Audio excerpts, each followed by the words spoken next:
Give me.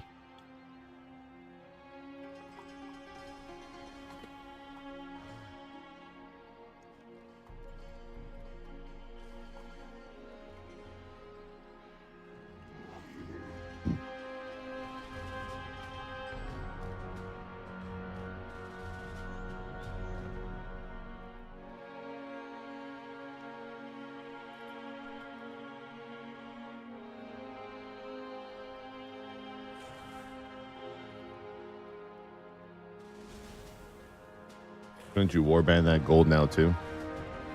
Yeah. Yeah, you can. I wonder if warband gold just counts your current gold pool, or is it its own gold that you have to deposit in there? Does anyone know? I haven't tested any of the features on PTR, so like do I have to like, you know, make like an account, a separate check-in account for my fucking war bank? You deposit it? Okay. That makes sense. I thought it would be kind of like, you know, some of the other games like Lost Ark, Diablo, whatever, where like your gold is just universal. Like every character just sees the same amount of gold. You just log in and take whatever. That's the way it should be, really.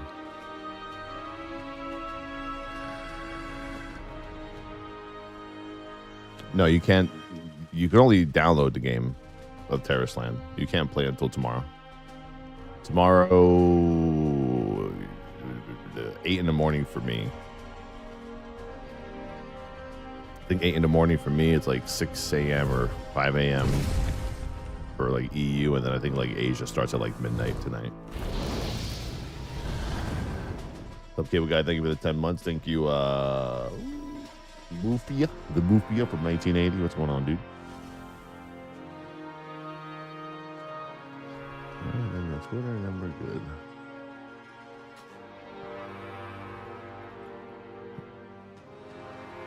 Oh, I did not download it on my phone. I have no plans on playing that on my phone.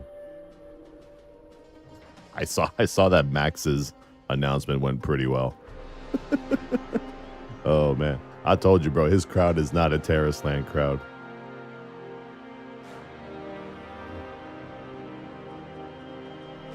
Oh man, I don't think Max has experienced the pay-to-win spammage in his channel yet. This might be his first time.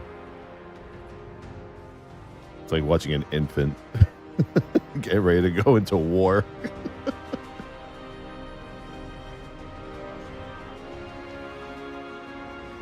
He gonna learn tomorrow. And see, and that's why over the years I've done gigs for mobile games, and I've played gacha games, and I've played my Korean MMOs, and I stick to my WoW. You know why? Because that kind of gets the community conditioned to know that, okay, that's like a tally kind of thing. You know, he's gonna do it anyway. But you know, when you're not used to playing those games, that you just play out of nowhere because the bag is there, the bag feels a little different the first time playing a game like that. Trust me. You start to question yourself. Should I ever do this again? And my answer would be like, yes. You do it every time. If they don't like it, if your chat don't like it, fuck them. They go somewhere else. They come back when you do your next tier list. You know what I'm saying? Like, it ain't no big deal. People are like, I can't believe you're shilling for this fucking game or whatever. It's like, oh man, it started already. It has begun.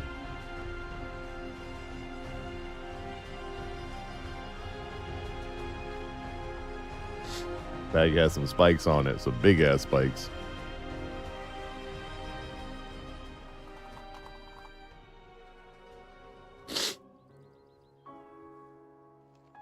Yeah, if I announce that I announce that I'm doing a sponsor stream for it, everyone's like, oh, okay, yeah, whatever. Tally's playing a fucking game and he's getting his bag. No big deal. Like someone like Max or Scribes or one of them, you know, because they specifically announced like Max and Scribes as like their 2-hour headliners for the game.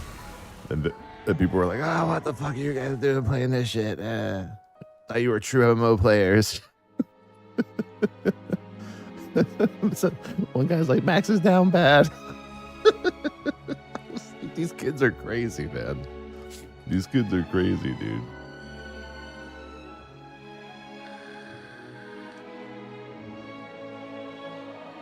He already told everyone he was playing it regardless and isn't even making money from the sponsorship. He says he thinks Liquid might be doing something, but he was going to play no matter what.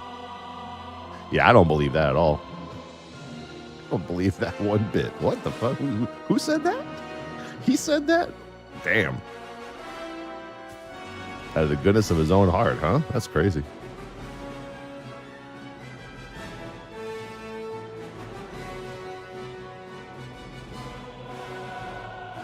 Well, shit, I don't believe in free work because my ass is getting paid, so.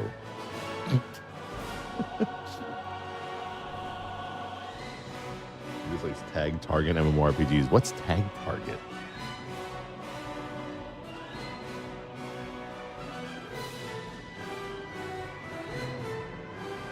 What's that even mean?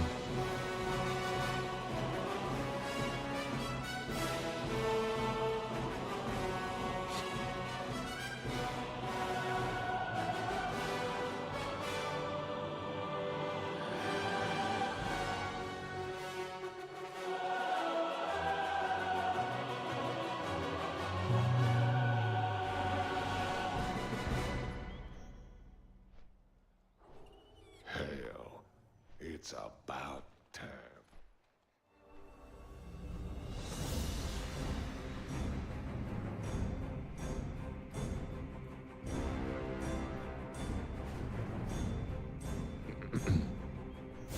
Here's the thing, though. When you make a post and you put a hashtag ad on it, right? Like, very rare in our world do we ever put a hashtag ad on a Twitter post and say that we didn't get paid for it. That's kind of weird. I just, it's hard for me to believe that someone is working at that level for free. At that point, either you're giving your money to charity or you're giving them charity. You know?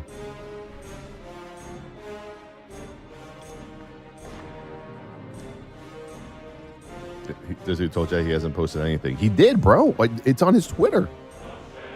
What are you talking about, man? Bro, look. I don't know, do I have to link it to you?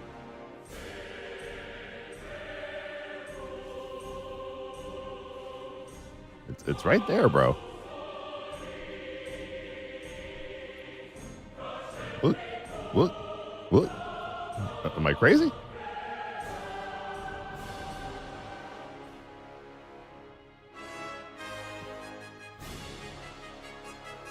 I don't know, man.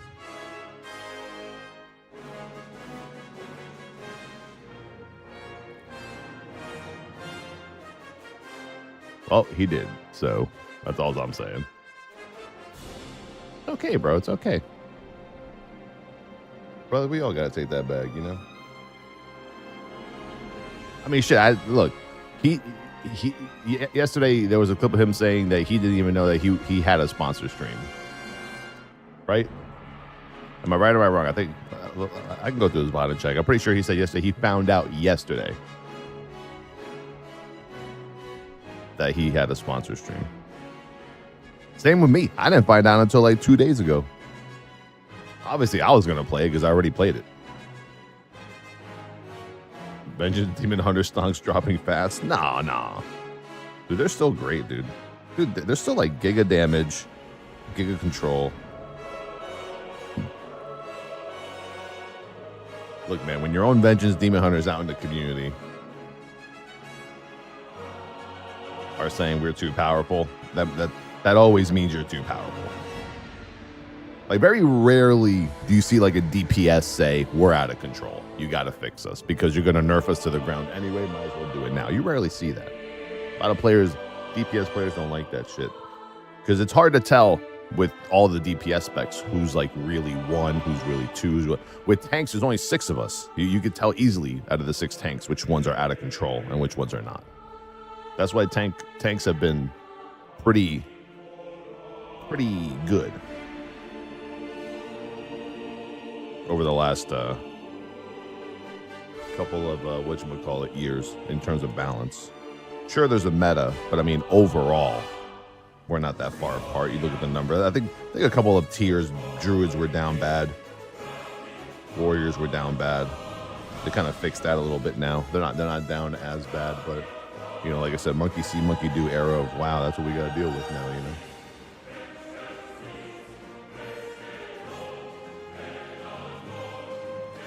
Gotta deal with everyone just hop into the meta. Perfect example, last night while I was waiting for our sale group to go during raid. It was like, you know, I queued up for like an 8 or a 9 on my Demon Hunter. Boom, instant invite. Queued up for a fucking 8 on my Paladin. I sat there for like 20 minutes looking for a group. I couldn't even get invited to an 8 or a 9 or a 10 or anything on my Paladin, bro. It was fucking crazy. I couldn't fucking believe it. I'm like, what is going on? You know, and I'm like fully geared. You know, I'm legit fully geared, bro. Like, I got to upgrade like a couple more pieces, and I'm basically like 527 item level, dude. Like, I don't know. It's fucking awkward. Fucking crazy.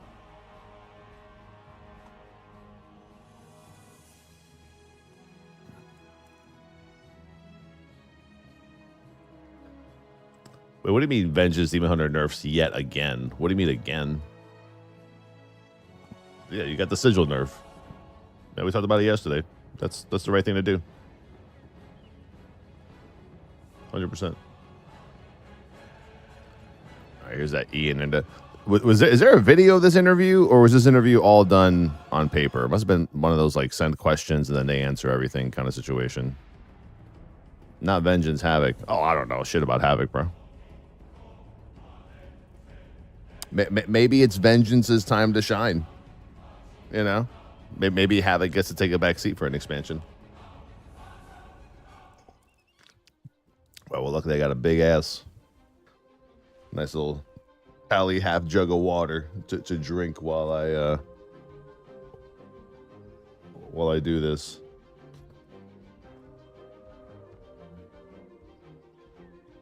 Dude, there is a lot of people being sponsored to play Tarisland, which is good. I was talking to my account dudes, and they even said that the Tarisland people, their marketing people, are smart, very smart. I was like, you could be smart all you want. you still gotta get people to actually play it and see if they like it. You know.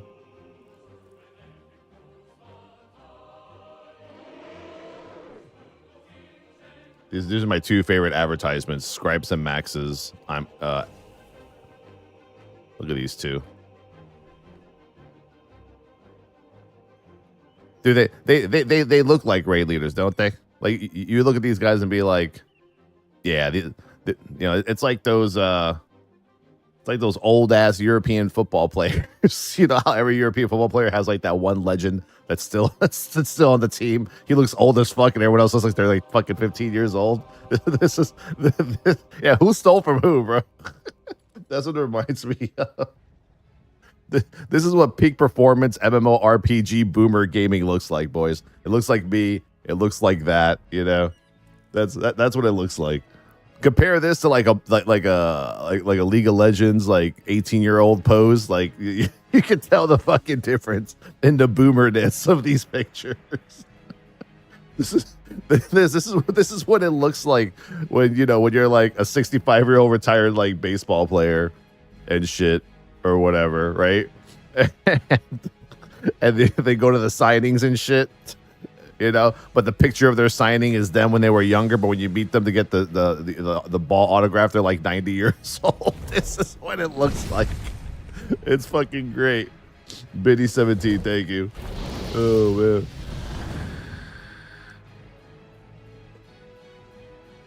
Oh yeah, I found a second acolyte yesterday. The comments are kind of juicy for these two. Seems like pay to win MMO, yeah. Oh, and Shroud's gonna get involved. No, you gotta have Shroud there, man. You need that backup. You gonna need that backup. Yeah, people were like so negative. I'm like, bro, man, people haven't even played the game. Honestly, bro, I always say, man, we're in 2024. Who cares if a game is like pay to win at this point? If you know it's pay to win, then don't pay to win, right? Like, just enjoy a game. Enjoy a game launch, right? Like, we're out here playing 19 versions of WoW. Like, fucking play something else for like at least a day or two and just check it out, you know? Dude, Max looks like a cardboard cutout in like every picture. If I could take a cardboard cutout of him that with his pose and put it right behind me, you'd think he's standing over my fucking shoulder, bro. He has like that cardboard cutout face. It's fucking weird.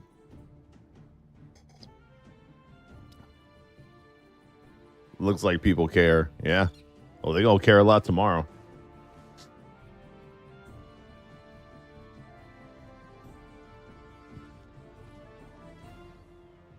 Don't have to tell people how to spend their money no matter what. Yeah, bro. That's what I always said, bro. Don't let nobody tell you how to spend your money, dog. Don't let them do that to you, you know? You don't need that shit in your life. Happy Spot. Thank you for the 38 months, man. Appreciate it. Yeah, the man wants to get fucking paid to play some gacha game. Let him. Look at Asmongold, bro. Asmongold plays like every gacha game now. He's probably making bazillions of dollars. If I'm any other content creator, I see that, I'm going to do that shit too, dude. Yeah, company. I don't know what time that VOD's from. I'm just telling you that when I watched the VOD, he was saying he didn't know until just today that he was sponsored to play the game. So all I'm saying is he's getting paid to play the game. That's all I'm saying. I'm not arguing here, bro. We're not trying to make I have proof, you have proof. I'm just telling you what the latest information is. That's it. He said on his stream, and then he made a post with a hashtag ad, you getting paid to play a game.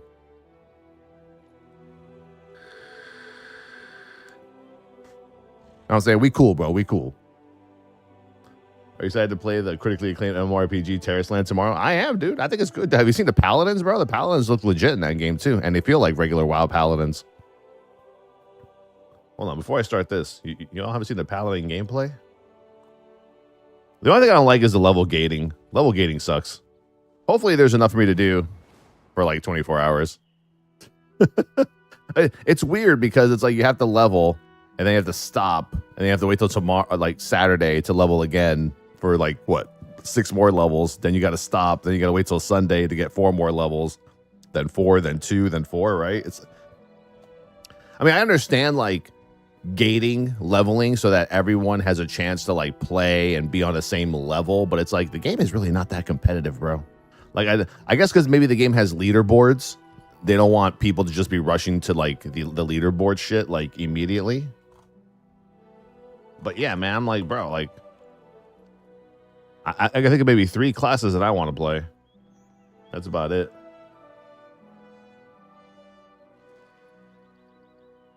Hey there, variety.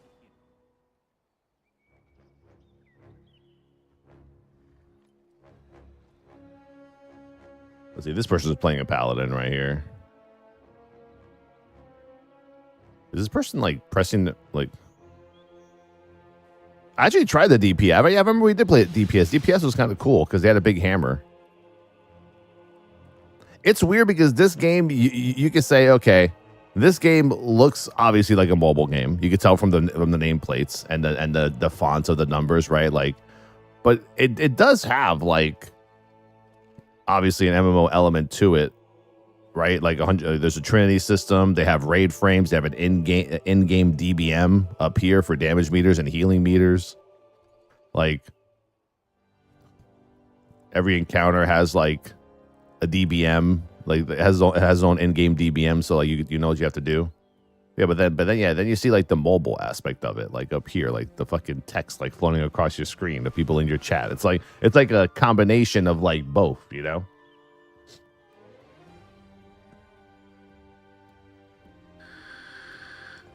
I played the Chinese server and got the level 15 in about an hour. I have no idea what the cap is. 20. The cap is 20 for the first day, bro.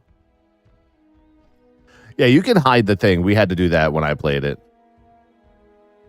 Yeah, this game even has like a resource monitor too. You see right there, he's looking at his resource monitor. Does he show where's the tanking one?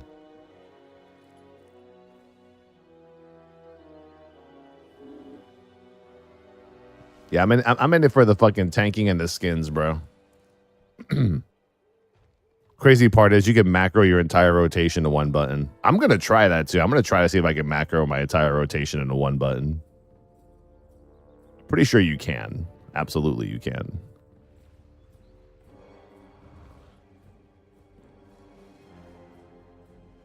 Like I said, bro. Wow, they started to fight without you. This is a great video. There you go. What a video. What a group of players. You got some DPS just solo tanking some boss. That's great. Hey, where's your taunt, bro? Taunt. Hit that R. Hit your R, please, God. Hit your flying shield. There you go. Flying shield. Why don't they just call it Avenger Shield? Just call it Avenger Shield. That's what it is. It's just Avenger Shield.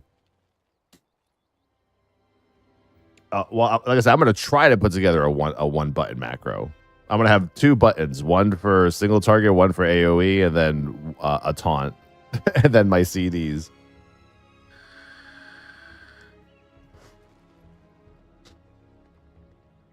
No, the level cap I think is actually, well, it's not that it's not user friendly. I think it just encourages people to like pace themselves. From what I heard, they don't like the degen gameplay until everyone's max level.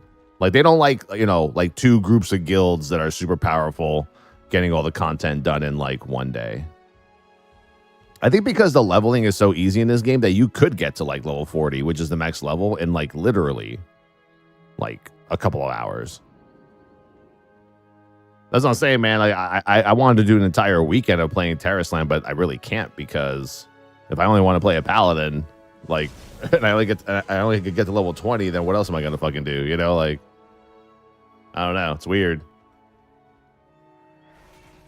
Yeah, no meta sweaters. Pretty much is what they're saying.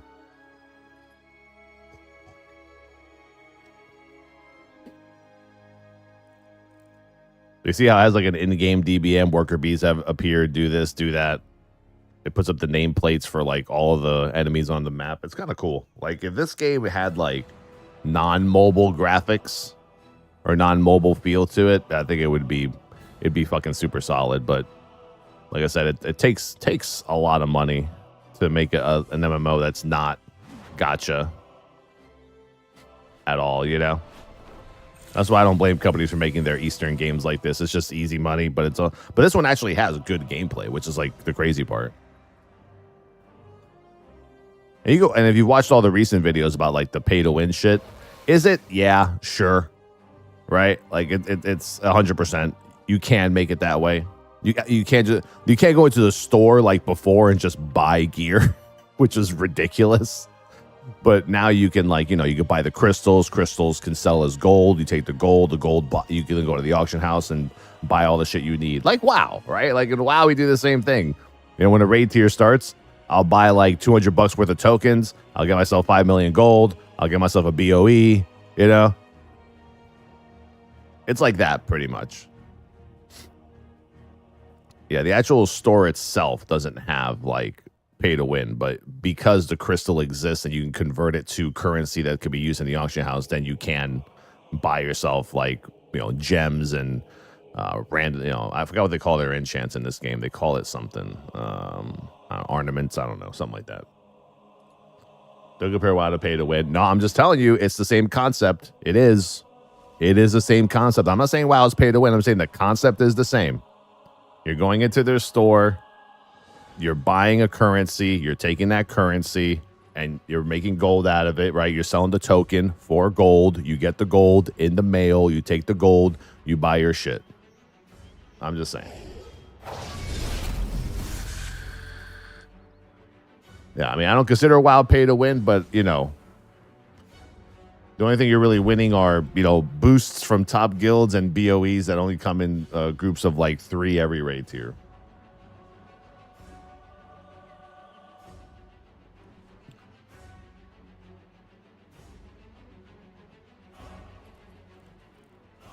Let's see. Xbox is heading back to Gamescom.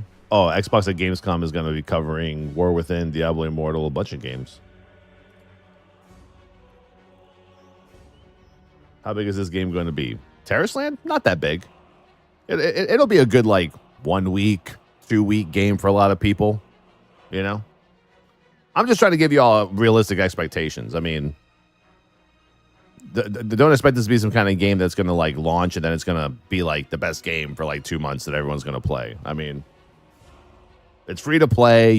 It's like 20 gigs, right? It's like 23 gigs. You download it, you go, you know.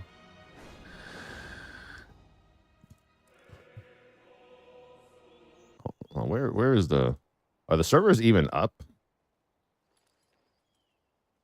I gotta see if I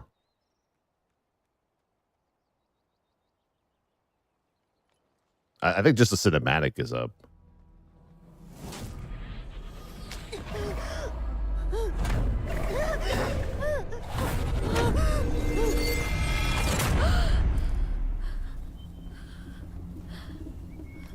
Come with me, child. It's a pretty good cinematic It's angle. time for us to face the true destiny of this world. Is it anything like what I just saw? A lunatic who always causes chaos. A zealot that wants to end all life. And last of all, a spendthrift cheat. They claim to be gods, but I can see through to the truth. Yeah, like The truth. C plus voice acting. The Hollow think they can stop Doomsday. What a joke that is. Yo, Ego. But Tarisland is being destroyed bit by bit every day. Chaos and blood provide the best ground for evil to take root in. All tragedies stem from greed and lust. Where's the paladin, bro? When we met many years ago, I realized that you are special. So go ahead. Join the Hollow. Earn their trust. Their trust. And then we'll save Tarisland together?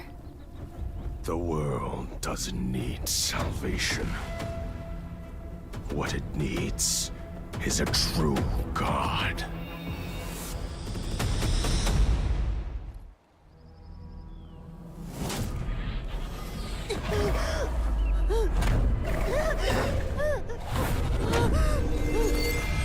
I think it just replays it at that point. Yeah, I don't know what the story is. I don't think anybody cares. Illidan vibes. Spooky Medivh. All right, so let's see. So there was a nice little interview between Ian and Morgan and the Wowhead exclusive interview. Apparently, because I don't think anybody else had an interview yesterday. I thought there was like a round of interviews. And I was like, I didn't know about it, but I guess it was only between them and Wowhead. This is talking about private auras, raid difficulty, and defensive creep, which I guess to me is like a new term. I never really heard of the term defensive creep. So let's see. They talk about the raids, which I thought I only read the raid one. I didn't read the rest because I was like, all right, this is too interesting of an interview for me to like not read tomorrow morning. So they say, what is the goal of private auras and the war within? Do you think the macro solution is a good solution for players to work around them? I don't know who conducted the interview, but they were great questions. Ian says, we developed this new tool in Dragonflight as part of our efforts of working towards our philosophical goal of wanting to limit the computation power of add-ons and reestablish more room and encounters for players to coordinate and communicate. That you did, man. That you did. You actually had us going back into heroic mode to practice our macros to get around your weak auras. It was great. Thanks, Ian. And to allow us to give them more time to react and process mechanics as opposed to unavoidably having to tune around a world where when add-ons can solve a problem for players, we know at heroic and mythic difficulty, players will rely on add-ons to do that. So private auras were this new tool that we developed to put certain buffs and debuffs out of reach of the add-ons. They're using that tool. We've been guided by feedback from the community. We've determined what it's good at and what it's not so good at. I think there are plenty of applications of private auras over the last couple of tiers that were pretty innocuous. They're just debuffs that require an immediate reaction from players that you're handling on your own, or a couple of people are running out of the raid with something that people just watch for and handle it accordingly. We've seen what we've seen though is that when we try to use private auras, we to apply to raid wide coordination mechanics where the entire raid needs to solve a problem together, and the rewards effectively for doing so are more significant. Players will find cumbersome workarounds involving creating manual macros that could then communicate that information to the add-on that would solve the problem for them. When the advantage of doing it is great enough, people will do that anyways. In that case, the cure is definitely worse than the disease. There's a reason why we pulled out the private aura treatment from auras like those from Farok's first intermission, because we understand we're not actually helping here. We're not improving the player's experience. So I think we've approached War Within with a desire to refine our continued use of that tool, to steer clear of applying it in areas that we know are going to cause more annoying, frustrating behavior, and continue to use it in areas where we think it can allow for room for player decision making and creativity that isn't going to delegate it to add-ons automatically. Which is true because we already experienced a few abilities in the raid testing last week. The private aura abilities were kind of like easy abilities. They were actually visually good. You could see it in the encounter during last week's raid testing. So I think what they're trying to do now is that they're saying we're not going to put the private auras on the stupid Giga abilities that we will need weak auras for. We're going to put it on simplistic shit, like, showing an arrow above your head or a circle to go here. They're trying to make some abilities more visually appealing, but also make them private aura'd so that you can't aura everything.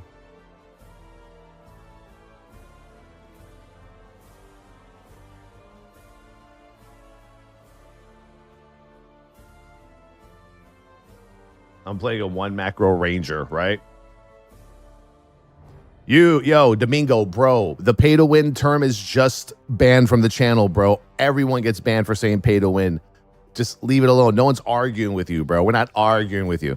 No one banned you because you were having an argument. You got timed out because Moobot detected a keyword that we don't allow in the channel. Bro, get over it. Stop it. Chill, bro. You're up here. It's too early for this shit. I'm over here, bro. I'm trying to read Morgan. Yeah, we're not pinpointing you, bro. Scroll up. Like 6 other people got timed out for putting in pay to win. Relax, dude. Relax. We're not singling you out. You're in a group with a bunch of other people. Demo Foldy, thank you. Yeah, bro, chill the fuck out, man. It's too early for that shit. Tranquilo. Relax. This guy thinks there's a war against him. Why'd you ban me for arguing with you? Nah, bro, you just said a keyword. There's tons of keywords in the channel that get banned. We have a list of them. Sorry, we can't. Yeah. Pay to lose, pay to win. Oh, you typed that like that. Solace, take that. Luck for it, pay to win, and ban that way of saying it like that too. Is pride a keyword? Why would pride be a keyword? I have tons of pride. The fuck? Yeah, you got timed out for saying pay to win. You ain't special. Trust me. You ain't the only one. Oh, God. Hope the Steelers isn't one of them. Let's see. Morgan says a lot of what it boils down to is to reclaim some design space. There's a lot of fun mechanics for interacting design elements that would be really hard to do nowadays. And we're reflecting on this, and we discussed this problem internally a lot. And there are a lot of boss encounters nowadays that have lots of swirlies on the ground that you just really need to dodge. And when you take a huge step back and reflect on that, I think you can say a lot of that is because that's a design space that add-ons haven't solved. You just have to have some amount of personal responsibility where you can dodge the mechanic. That's become more of a baseline where if you take a step back and look at the older bosses, that was almost like an archetype. Like a patchwork was an archetype. The dodge, lots of swirls used to be an archetype. That's kind of where we start now, and then try to add layers of interest on top of that. That's something that we're going to continue to use. We're refining the usage of it philosophically. That's a direction that we want to continue to move in. That's interesting. Like yesterday, I think in our Discord, or I think yesterday during raid, some of the guild was talking about like, you know, what are the tier of the bosses in this expansion, right? And it's weird to me because, like, you see this fight, right? Like, someone says here, Neltharion, dog shit, Dev should be fired. Skarn, dog shit, Dev should be fired. Yeah. But Neltharion, right, could have been, like, the best boss in the entirety of the expansion. But because private auras and macros and certain weak auras had to be used to actually successfully kill the boss, to me it actually is D tier. It is dog shit. 100%. Right? Same thing with something like Farok. Right? Farok is a great encounter. It's a great fight. Could have been one of the great fights, but because they had to private aura the intermission and it took them like 2-3 months to fucking fix it, you know, we had to use fucking macros to determine where people had to stand, because and that's what Blizzard is trying to fix now, is what they're saying in this interview. That's what Ian is saying. Ian is like, we can't be using private auras on mechanics like Farok Intermission anymore, because players need to have better queue times and better reaction time to abilities. You know what I'm saying? So that's why, like I said, when we did raid testing last week, there was a few abilities that were private aura abilities, but they were easily visible on the screen and you can react to them. You didn't really need a macro or a weak aura to even tell you to move out of it. So frankly, I don't even know why they exist overall. You know? It's a skill issue. Correct. Exactly.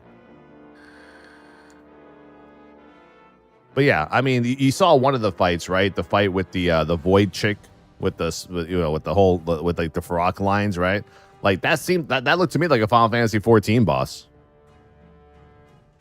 To me, and I was like, all right, that's good. More telegraphs in a fight is better.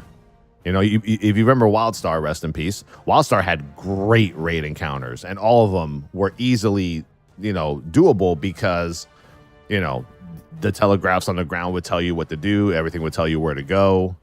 But yeah, I mean, Neltharion being dog shit, 100% agreed. Could it have been the best boss of the expansion? 100%. But because of private auras, there are so many good bosses that could have been the greatest of all time. Could have been goats, and didn't pan out, right? Let's see. Mythic and Midrisil was probably one of the hardest raids ever created in WoW. Many players felt that the raid was tuned for the RWF. Thank you, Malwarebytes. Any more protection? Cool. But never nerfed to reasonable levels for the majority of the player base. How does the team feel about Mythic and Midrisil's difficulty and all the one-shot group mechanics that ended up in the raid? Wow. I predicted this months ago, by the way. Looking back at the Midrisil, there are a couple of misses there. Which is fun. I'm just going to leave it at that sentence, because pre-Dragonflight, when I interviewed Ian, he was the one who said that he didn't want to play an arms race with the RWF guilds. He said it word for fucking word on my interview that I did with him. He also mentioned in the same interview that he doesn't want to stick to bosses, endgame bosses, having one-shot mechanics where you have to rely on one person to do something or else everyone suffers from it, right? And then, like, every fucking end boss from, like, Razageth forward has it. Yeah, bro, like, I don't know, bro.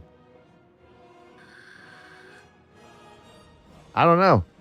We can all agree that the spike in difficulty going from Smolderon to Tindril was too great, and that's truly in basically all versions of the raid. No matter how many nerf passes were taken, the overall mechanic complexity and execution demands meant that for every guild progressing through a Midrisil, no matter when they were doing it, getting a 7th boss down meant you were starting a brick wall. We prefer to have a smoother ramp in difficulty that sets players up, with each boss being something which feels like a manageable step up from the next one. Dude, they've been saying that for years, and they still don't do it right, by the way. The other piece of that is the timing of the nerfs. The reality is, it's no secret that across the Mythic player base, you're looking at the range from the raceable first competitors to mere Hall of Fame guilds, to those who are getting cutting edge in the middle of the season, to those who are squeaking in under the wire at the end of the season. There's an incredible range of coordination and skill, frankly, in the game, and we're trying to deliver a satisfying progression experience for all those groups.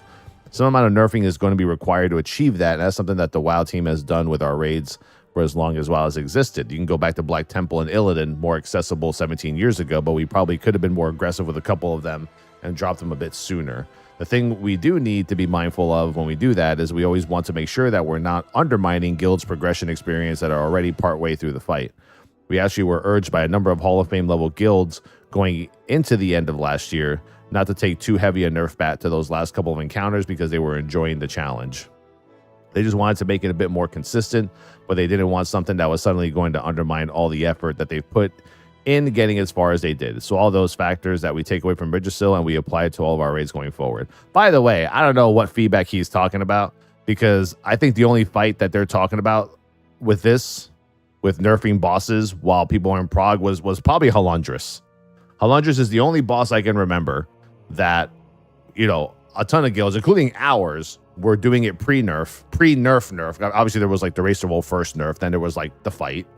And then we were like at 8% on a Monday. We wake up Tuesday and it got gutted to a point where we just like, we two-shot it the next day, right? After like hundreds of wipes. Yeah, that feels like shit, but technically it was necessary.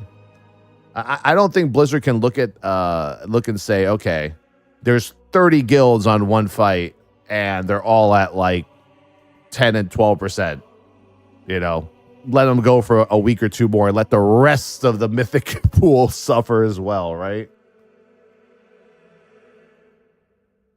And it's weird. And then Morgan actually has a pretty good statement coming up next. But, like, I agree. Like, it does feel like shit when a boss gets nerfed after you've worked on it for so long. But I think this expansion, I think the question is being asked here is, why did you take so long to adjust the bosses in the Midrisil? Dude, tons of guilds just died.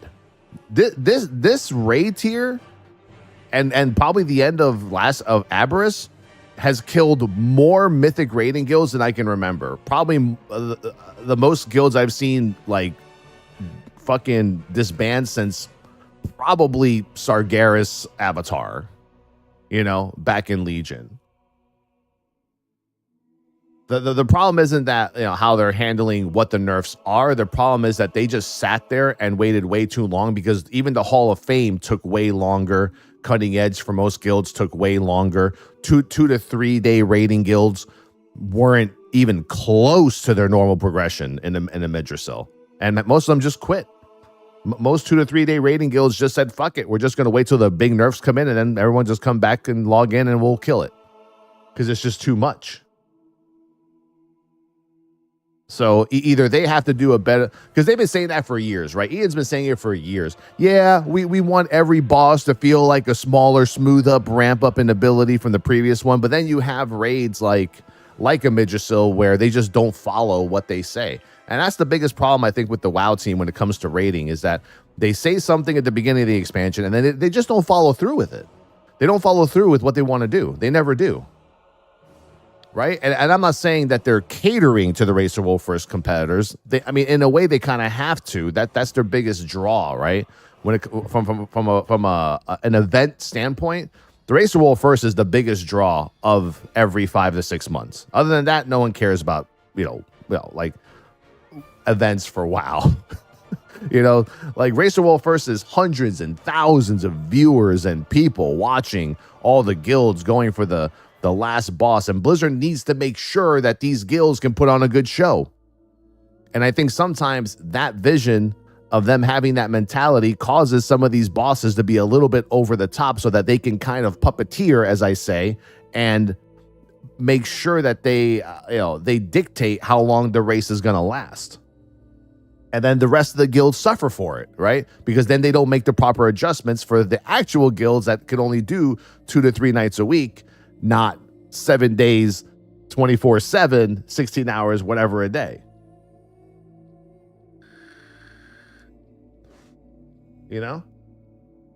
So they just gotta be better with that shit, man. Because all that I see, is them actually catering to the Racer Wolf first event, and then not properly adjusting afterward. That's what I see. I see them trying to make sure that they put on a good show, that everyone gets paid, everyone makes their money, and that then we go about our fucking business and fuck off. But after we go fuck off, they don't do nothing. They leave the boss the way it is for 2.5, 3 months, and like tons and tons of Mythic guilds just fucking die. But they don't care. They don't have those numbers. Macros, private auras, walls.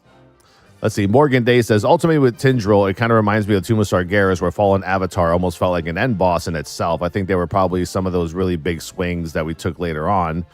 We could have moved up where we might have made those adjustments, like the double soak. The end point of where we got was really good for the broader audience, but timing-wise, we could have looked at where that landed. Yep, definitely. Definitely could have done that, for sure. Definitely could have done that for sure. Many guilds reached the maximum item level due to the upgrade system before getting to the final boss, and thus there was no power to be gained to overgear bosses, making farm very difficult on a level of progression outside of nerfs. Are there any plans to adjust this to allow guilds significantly overgear bosses further in the season? Yeah, good question, because that is actually a problem. It used to be that we would kind of go into a raid, get to the last 3 or 4 bosses, and then just still kind of have gear that we need. But with just splitting heroic and just 1 week of running like Mythic plus dungeons, you're basically only a few item levels off of the last boss of a raid tier within a week and a half of a raid tier coming out. Ian says, item level progression is something that we continue to talk about a ton. It's important that people across all playstyles feel like they have meaningful rewards and forward progress available to their characters. We don't want to string that out too much so that it feels like rewards are few and far between early on. But at the same time, I think there needs to be a meaningful goals to pursue for as long as the season runs for more players. That's something that we're still working through. Though I think it's more the mid to late expansion problem. I think the first season of the new expansion kind of always has a pretty significant gearing curve to it because everyone is going to be starting with pre-raid dungeon gear. Everything is an upgrade. Every epic item you see from any source early on is an upgrade. So I think there's a lot of room for guilds to continue to grow and power item-wise. That doesn't answer the question, by the way. At the same time, we recognize that raid progression itself as kind of a life and arc and its own apart from the rest of the game. We do want to make sure that there are ways for raid groups that are progressing over the course of a season to feel like it's not just Blizzard nerfing the content to bring it within reach, but that's what you did this entire expansion. But they are gaining power. There are a couple of ideas that we're exploring in that space, one of which that we hope will roll out with the first season of War Within. Yeah, I mean, it's like I hear you, Ian, right? It's like I'm like, yeah, you're not listening, Jimmy. You need to hear Jimmy. You're listening, but you're not hearing Jimmy. Like, I get it, yeah. That's how it should be, but that's not how it has been, right? This like the entirety of Aberrus and Yggdrasil, it was like a week and a half, boom, I'm at max item level. And then for me, Mythic Plus becomes dull because I ran it so much for a week and a half to gear up for Mythic Raid that I don't care anymore, right? Even like the most casual WoW players were hitting Mythic item levels super fast. But you do that, right? And then instead of finding a way to give us weekly or bi-weekly or monthly power in a raid so that we can overcome whatever it is we want to, you just nerf the bosses, right? If their goal is we don't want to nerf bosses, we want to make you more powerful, then they're definitely not doing it. Like where did we become more powerful over time in those raid tiers? None. You just stuck at that item level, just waited for the nerfs.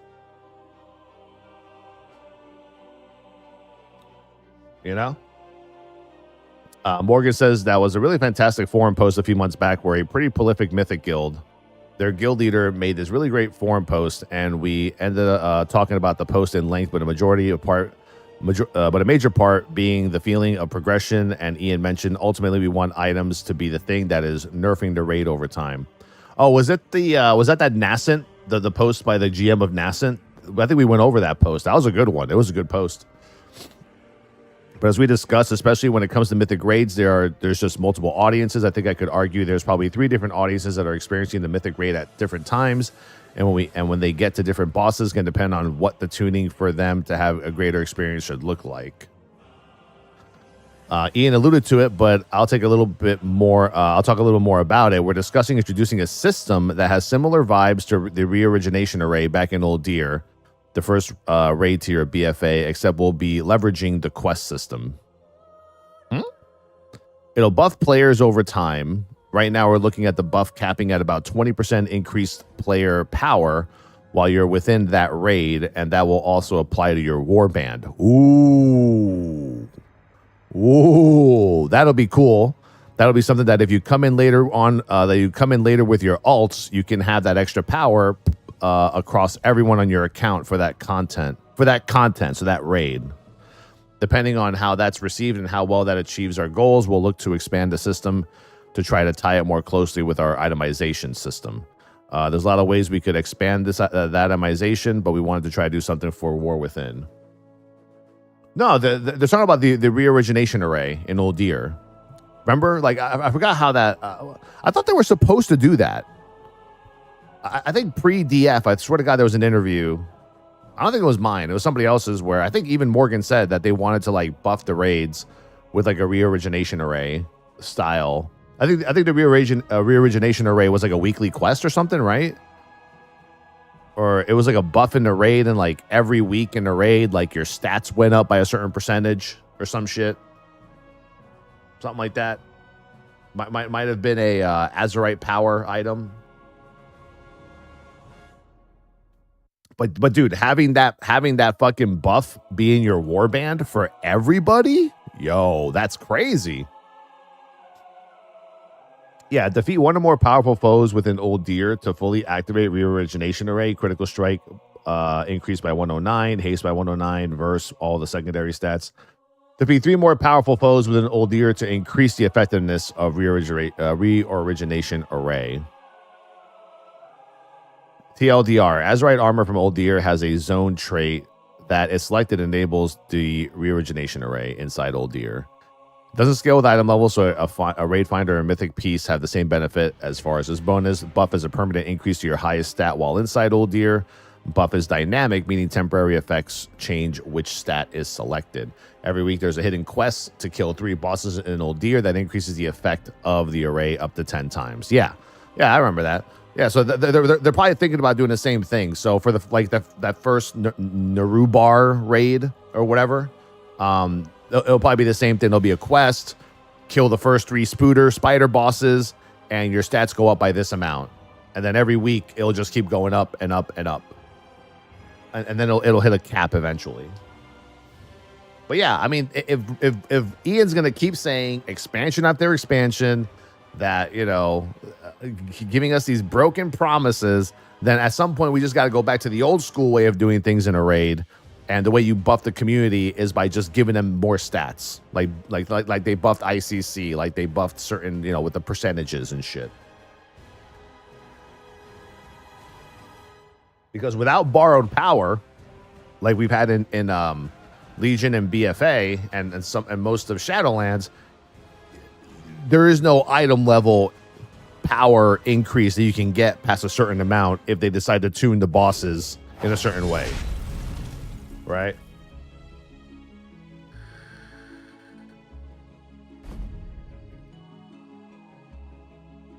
Well, there was a catch-up, I think, to the reorigination array. Yeah. Silas Rumpkin, thank you for the sub, man. Appreciate it. I mean, buffing the player is always better than nerfing the raid, in my opinion. When you nerf a raid too much, it makes you look bad as encounter designers and as, developers. It does. It makes it look bad. Like, I think Anduin, right, in Shadowlands, that's a great fight, but the devs look bad on that fight because they had to nerf it like 30 times. Right? Same thing with Tindril. Same thing with like Parok. Same thing with Halundrus. Like, it makes them look bad. So instead of like making yourselves look bad, leave the fight with the tuning the way it is and just power everybody up week by week, little by little, until they can overcome certain obstacles. Is it a band-aid fix? Yeah. Either that or they have to be mathematically precise because, like I said, Morgan even said it. They're trying to tune the best bosses of the expansion of any raid to 3 different types of players. And they're having a hard time doing that because there's 4, now almost 5 different raid difficulties, right? And within the Mythic community, there's 3 sub styles of guilds. There's like the top 5, there's the Hall of Fame, and then there's the Cutting Edge. So you have to make sure that you have to keep all those people happy so that they can keep doing what they're doing. So instead of like having to nerf the boss every month to cater to each of those subgroups of that category, it's easier just to boost the power of the players because we don't have borrowed power anymore. So once we hit an item level, that's it. That's as far as we go. And we have to hope that item level gets us over the hump. I think that's what the initial question was trying to say, like with the itemization and the item levels, right? Like once we hit max item level, we got there so fast. Now what do? We do nothing. Now we just have the same item level for 3-4 months after just a week and a half of playing the game. And then we have to fuck off and hopefully they nerf something pretty soon.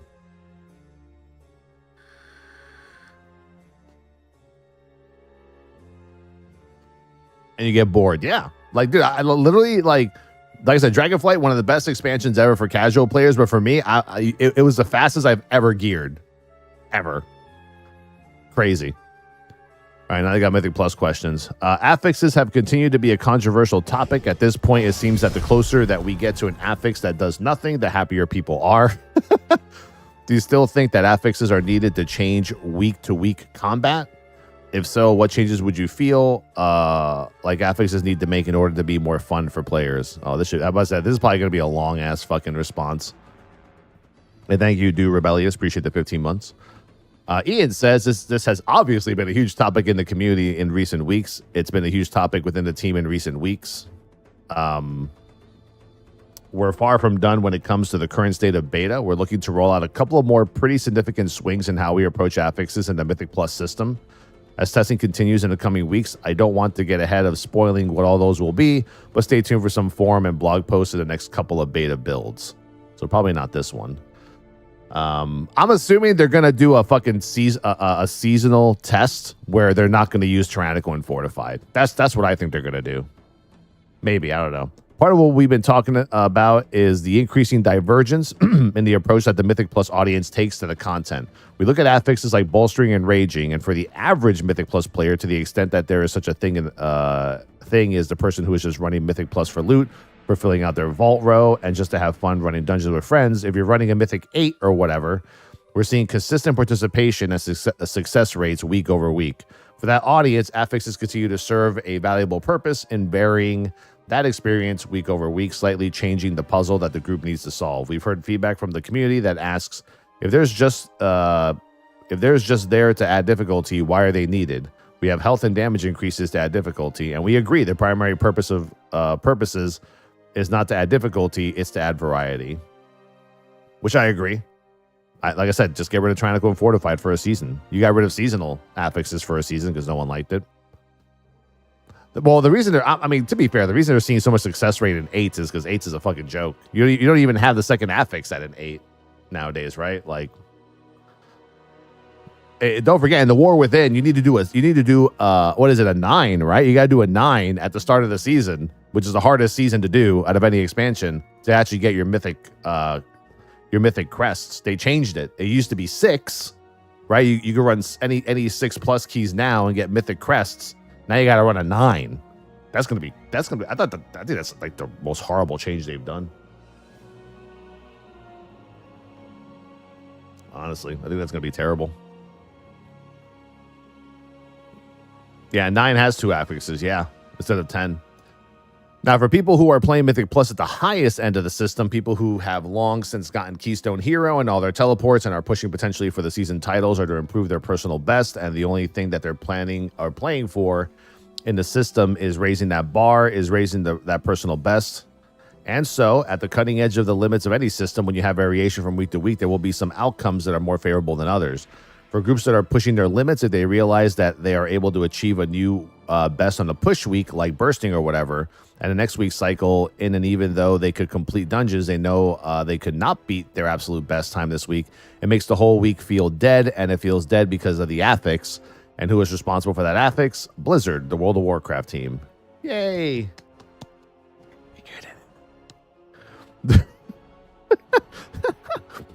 They very rightly give the feedback that this is frustrating. This is getting in their way of enjoying the experience. We understand that, and we agree. I don't think the right answer is to remove affixes for all players. However, we're discussing some solutions that may allow players who are focused on the competitive optimization and perfection aspect of the dungeon system to have less randomness and variation in their week-over-week experience. This is something that we've seen across dungeons and other forms over the past, going back to past expansions like the Archway or Waycrest Manor used to have different routes from week to week, or even from run to run in some cases, to vary the experience so it feels like the player running a dungeon, you are exploring a dynamic environment. We understand that if you are in an esports setting or absolutely trying to squeeze every ounce of performance out of your group, variation is unwelcome. So those are some of our broad philosophical thoughts right now. We look forward to sharing the plans we're working on with the community in the next week or two and continuing the conversation and getting tons of feedback. I mean, it sounds to me like they're going to eventually allow us to choose which affixes we want to do weekly out of a pool of affixes. You know? It kind of feels like we're heading in that direction. Do you still rate it like a top 300 level Tau? Yes. 300? Damn, bro. Where's the respect? I think there was, I think it will be split between Mythic Dungeons and Mythic Plus. Gonna make us roll for it like rolling your stats in Diablo. I mean, they already have a nice little system in the beta where you could just like buy your scrolls to add to a dungeon however you want, right? But I mean, I could see them going that route. If they're admitting that the problem is that we play only certain weeks for some affixes and none for others, like this week is push week, next week is dead week, they don't want that mentality. The only way to fix that is to allow us to dictate what we can put on a key. I think. But kind of anxious to see what their ideas are, you know? Wait, was that Ian? Okay, yeah, I guess. Oh yeah, Morgan does have some insight. Remove the bad affixes. The thing is, for them, like, they know what the bad affixes are. Like, they fucking know which ones are the bad ones. It's just they don't want to remove them. You know, with the recent affix changes, the community has reacted to seeing bolstering and sanguine still in the rotation. I know. These affixes seem to go against the mantra of minimizing the mechanical overlap between affixes and dungeon trash design. What was the thought process for keeping these 7+ affixes, and can we expect more changes to these affixes to make them more fun line, or are these slated to be replaced in the future? Morgan says the changes that we're discussing certainly right now are pretty big swings. We're looking at this from the point of Mythic Plus is really trying to serve multiple audiences and trying to come up with a one-size-fits-all solution. To that has caused some problems in finding the correct solution. We're taking a step back there. What are the affixes and what are they achieving week over week for the audience that is less looking to push rating and be extremely competitive? And what is the excitement when you have this new affix introduced week over week? To speak to the post that we made, I think one of the major design goals there that we could try to reiterate on more is that we're trying to not to create new nameplates in the gameplay space. We're not trying to create things that might be considered an ability or mechanic on a boss fight. You're not spawning a new ad. There's not quaking or volcanic where it feels like these mechanics that are kind of just happening. I'm just saying, bro, volcanic was a free week. Leave it alone. The thing that we wanted to focus on were things that felt more like overarching rule change, like all trash in a dungeon behaves in this way or reacts in this way, and you can plan for that really easily. It's not something that would surprise you. You can hopefully approach the polls differently or approach the dungeon differently to combat those affixes. That was really where we're focusing on when we did keep some of those affixes that were in those current level 7 buckets. But like we said, we're taking a big step back and revisiting all of that with our next iteration. So there is going to be an iteration. There is going to be a big change coming in Mythic Plus in the next couple beta builds. I'm kind of excited to see what it is. You know, hopefully it's something cool. Remove affixes, you fucks. Calm down there, buddy. Calm down there, champ. Relax. Should you be trying to cater to the most competitive groups when they will look for the path of least resistance no matter what? Well, no, they're trying to cater to everybody here, man. Like, they're trying to make sure that everyone has a smooth experience, because eventually people that run 2s and 3s will start doing 7s and 8s, and then that becomes a problem that they can't overcome, but a competitive person can. You know? Thank you, Nims.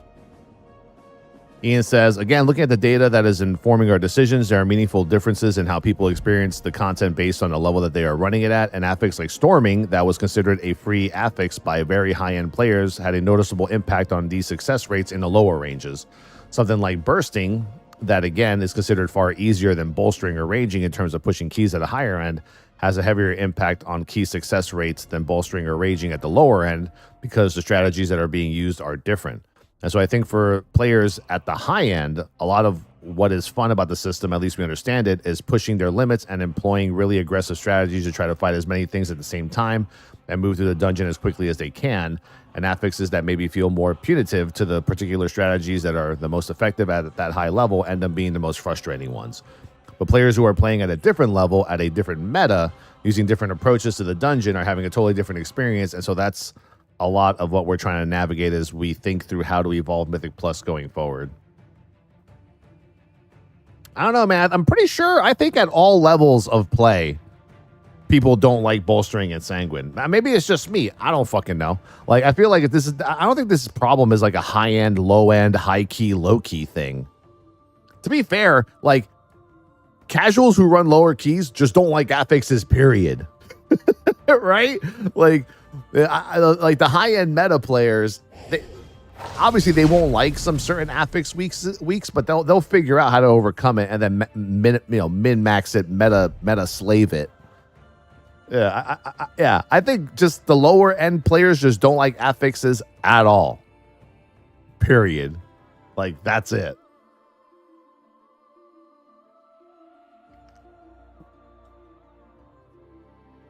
You can't look at the numbers and say, well, you know, storming is a free week for high end players, you know, but we saw that at low end people had far less success rates for it. It's like, yeah, because casual players just aren't better than those meta players, and they're just failing their keys. It's not the affix, it's just the game. It's just the style of their player.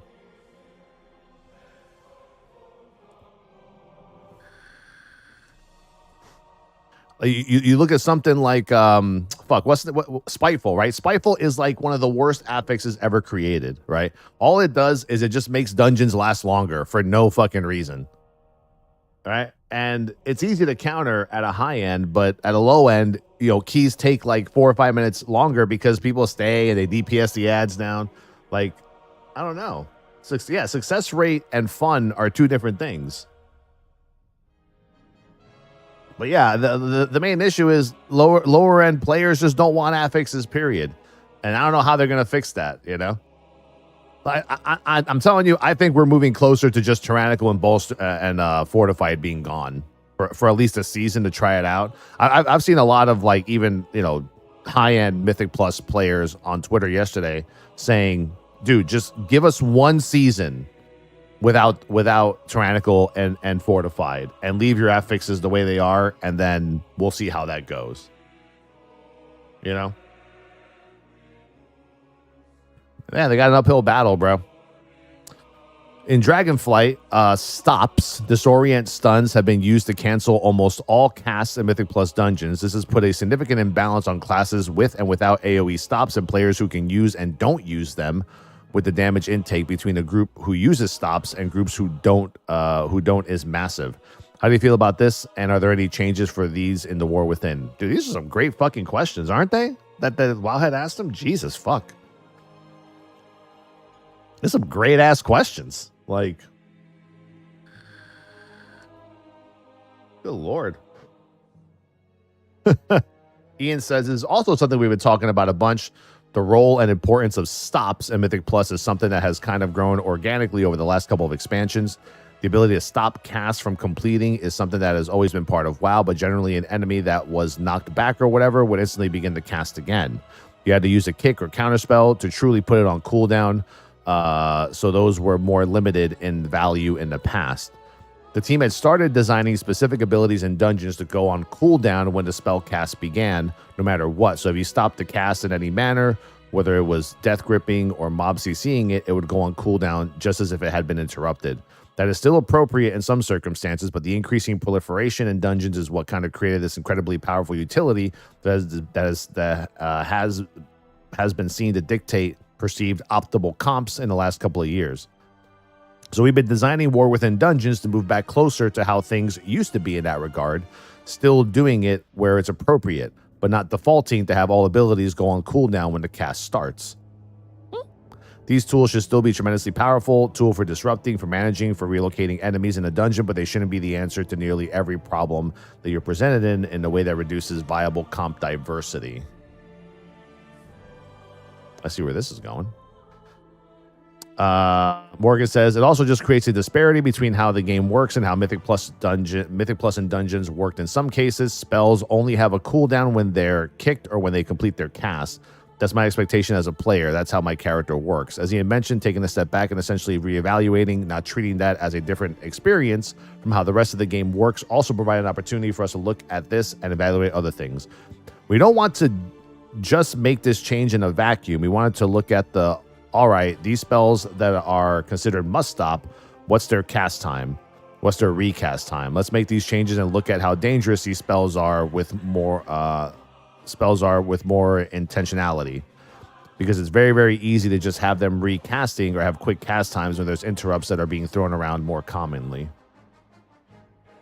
Vengeance. Vengeance. I'm vengeance. I mean, I like that answer. I just want to know, like, what are they going to do? Right? Like, about it. Because, like, now the only way I know that a mob is about to recast something is a weak aura. Like, I don't know if you guys use the dungeon weak aura, like the main one that a lot of people use. It's really good.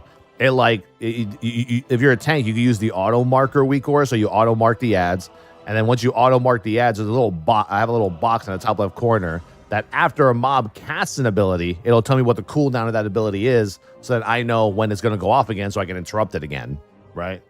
But you also need to have the interrupts to do it in your group, right? Viable comp that can do it. Classes and combat. With the removal of increased melee range in War Within, are there any plans to change how bosses can parry melee abilities, especially with the increase of the number of raid bosses that have mechanics that require melee to DPS from the front? Morgan said, nope, that's something that we like to evaluate on a case-by-case basis. There's always those big raid bosses that are standing on the side of a ledge, and in cases like that, we can very easily disable parry when it makes sense in that case. Ultimately, what is your positioning is something that we feel like is an important part of core WoW combat. And if there are cases where it does feel unfair for the player because they're dodging mechanics or because the boss is rooted or something like that, we can always reevaluate, but not looking to change the core fundamentals of how creatures in WoW work. Excuse me.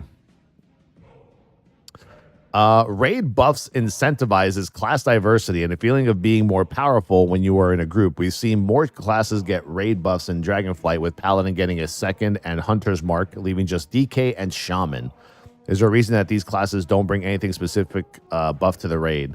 Well, it's because you always need a DK for fights with ads on it, which is like the majority of a raid anyway, so you got to have a Death Knight. That's why Blood DKs are going to be so powerful in this raid, and Shamans are just fucking bad. Shamans are down fucking bad, aren't they, bro? Woo, F's in chat for Shamans, bro. F's in chat. F's in chat for Shamans. They are down fucking bad. They got nothing. They got nothing. They got SLT. That's all you got, bro. You got SLT.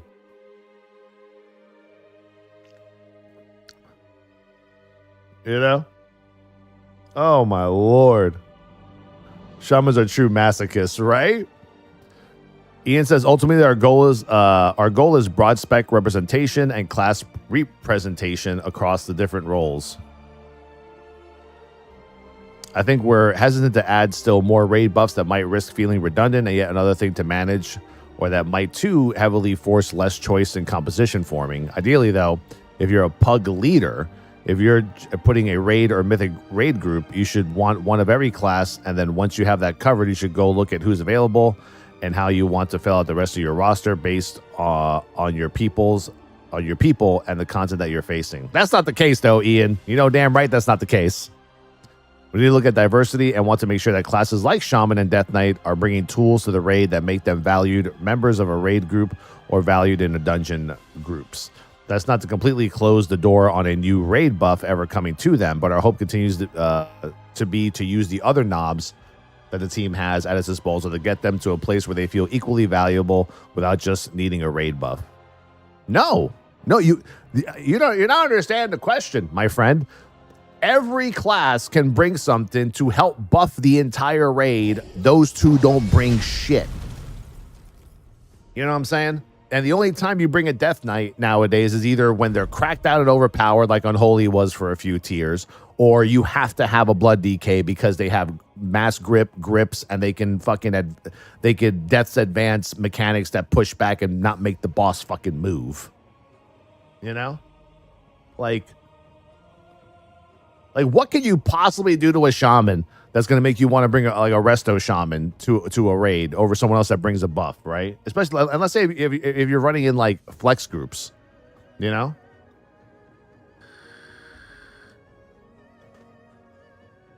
Yeah, don't Death Knights have like Abomination's Might or whatever that they had during their earlier years? Like, whatever happened to that? Like, that's a great buff.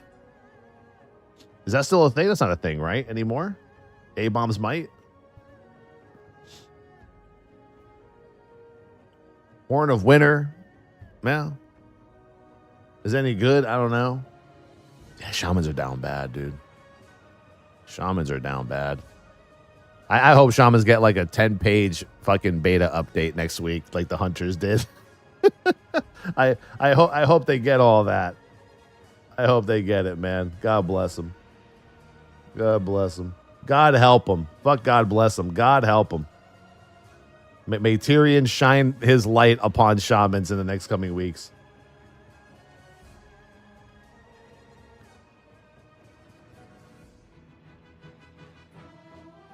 Yeah.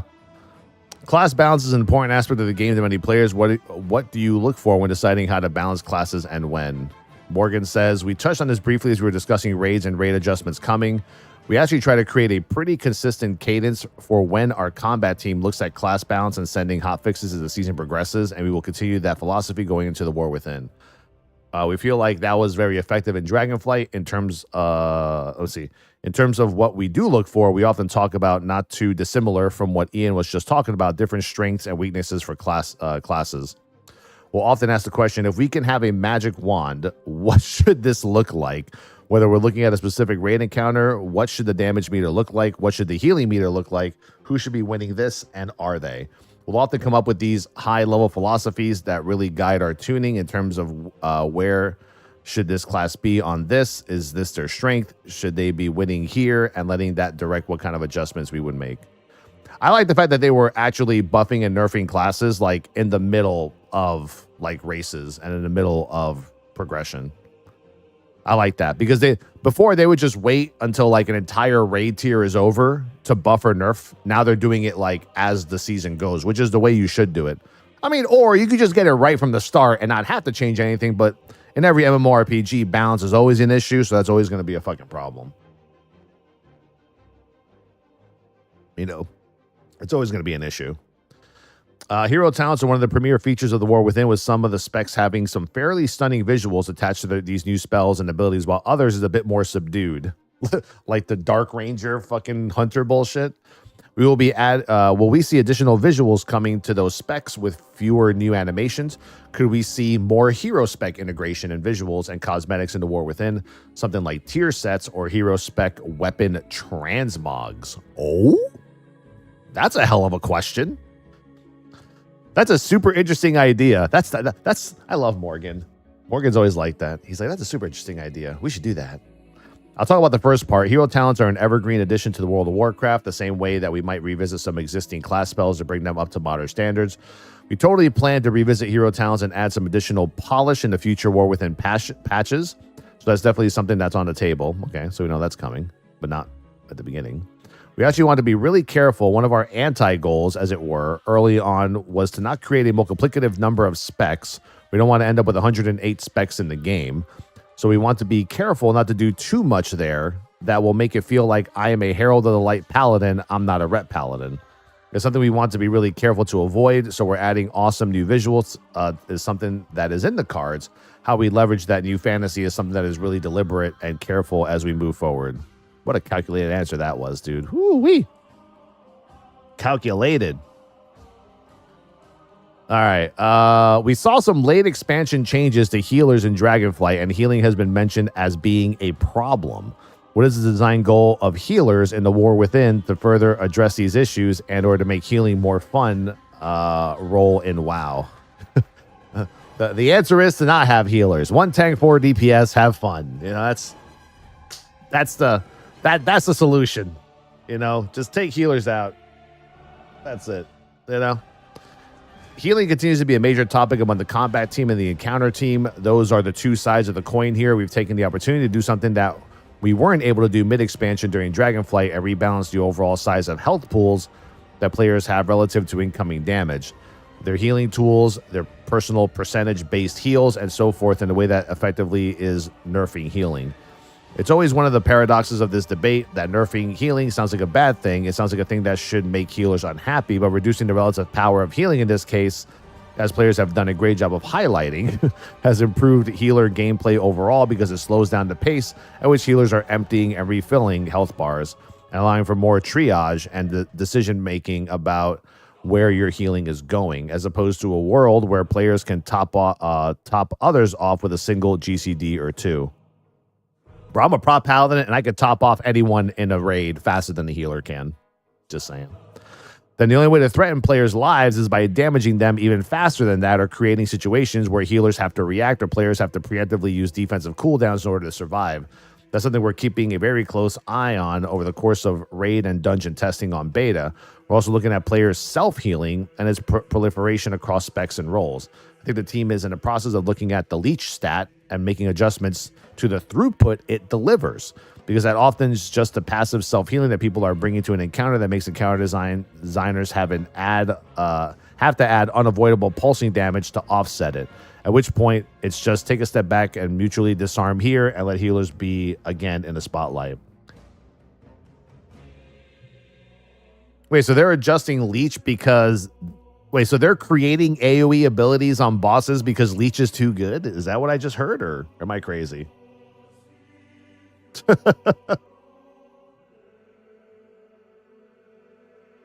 mean, shit. If it's that much of an issue, just either get rid of it or make it better. I guess that's what they're gonna do. Who the fuck has Leech? People with enough gold from WoW tokens to buy them from the auction house BOEs, I guess. I don't know. Wow. It's also really fascinating for the team looking at Classic, as Classic continues to play out in different forms and in different expansions, and to see a direct contrast, a point of comparison, the pace of healing and how healing played out in different areas of the game. At times, it can be easy with a series of incremental changes to arrive at a place that is meaningfully different than where you started, not necessarily one that you intended to arrive at.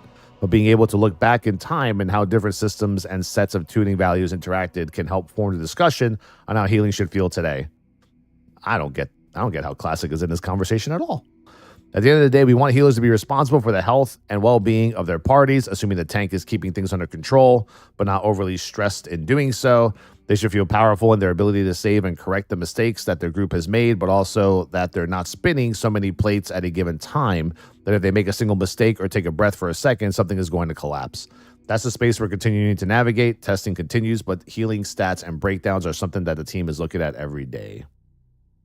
I think the original question was kind of alluding to like how every raid tier they had to lower, right? Didn't like healers, didn't they have to put like a 25% reduction in like output for healing like every raid tier and for the season or some shit?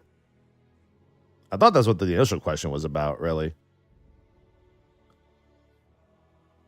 DKs and shamans have raid buffs. It's called B-res and lust. Rogues don't have either, or stat buffs, debuffs. Can't rogues debuff bosses and make them do less damage?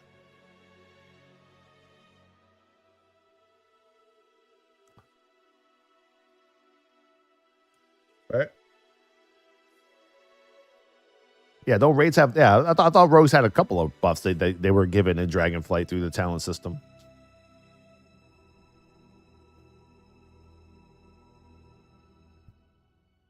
Entropic poison. Yeah, that's the one I was thinking of. Anyway. Many content creators, oh no, have been talking about a defensive creep in the game. What does that mean? I feel like that's the first time I've ever... Dude, is this going to be like the word of the expansion? You know, morally gray or whatever. Like, is defense creep?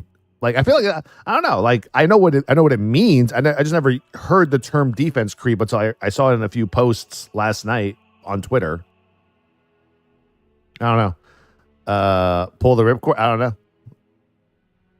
It's a high end thing. I don't know. I mean, we're a Hall of Fame guild. I don't hear it that much at all. I don't hear our guildies talking about defense creep ever. Or are you talking about like high end? Like we're talking like top 5 in the world. Many content creators have been talking about a defensive creep in the game, and many hero talents add more defensive power to classes. The delta between players who do use defenses effectively and players who don't seem to have gotten very large, leading to a very large delta in damage taken and survivability, sometimes even removing the need for healers altogether. Do you feel like defensive creep is real? What is it, a fucking myth? And are there any plans to do anything about it before the launch of the expansion? I was gonna say, does it mean that is it too many classes having too many cooldowns and too many stuns and too many this, and is that all that means, defensive creep? So like I said before, you could do like one tank 4 DPS with like double Shadow Priest or Shadow Priest Boomy and not have to worry about like healing because everyone has so many defenses.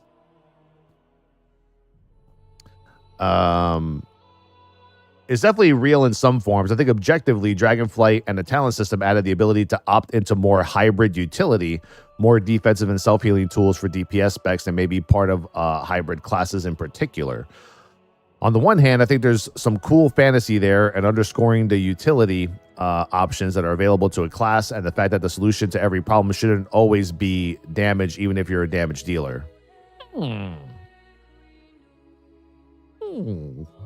Ian, I think for DPS, the answer is always damage. Why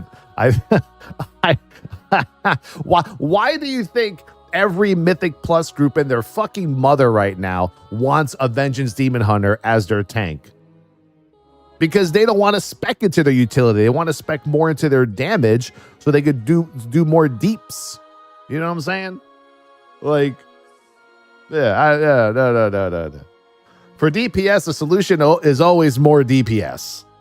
It's always higher parses, orange, red, green, blue, purple, whatever the fuck it is. That's their goal. Numbers going up, numbers doing a lot of damage. There's no world in which a damage dealer feels better taking 1 point in their talent tree on an interrupt over a damage dealing ability. Ever. And that's why my 526, 527 prop paladin doesn't get invited to 9s and 10s, but my vengeance gets invited to 12s like it's nothing. And he's like weaker item level wise. Anyway, there's a lot of value in world content and in smaller group content. Certainly Delves and War Within to have having those tools are really going to be able to manage your own survival better. At the same time, I think we're also keenly aware of the pressure that places on encounter design and on healing at the very high end, where we need to assume that players are making use of all the tools available to them. And there's a point where if having a defensive means that all the encounter designers have to hit you harder to assume you're using the defensive, having a defensive isn't necessarily making your life easier or better as a player. Thank you, Just Saying. Appreciate it. In some ways, it becomes a little bit of a tax.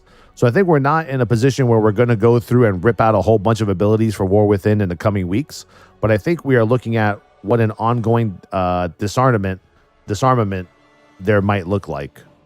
I think it's important that all players have some outs to situations, tools that they can use, but they shouldn't have so many that we're assuming that one is always up, and they shouldn't be so potent or so frequently available that they're overshadowing the contributions of a healer to keeping you alive in a group setting. You know what's weird? It's crazy when he talks about that, like certain content and defenses. He mentioned delves, which I thought was interesting, because when I was testing like delves, because you could do delve up to level 11 right now on the beta if you wanted to test out delves. And on my paladin, I felt like it was hard as fuck on my prop paladin because shit's hitting you way, way harder at higher level delves, right? And I have defenses, I have bubbles, but once all that is gone, I have no sustainability. You just stand and consecrate and wog yourself to death until you nuke down a mob, right? But then I did the delves, you remember, on my blood DK, and my blood DK destroyed them all. Why? Because they have so many defenses, but their main defense is part of their rotation, right? Which means that I'll never die as a blood DK in a high-end delve because I just blood strike my way to victory. And I also have cooldowns, and their hero talents make those cooldowns and their defenses better. you know? So I just took those two tanks as an example because they were both the same item level, right? We're the same item level in the delves. Your item level actually goes up every delve for testing so that you could do a higher. I think I was up to like 606 doing a 9, I think. I'm still not done. But, you know, I'm talking about solo content. So I don't know if that's what they mean by defensive creep. Right? I guess that, you know, I guess they're trying to say that a lot of classes have too many defenses. Other classes don't have as many, right? Is that what we're talking about here? Is that probably the correct defensive creep that's going on? Like now they're adding hero talents. Hero talents are adding more defenses to DPS and to tanks, creating a defensive creep for some and not for others. I'm assuming that's just the overall kind of like, you know. Yeah. Well, I'm saying, I mean, I think there is definitely a disparity between cooldowns and tanks as well. Some tanks definitely have more cooldowns than others, and I think that's always been a problem over the years, but they never really address it because we're supposed to rely on external as well, so.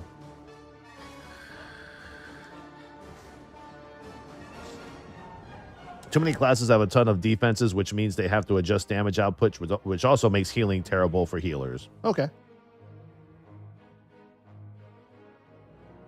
So most classes have so many defenses that when a good player group is doing content, defenses trivialize the content healer role. Not so good players don't hit the defenses anyway. True.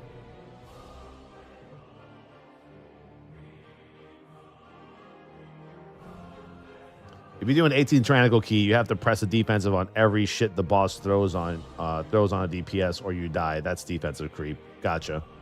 But what's the problem about it, though? Is the problem that some classes just have more than others with the hero talents now? Is that the issue?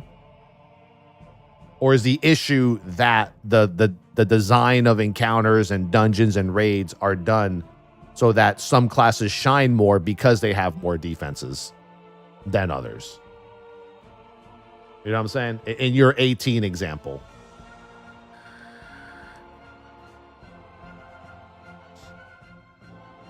Kind of both?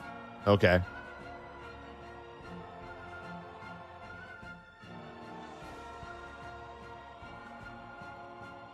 I guess I was just looking for the proper definition of a defensive creep.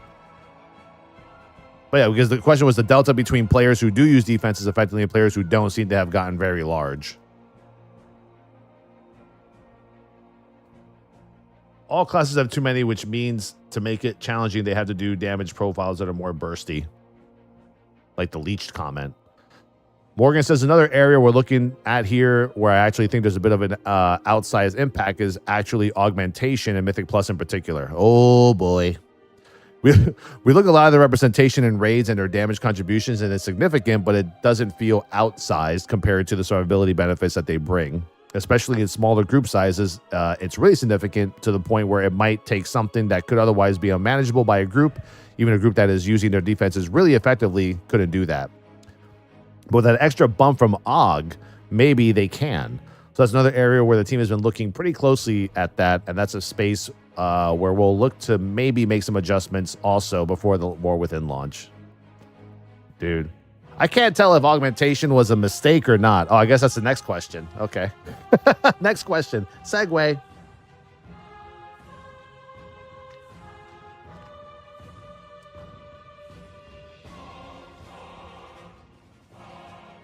It's very noticeable as a healer when you're in the queue with players that properly use their defenses, players that don't. The current design of encounters is either you need nothing or you need everything to avoid being one-shot. See, that makes more sense for a defensive creep definition. A mid-expansion release of a new spec was certainly a first for WoW with the introduction of Augmentation Evoker and its support playstyle. From a design perspective, how successful was the addition of Augmentation into the WoW landscape? Ian says, I think overall we remain happy with the experiment of trying to introduce a very support-style damage dealer in the vein of what Shadow Priest or Enhancement or Ret were in WoW 15 plus years ago, where a huge portion of your contribution was just amping the capabilities of the people around you as opposed to doing the damage directly yourself. I think it's no secret that we've said it on multiple occasions. Obviously, we came out more than a bit too strong in terms of the overall tuning here. We have, I think, reined in augmentation a couple of times, and our goal is for them to see representation comparable to other damage dealers. We're definitely keeping the eye on an augmentation representation in dungeon groups, as Morgan alluded to, and the defensive tools that they can bring. If you get to a point to the very, very high end of keys where they're making the difference between a binary pass-fail check of you can do it versus you will die if you don't have the aug, that's not ideal, and that's a problem. But broadly speaking, it's a fun play style that a lot of people have embraced, and I think we want to make sure that we continue to preserve that while not having too rigid a comp situation in contents like dungeons in particular. I think Moonkin should be a support spec. What the fuck?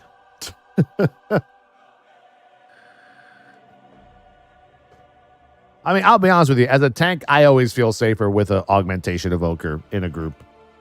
And you end up doing the same DPS as if that augmentation was a regular DPS instead. But I 100% feel so much more safer when an aug is in a group. Ban that man.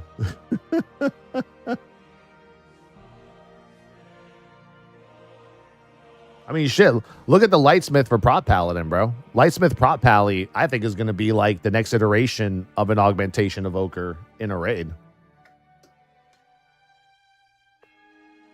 Like I said, I wouldn't be surprised if Lightsmith Prot Paladin is going to be, or Holy Paladin is going to be the push key hero talent.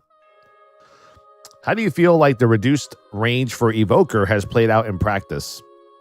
Morgan says, yes, this is something that comes up on occasion.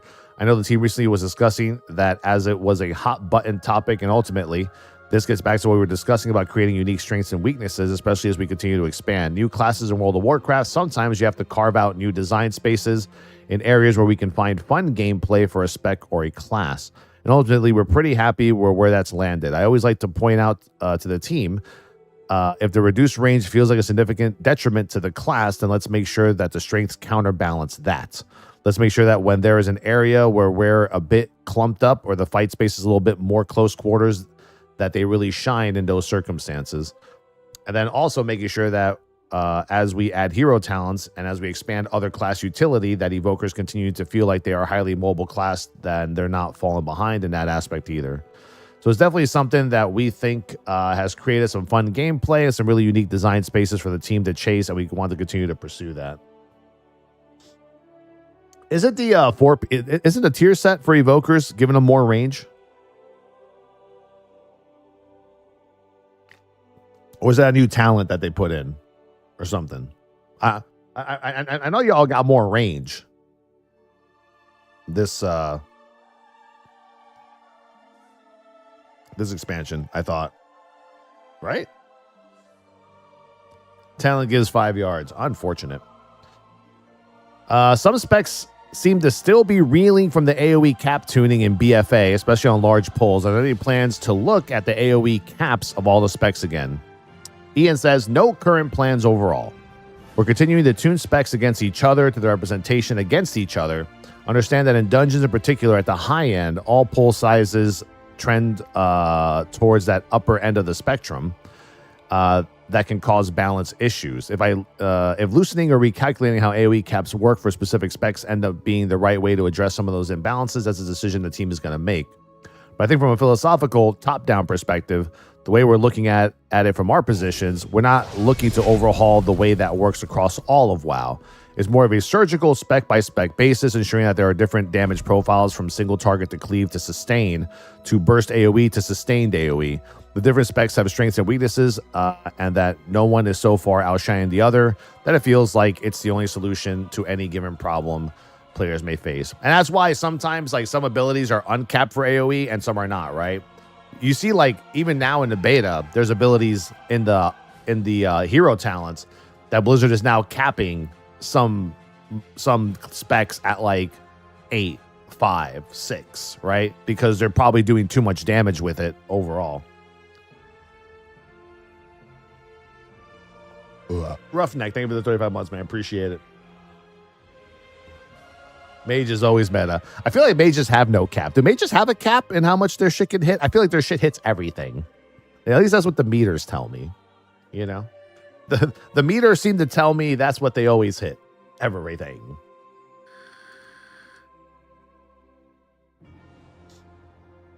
Except for Prot Warrior. Prot Warrior fucking Thunder Blast is awesome.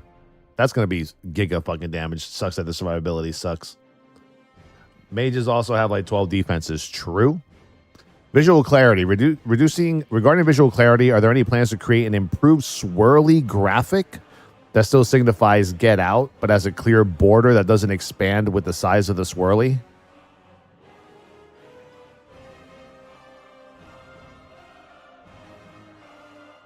Oh, because sometimes you can't really tell the edge of a swirly, whether it's going to hit you or not. Is that what they mean? Like if you look at Tindril, right? The tank mushroom soaks. That I think that's a perfect example of how every swirly should look like, right? It's a green circle on the ground, but it has a border, so you know where to stand exactly, and you know, like that. I think that's what they're talking about. I think like that they want every swirly to have like a border, so you know exactly where it is, exactly how many yards to be away. Because sometimes like people always say, "Whoa, how did that swirly hit me? I wasn't even close to it." But sometimes swirlies have people say like a bigger radius than what is shown on the screen, right? I'm assuming that's what they're talking about.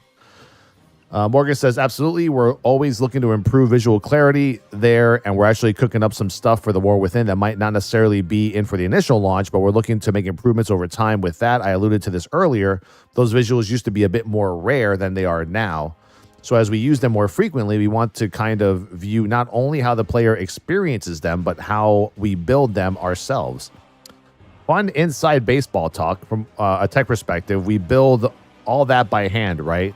Like the individual designers who says, I want this damage to be this size, has to by hand kind of match the visual. And sometimes we call it getting taken to a design court where I got hit when I wasn't supposed to. That's what I just said.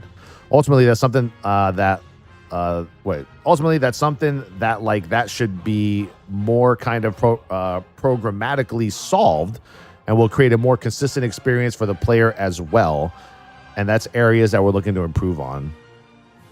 Yeah, I mean, honestly, every swirly should have a border. It should just be consistent, you know? If there's a swirly, if there's a tornado, it should all have borders. Even the split boss in Aberrus, that one was kind of weird with their tornadoes too. Visual distinctions between friendly AoE effects and boss AoE effects seem to overlap often, but is there a way that you are planning to make them more distinctive? Ian says, yeah, I think taking a pass on visual language is something that we talk about a lot and is an active ongoing effort on the part of the team.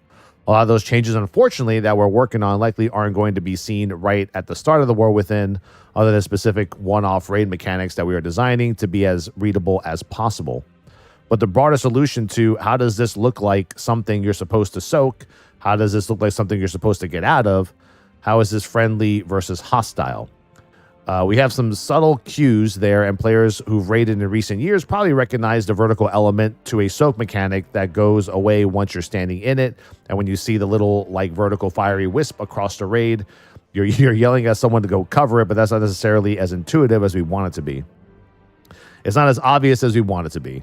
So I think there's a lot more that we can do there. We've at times perhaps been too conservative, too cautious when it comes to we have to focus on preserving the fantasy of player abilities and enemy abilities. But at the end of the day, just because you're fighting a fire lord on a floor, it looks like fire, and all the things you need to get out of also look like fire, like Smolderon. Hey, honey.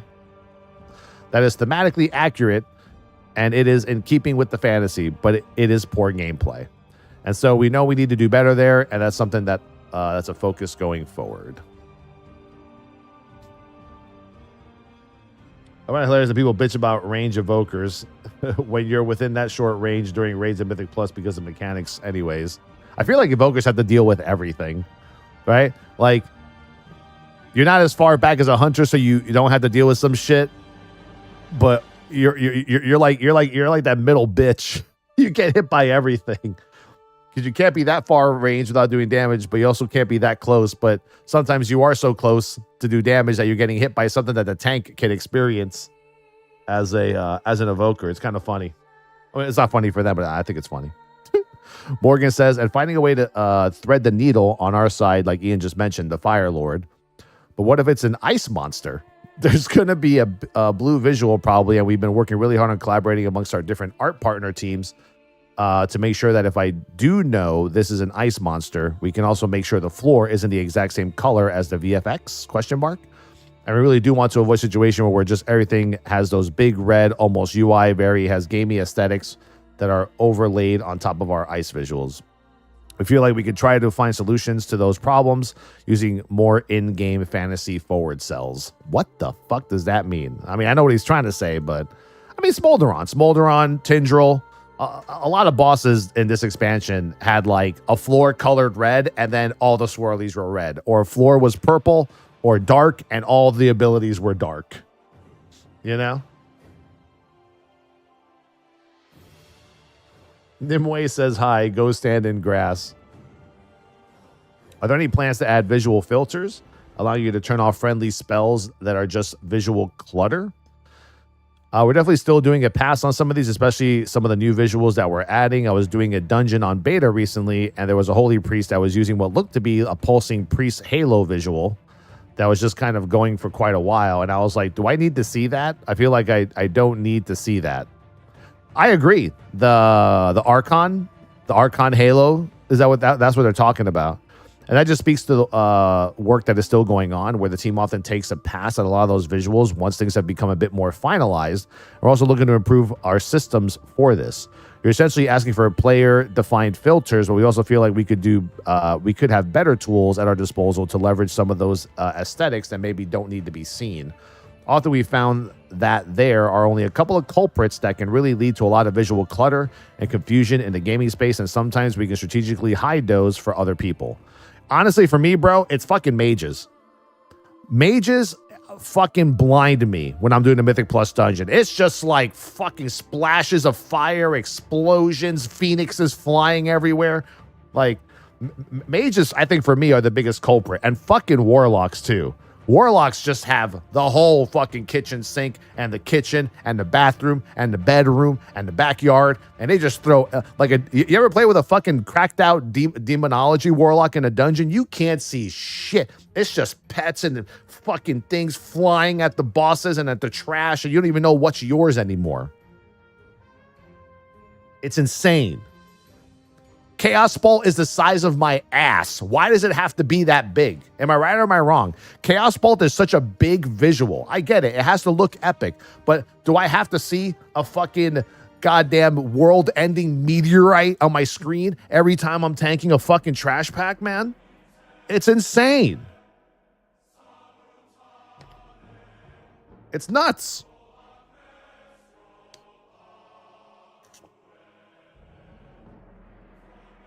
I'm a dwarf. Do I have to see 15 minions twice my size blocking my view of the boss, you know, as they're spinning around with their infernals and shit, you know?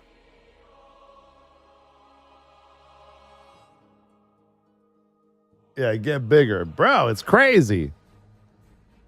But we're also looking to improve our own kind of tools in our tool belt there to reduce some of the visual noise that might be in an encounter, especially when you get into larger raid sizes. You have 20 to 30 people, there's just a lot going on. We actually have a lot of really great tools when it comes to performance and making sure that your performance isn't taking too much of a hit. So potentially leveraging some of that on a more intentional design perspective, not just when performance starts to take a hit, are kind of some of the areas we're looking to improve. I bet. I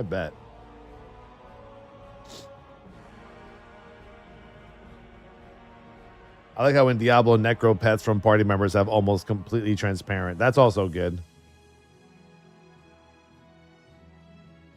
This question is good, though.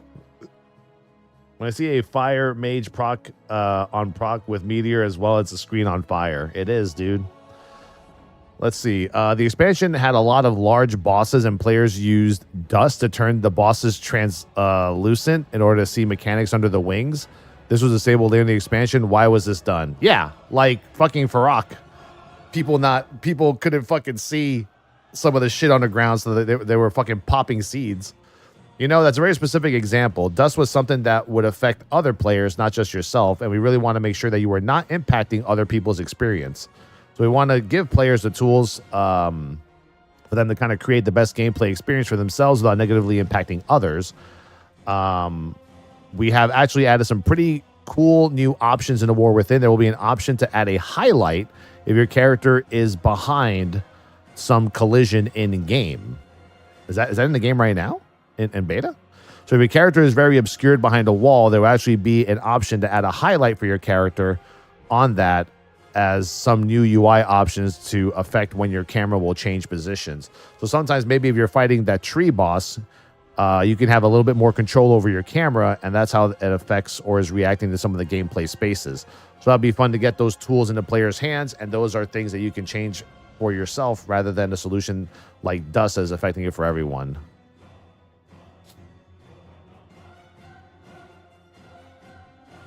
Yeah, well, that's what I'm like Farok is an example, right? Like, you know, for me, whenever we do Mythic Farok soaks, I'm always L1, L2, L3, L4. I'm always assigned left side soak, right? Usually it's the first soak. So for me, I have to actually position myself way out to soak to make sure that while the fucking Farok's big ass wing is covering my small dwarf, that my body is in a position to soak. Usually I have, you know, say chats from weak auras and and big wigs, whatever, popping up so I know where my character is. But it's kind of weird that we were still wiping, and even other guilds, hundreds of guilds, are still wiping on Farok intermission because a ball got through under the wing or something, right? Yeah, lightning swirlies under Razageth's wings. That's why we use dust. But yeah. Collections. With many unobtainable collectibles coming back, could we ever see old elite transmogs have a way of acquiring them again, even if it's a low drop chance or having to hit elite in the season? Ian says, I've never learned to say never about things. I think we have no plans right now to change that. We've over the years made a lot of no longer available things available again, even some stuff that people never figured would come back, like the legendary cloak appearances from Mist that you can get today by playing Remix. Nice advertisement there, Ian. But yeah, I think that we've drawn the line generally has been very niche prestige rewards that required extreme skill to get at a moment in time. So the challenge mode, weapons, and armor kind of in that same general bucket. That's not to say that will never change. But I think our thinking there remains where it has been in the recent past. So you never know. We can still get it, you know? We can still have it. Still a possibility, dude. Still a possibility. Irene, that's the shiz post a video. What's wrong with these guys? Oh, nope. TLDR. I know who Ian Hazakasas is, but who is Morgan Day? What the fuck are these comments? They might as well just say, if you're not a Vengeance Demon Hunter, to go fuck yourself. They have no problem with the insane amount of utility one brings versus other tanks like Guardian Druid. To be fair, Guardian Druid, you're probably just not playing it right. Guardian Druid has Roar, AoE, Typhoon. What's the swirly thing that grasps the enemies backwards that you can outrun them and interrupt them that way? Bash, Skull Bash, Wild Charge, Vortex. You know, I don't know, bro. I feel like Guardian Druid's a very bad example there because Guardian has a pretty good amount of control, but not contained control like a Vengeance Demon Hunter does, you know? Associate Game Director. If Ian is the manager, then Morgan is the assistant manager. Private auras should be a constant. Stay mad.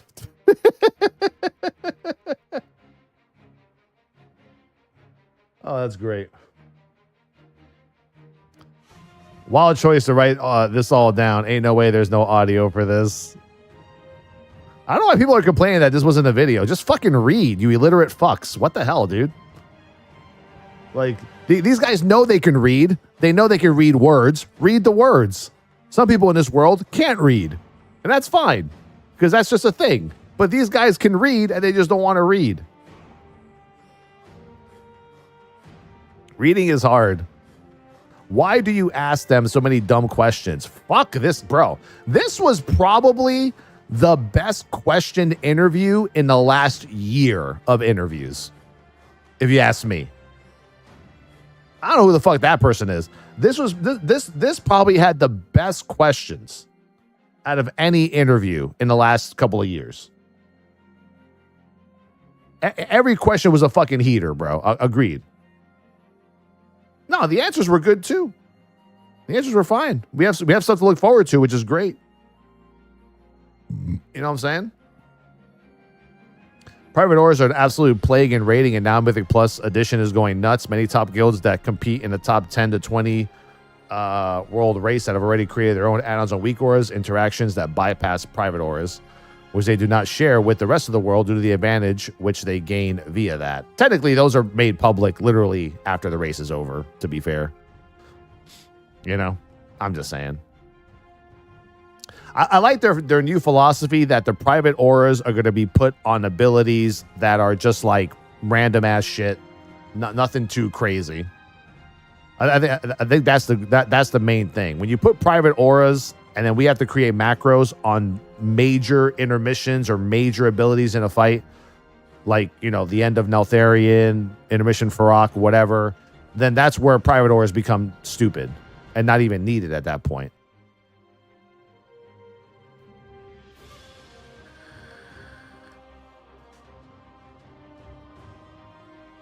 I'm telling you, I think most of Reddit and MMO Champion came to Wowhead. I think they got banned over there too many times. Was this interview done by Gmail? It's unreal to think people will prefer to read all this instead of watching a video. If there was a video, then we would have seen it by now.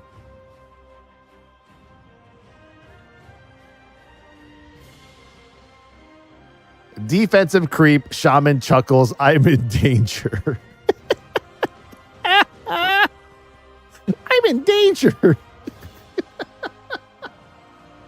Oh, man. No, dude, there were some questions where they definitely dodged, but I think most of the questions they answered just fine, man. I don't think there was any, you know, like I actually liked most of the answers. They obviously, if they're thinking of doing something, they can't tell you what it is until they actually put it on the beta for you to test. Is there a reason why they're blaming the player for using dust instead of owning up to the design dogshit bosses? Anyway, we cannot make the hero talents for bears be the most boring thing in the history of Snore. They are. Wait, they don't like Disco Bear, bro? I love Disco Bear. I love Disco Bear, dude. Disco Bear is my shit.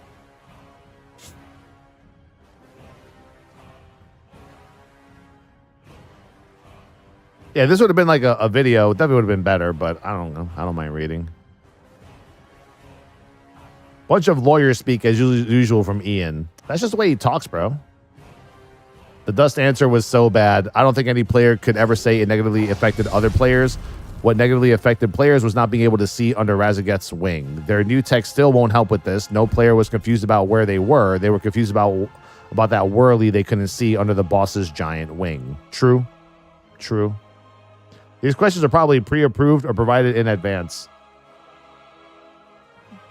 Maybe. Sometimes you provide a list, sometimes you don't. You're not required. I've done tons of interviews, so has many other creators, and you don't really need to. Dig-a-boom. But I'm assuming if this was an exclusive interview, then I'm pretty sure.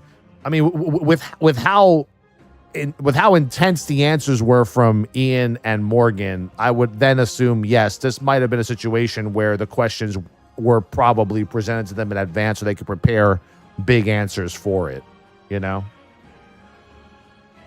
How could you do this interview without asking about shamans? It's been the entire alpha and beta, not a single word of communication from the devs on the plans for shaman. 0 class or talent changes. What a joke. Shut up. It's next week for sure. Next week.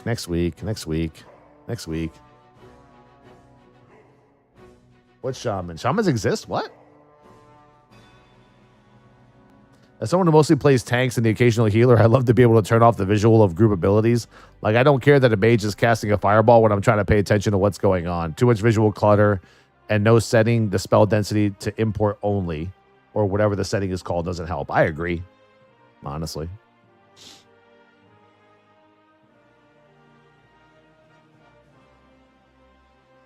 As surprised no one else commented on this. Is it not somewhat disturbing that a game developer was in game and didn't know they were looking at the Archon hero talent halo effect? Really? And we wonder why priests have not received many talent tree updates or feedback in general. I'll tell you one thing, bro. With a team as massive as WoW's and all the specs. I'm sorry. Look, I don't expect any dev, especially someone who doesn't necessarily work in the coding space and is more like a manager, like an assistant game director, like Morgan, to know literally every ability, every passive, every button that's being pressed by every spec. You're going to forget some of them, bro. You can't just expect them to remember all of them. These are the people who say, oh, Blizzard doesn't really play our game. Some don't, but some do. But you can't expect them to remember everything. Like it's like hundreds and hundreds.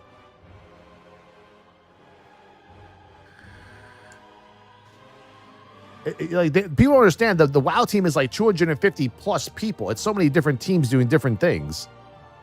So basically, screw shamans. They're literally the least defensive class in the game. Correct.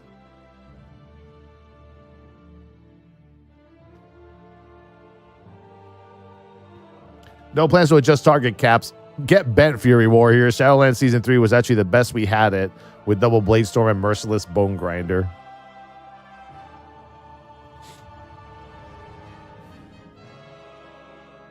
The idea of expecting every dev to know everything about everything. Just think of your own job and see if you know everything everyone does at your office. I never did. Oh no, Tom Russ got involved. Oh no. The great Tom Russ making his presence known. He thinks that nerf should come sooner, much sooner. As soon as Race Roll Force is done, you must nerf every single boss by at least 20% HP damage and continue to tune it on a weekly basis, targeting specific mechanics based on telemetry and what's causing most wipes and deaths. Who the fuck is this guy? Who the fuck is this guy? What? 20%? 20%? That's like an ICC buff debuff, bro. Affixes, delete them all. No one likes them. They're nothing but a major annoyance that makes players want to not play the game at all. Wow. He has no idea what 20% looks like. I don't think he does. I don't think he raids, bro. You know? Everyone claims that they know everyone doesn't like them. How the hell do you know? True. Paradan, what's going on, bro? Defensive creep. What's his opinion on that? Do not nerf self-sustained defenses, self-healing just because some tryhard is doing something degenerate in a game. If anything, those should be buffed across the board to reduce reliance on healers because you keep making healers weak. I get it. He's a healer. Delete AoE caps. No class respect should ever be capped at 5 or 8 targets. If you are pressing an AoE, it should hit every single target equally. All right. You tell him, Thomas. You fucking tell him, bro. You tell him how it is. Tell him, McCluskey. Tell him what time it is. Tom just being Tom.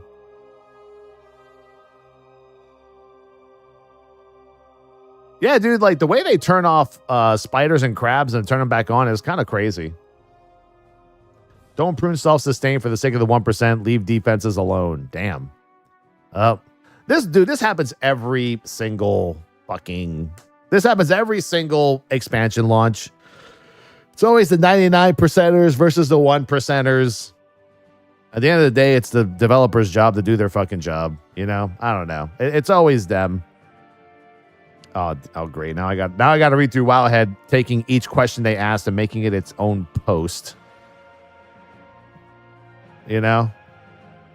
Every single time.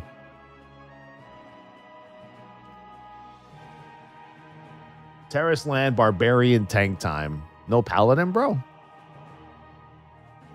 I like this comment. This is what Jack was saying and Ellesmere was saying the other day.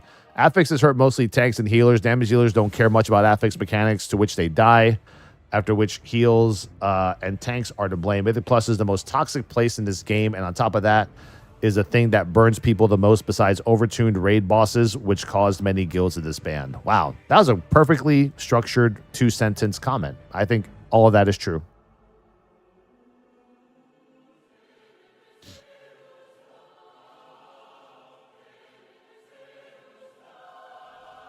I'm retiring my Pally love. Is Barbarian tanking good in Tarisland? Can you dual wield tank?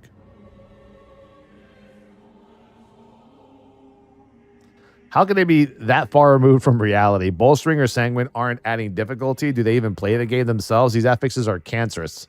I don't play my tanks on Sanguine week, and having this garbage now every month is awful. I hope they will actually listen to feedback this time instead of just pretending they do. I mean, I don't know why it's still in the game either. You know? I have no idea. PvP with the Blues in Deep Hall Ravine on June 21st. I think like 2 people are going to show up to that. What is that, 3 o'clock tomorrow? Play with the Blues, new dungeon? Go for it, man. Yeah. The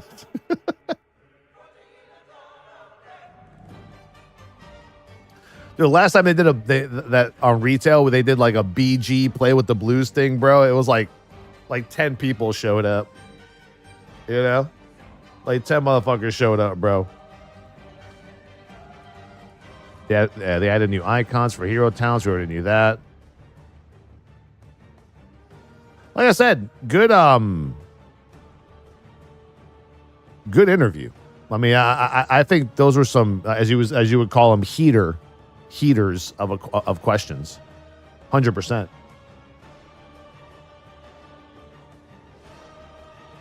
Elden Ring DLC tomorrow. Bad time for PvP. True. Is that tomorrow? And for those asking on YouTube, yes, delves can be done with up to a regular group size, right?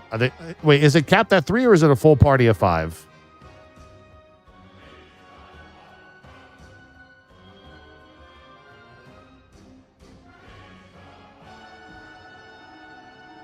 Full 5, right? Yeah. Yeah, full 5. Well, let me bang out a key really quick. I want to get my weekly so I can get some more trinkets. Do I have the quest? I do have the quest. Anyone need a key? I'm asking if you all need like a 7 or a 6 or something. I could just tank it for you or some shit. I don't care.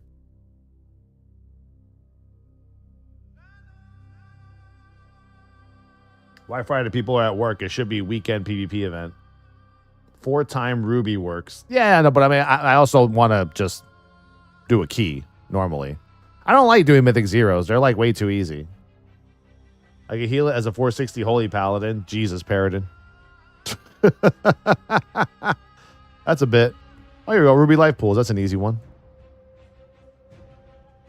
I'll help these. Insta invite, bro. Insta invite. Yeah, +6 Paladin insta invite. +10. You got to think about it. You got to think about it. I don't know if I want to invite this Paladin, man. I have no idea, dude. You know? I'm having second thoughts. I'm having second thoughts.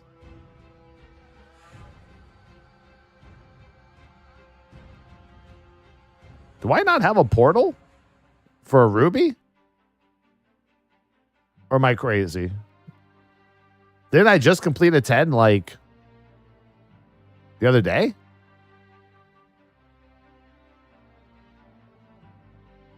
Okay. I guess not. I guess not. Howdy. Hi.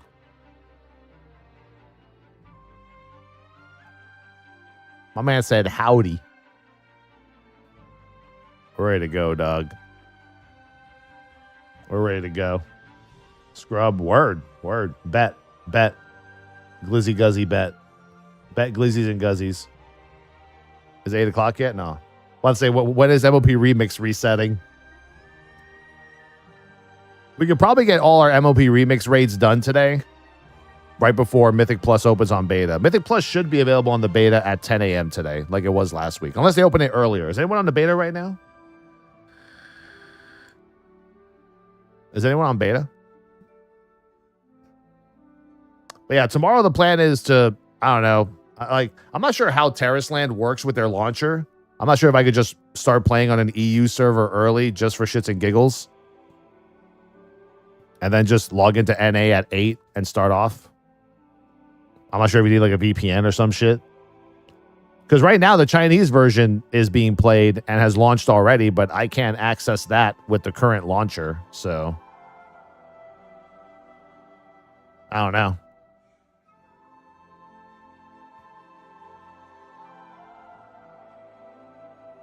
New SOD Phase 4 PTR today. No one cares.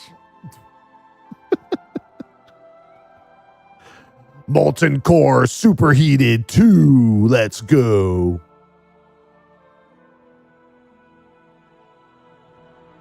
You can't need to make a new account and set it to a different country before logging in. Well, can I just log in and set it to the country that I want to, then set it back to another one later? Like, does EU have a different launcher than NA?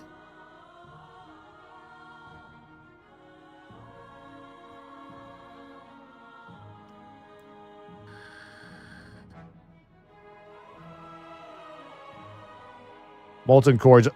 Bro, not even a countdown. What just happened? Oh my God. Not even a countdown, bro.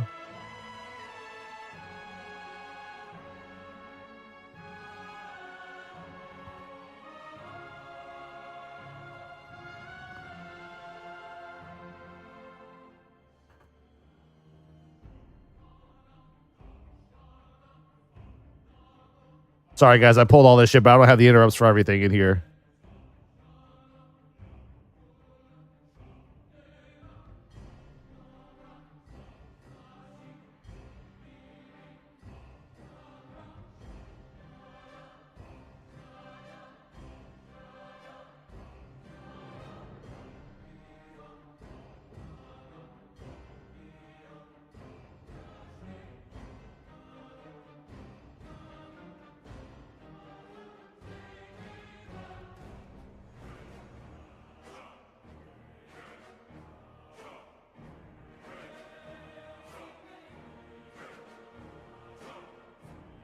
That tectonic. Oh, here we go. All right. All right. All right. I like the way these guys are thinking right here.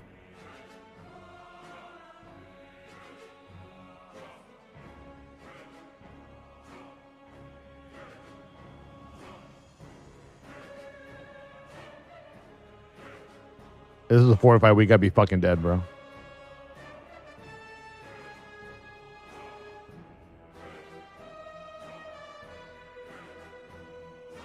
It's so weird how you feel so useless, even as a prop paladin with a few interrupts.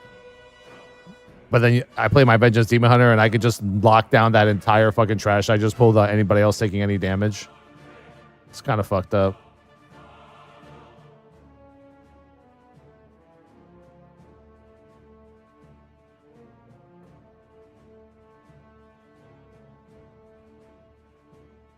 Oh, someone gonna die.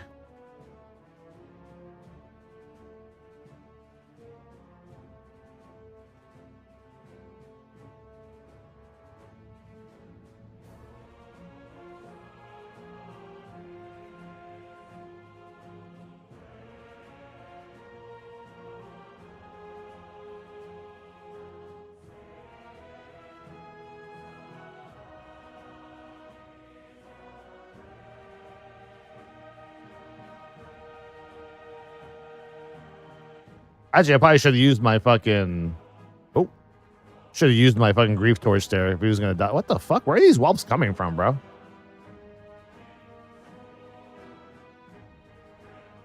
He said lag. Dude, doing 6 keys and 7 keys are some of the most dangerous keys in the game, bro.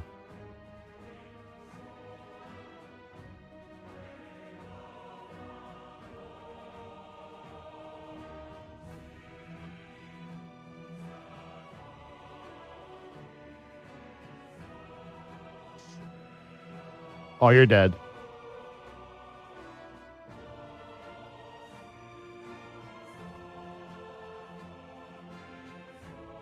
Dude, I don't even have my Mythic Plus build right now. I'm pretty sure. We all ready to go? Let's rock.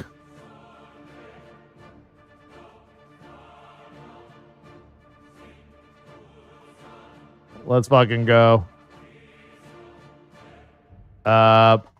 Is Avengers behind the wall? Did he not make it into the dungeon? Oh, he's right here. Okay. Oh, SLT? SLT?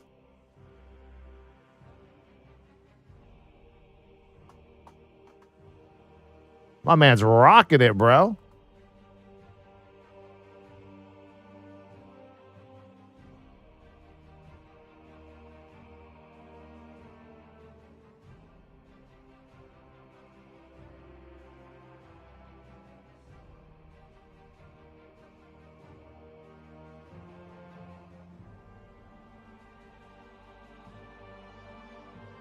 Do I have a spec? I have a spec. Hold on.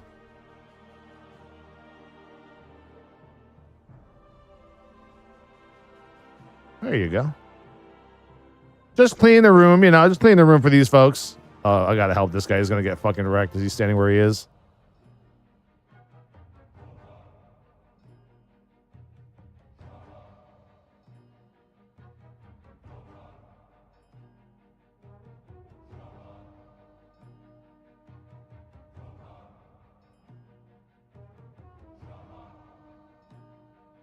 The fucking sound of those fucking things always irks me. Yo, where you going, bro?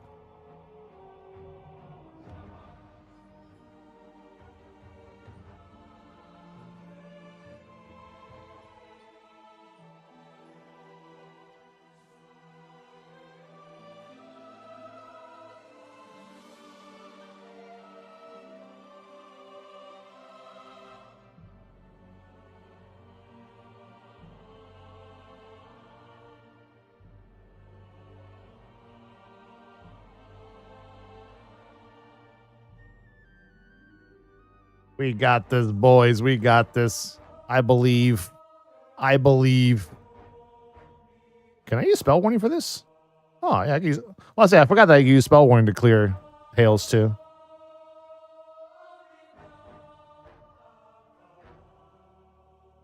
Demon Hunter saying lag is like always a thing, bro.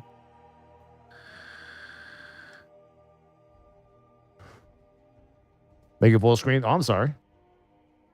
I forgot I wasn't still on the other screen. Honestly, my other screen is way better than full screen. You get to see chat. You guys don't even see half the crazy shit people say in the dungeons that I'm in, bro. Like yesterday, you missed the entire like the entire fucking Mistweaver shitting on that poor guy for like, you know, fucking standing in swirlies in halls of infusion. Poor bastard.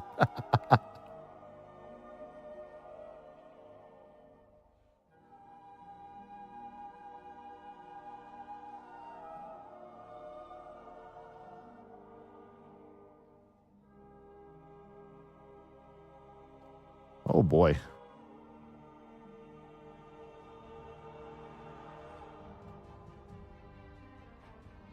Are the healer that died? No. Demon Hunter lag? Oh, he DC'd. He's out. Was that Azralon? Was that an Azralon player? He's DC. Dude, we can finish this dungeon with 4 people. I ain't gonna lie. The lag got him, boys. Everyone F's in chat for that Demon Hunter. The lag finally got to him.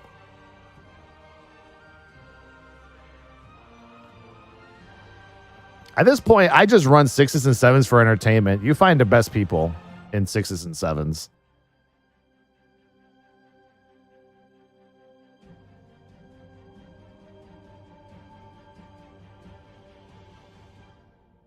Oh, there you go.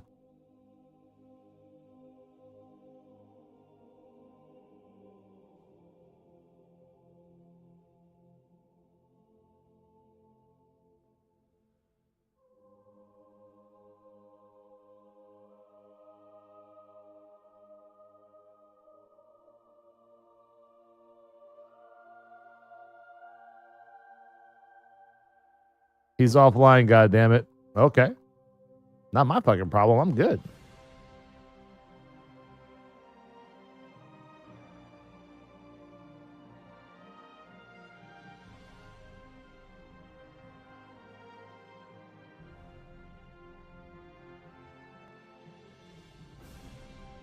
I don't know why someone being offline has anything to do with anything. Just keep pumping. Keep pumping.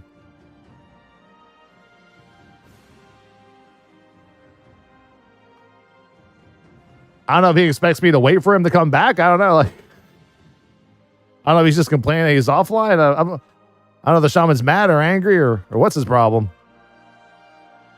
Like, yes, there is somebody offline. Correct. But don't worry, Daddy Tally is here to carry the load.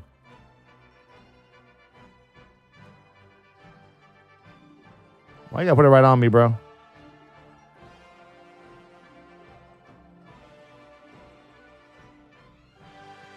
I'm more mad because that Demon Hunter is going to get free gear in the mail. And we're going to get nothing. I think that should always be something that Blizzard fixes. The ability for people to not get gear, even if they DC. It's unfortunate, but you just can't tell who's doing it purposefully, or some people get frustrated that they die too much and then they just fucking leave a dungeon in a fit of rage. Mostly Azraelon, Ragnaros, and Frostmourne Alliance players. You know? Mostly. I mean, they're the biggest culprits statistically. It's not even a fucking... Shaman died. Shaman stood in the shit.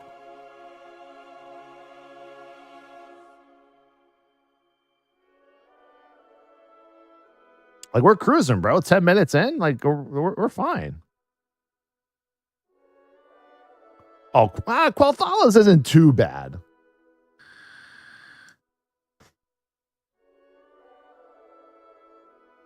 Wait, you can't... What?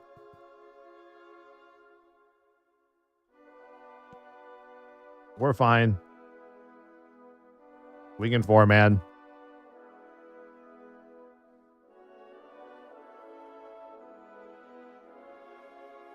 Did we just get put back in a queue? I don't think the shaman knows how this works, bro. Wait, somebody joined a party. I'm confused. We're in a Mythic 6. How does somebody join a party? Is that new? Did I miss that? Like, yeah, they can't. What is happening today? What the fuck is going on? What the hell's happening?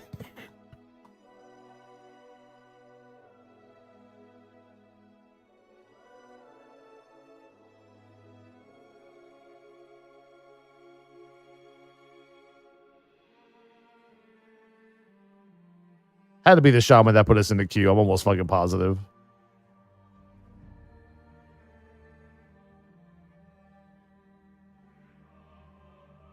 Is he the leader? Yeah, he put us back in the queue. Oh shit. Ah shit. Let me rest this guy. Oh, dragon. Keep forgetting about this dragon, bro.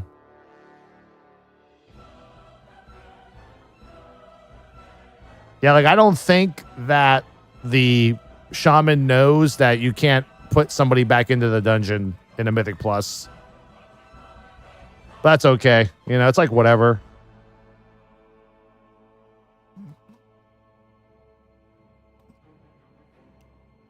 Now you wonder why Blizzard is making it so you have to run a +9 to get Mythic fucking gear. You know? I kind of see why Blizzard now wants to do it. Instead of having people do 6s.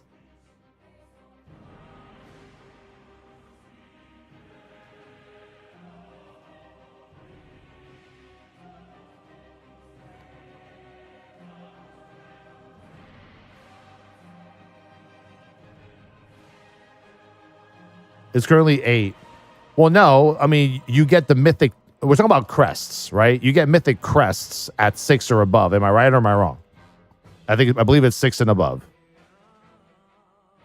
In the War Within, you only get Mythic crests at 9 or above. So yeah, it's basically it's definitely a nerf to that, 100%.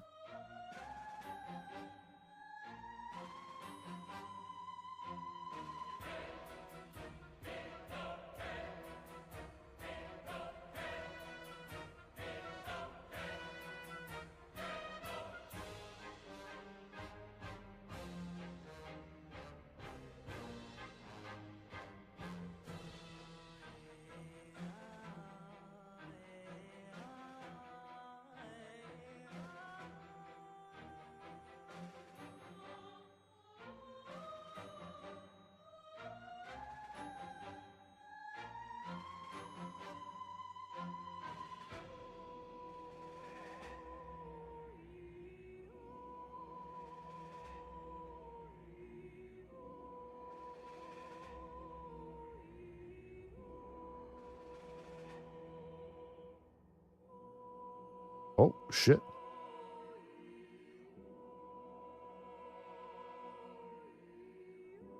That shaman's on tilt, bro. And he keeps releasing, which is pissing me off even more, bro.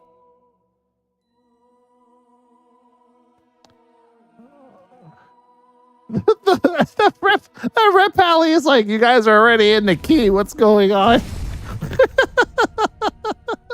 The fucking rep paladin is like, rep paladin has no idea what he just got invited into. He has no idea. He has no fucking clue. He's all kinds of confused, bro. He's all kinds of confused. Y'all ready? We're good? Let's go. I'm ready for the excitement of this dungeon. I don't script this, folks. I don't pre-tell these people to be like this. This is just WoW. This is WoW at the 4 to 7 range of running keys. This is just it, bro.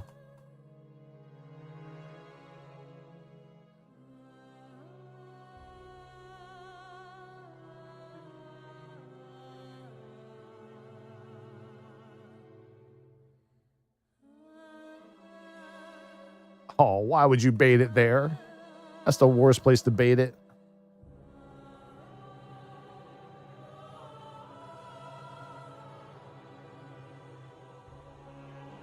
Dude, sometimes when I run these keys, especially like in the lower range, I'm convinced that I'm part of a sale run that I don't know about.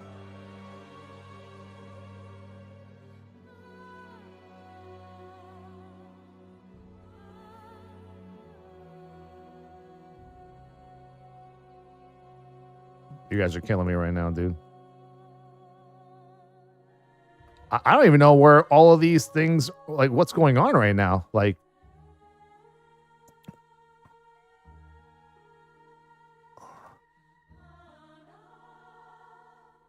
I don't know why they're baiting these fucking things so far out.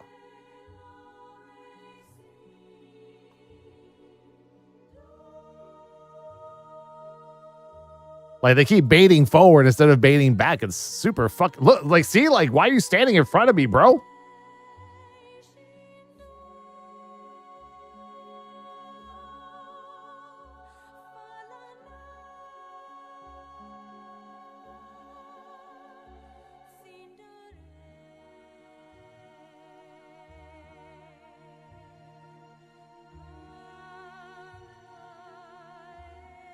This is madness. This is insane is what it is.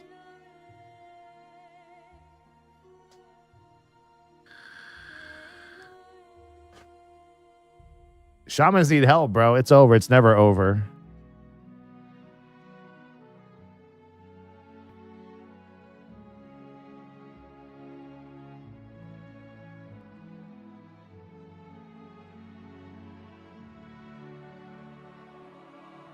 It's not over till the fat lady sings, boys.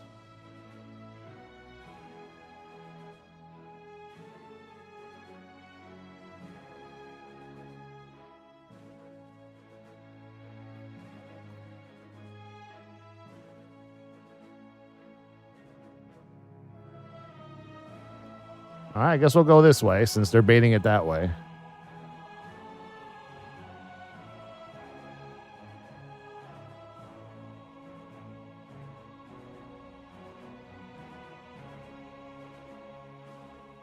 There you go. That's how you bait. You bait fucking backwards. So I can move forward, give you guys a lot of room to deal with the ad when it comes out.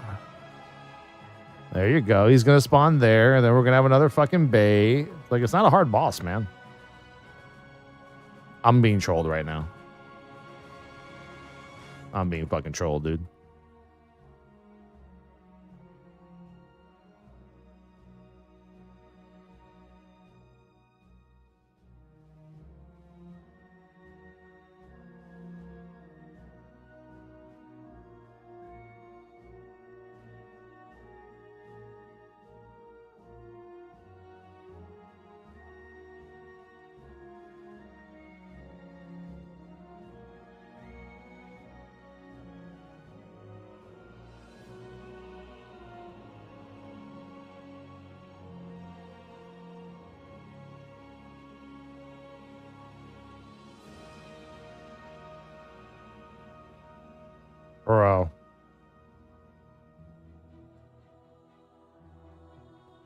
this dungeon is cursed, dude. This dungeon is fucking cursed.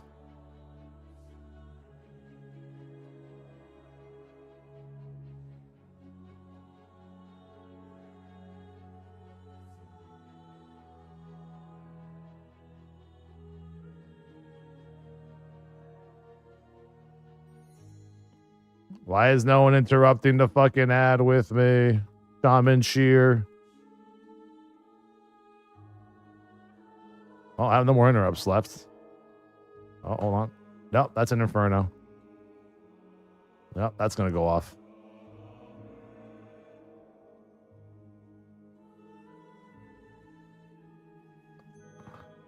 Wow, we have two of them that spawned. I don't think I've ever seen this before. I don't think I've ever seen this before. I've never seen two. Can we outrange it? I don't even know. Can we outrange that shit?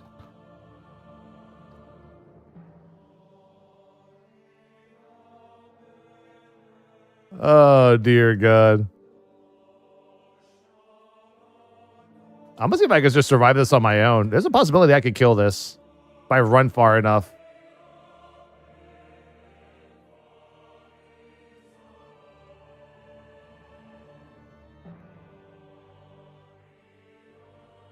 Oh, no, no, maybe.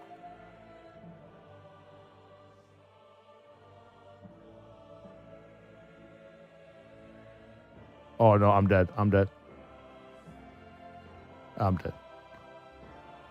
This is supposed to be easy? 100% it's supposed to be easy. Like 100%. Like, it's supposed to be super easy. I mean, almost.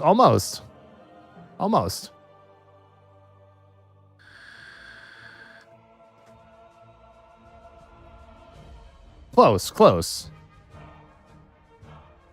I mean, the boss is not a hard concept, right? Like, the boss is really easy. Like, now I understand Ian's storming comment. We got this, bro. We got this. This is easy. We're gonna do it. We're gonna do it. We're committed. You guys ready? Yeah, there you go. Guys, get a health stone. We need health stones. True. Hold on. Let me go Algalon mode. There we go. Now we're Algalon mode.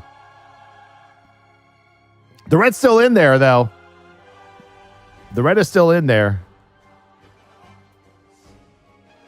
By the way, that fucker hasn't even left yet.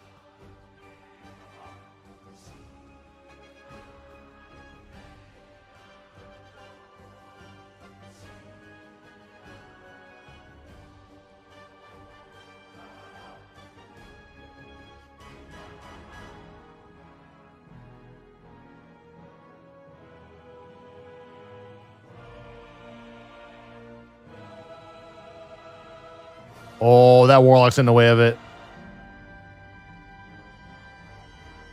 Let me give them tons of room. I'm going to give them tons of room.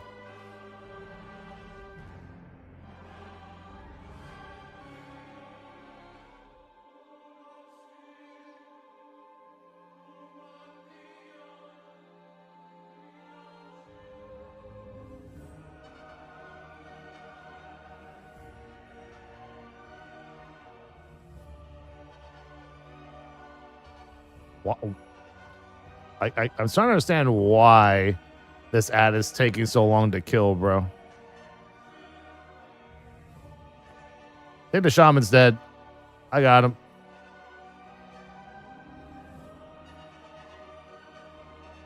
He is not taking his res, and he's dead again. Oh, man. It's all good. Maybe next time, folks. Damn that demon hunter. I'm good. Hey, you know what? I always give groups like this a try. If I see that they can't overcome a simple obstacle, then it is what it is. You know? It's that simple. Don't be mean about it. Say, you know what? Sucks that the demon hunter left, and go about your business. Was there a lot of bad gameplay there? Sure. Just got an email. Let's see. Blizzard Entertainment is thrilled to confirm their presence at this year's Gamescom. returning to Germany to celebrate two of their hottest launches, War Within and Diablo Vessel of Hatred.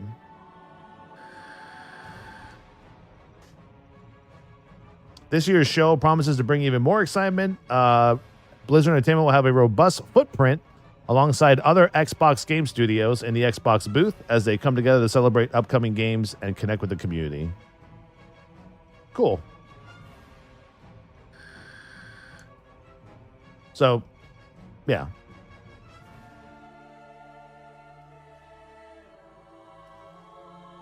Overwatch 2 will have a joint stand with Porsche, highlighting their new collaboration featuring a life-size diva statue modeled after the new all-electric Macan, and inviting fans to enter a real-life rendition of an iconic Overwatch 2 map.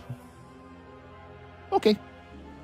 To be fair, Gamescom starts on the 21st, and early access for War Within is on the 22nd, right? Maybe they'll announce 11.1, possibly, you know? Vessel of not Crusader. You know? Yeah, it could be like another like pre-launch cinematic for sure. Has anyone checked the beta to see if the keys are up yet? I'll check. Sometimes they're up early, sometimes they're not. I don't know. I'm still looking to see if like that Blood DK Blood Beast thing is better now after the changes. Still surprised they didn't make any changes to Shadow Pan for Monk though, which is weird. I'm somehow still in Siege of Borealis. What was that? It was like a 66, 69 death Siege of Borealis. That was disgusting. Player housing announcement. Let's go. Yeah, you know, I don't know about that on the player housing announcement. You know? I don't know about that one, buddy. But yeah, the plan tomorrow is obviously play Tarisland. I do have like a sponsored 2-hour segment somewhere in my marathon. I don't think it matters where it is because it's a marathon. But yeah. But like I said, I'm going to play as long as I can without running out of stuff to do. Which I think is going to be the problem. Because you're capped at level 20. You know? I don't know. I don't know. Wow, I can't hearth out of here. Is this for real or? Let's just go out. For some reason, like the teleporters to the main city are not working anymore. Time to fly. Get me out of here, bro. Where's my Dalaran toy? You live in Siege of Borealis now. Look at me. I'm the captain now.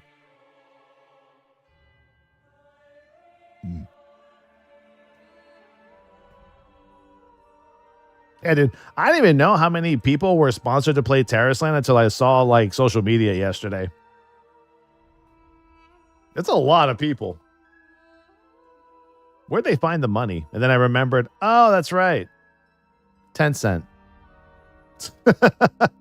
I remembered Tencent. They're owned by Tencent. Yeah, because when you run a big campaign and you're sponsoring like a lot of like big streamers and stuff, yeah.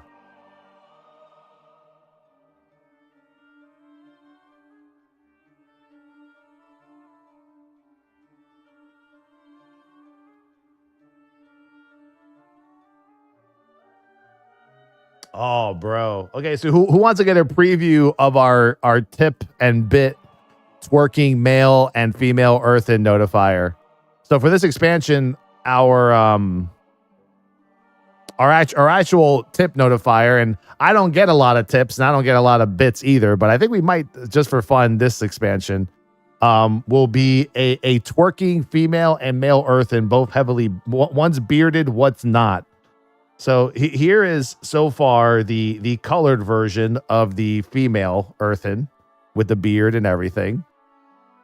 Pretty good artwork. So she'll do a little twerk on the screen as long as you pay her some money.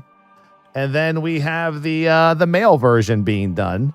There you go. That's the male version with a big badunkadunk. Got to have a male and female version, obviously. You know, equality and all that shit. I don't want to be called some fucking sort of sexist or something for some reason. But yeah. Oh yeah, there's a male version too. There's a male version. If you guys want the male guy to twerk for you all day, ladies, he'll do it. He'll fucking do it. He'll twerk for you all day, all night. The female version does look pretty sexy though, don't she? Yeah, hot tub screen. And then we have a preview of what the sub notifier is kind of going to look like. Right now we're putting up the drafts. So as you can see, this is kind of like the beginnings of it. So what this is supposed to be when it's finished is it's supposed to be Xalatath coming out of a void portal, walking up to the World Soul Azeroth. You'll see it happening right above my camera. And she's going to stab the World Soul with Sargeras' sword. You know, the sword.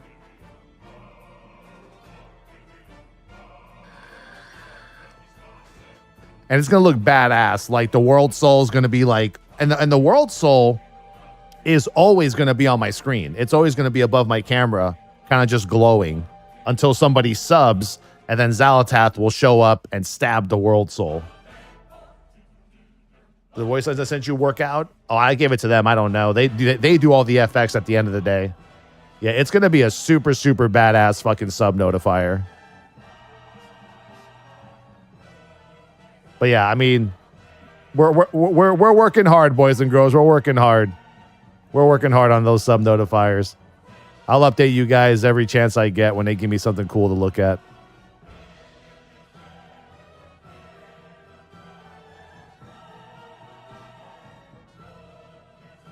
And there's different versions of it. So there's this version because we're trying to pinpoint how we want the Xalatath thing to work. I don't like that version. I don't like this one, the one where she leaps. That's not. I don't like that one. What's this one? What's this one? I think this one is the original one.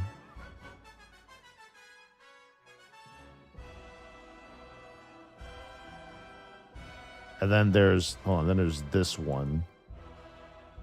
Yeah, I like this one better. This one's very upfront, very easy. The sub notifier will be no less than like 7 seconds.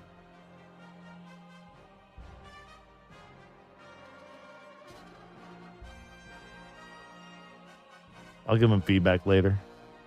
These guys are in Italy. What time is it in Italy right now? Anyone know?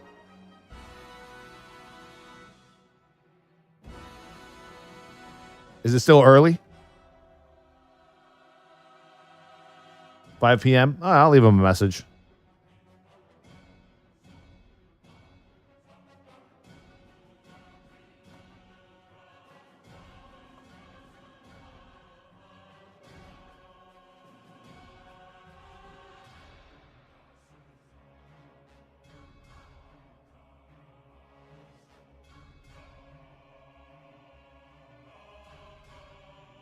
Give me a second. Let me grab the link. Because they were having a hard time trying to figure out like what my vision was for the sub notifier, and they nailed it. They nailed it on that first one.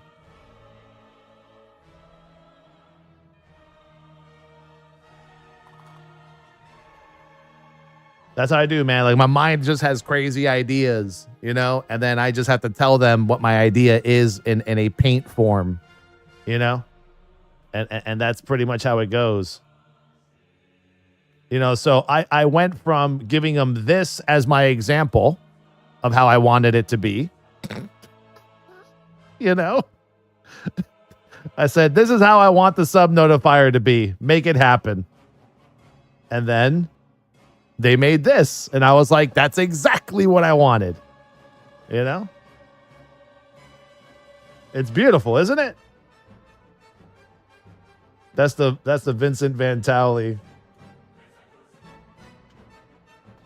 Nah, dude, you know, I'm like a game director, bro. I'm like a game director. You know, I have the vision. I just got to tell them what I want, and they make my vision come to pass, you know?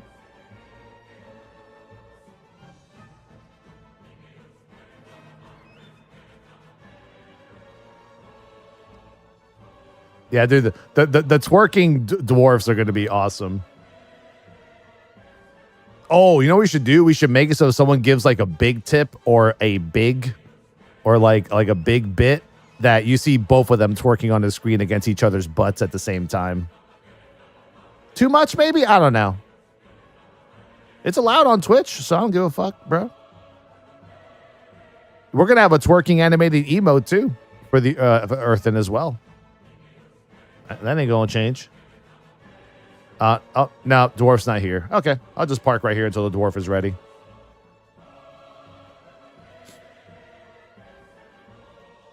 Too much, maybe? Nah, not at all, dude.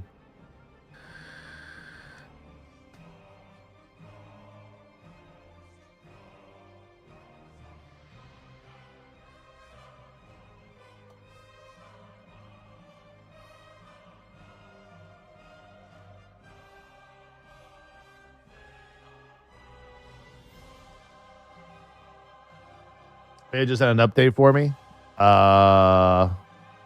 Did it? I wonder if any of the changes that we're talking about. Well, you know, it's probably because you haven't logged into beta in a while, maybe. Twerking Zaltad that she makes it rain. Nah. I was thinking about that, but I don't want too much Zalatath on the screen. I just wanted the sub notifier to capture like kind of like all the themes of the expansion. You know, the big sword, world soul, Zalatath. You know. And so we made it into one big thing.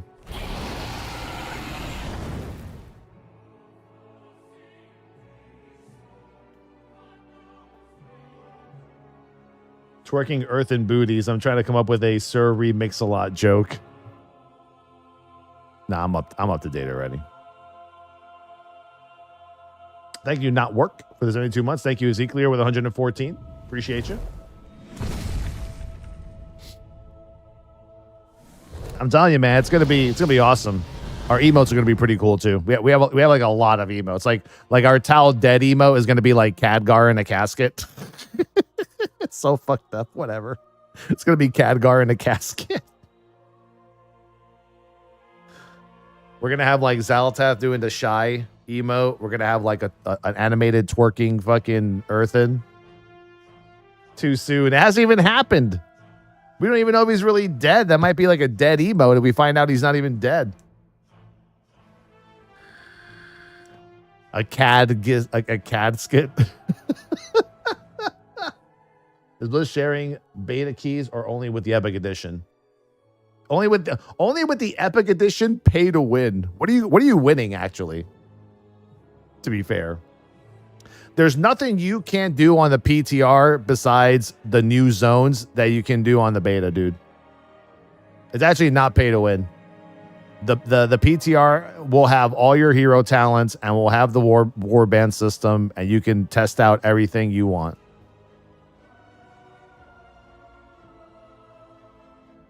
I bought the Epic Edition. I played the beta for like 30 minutes. Oh, for sure. Lots of people don't really play it that long, you know? All right, who wants to do a heroic Giga World tour? We have about an hour and a half to complete as many raids as possible before Mythic Plus comes up on a PTR. Oh, I missed a few, I guess.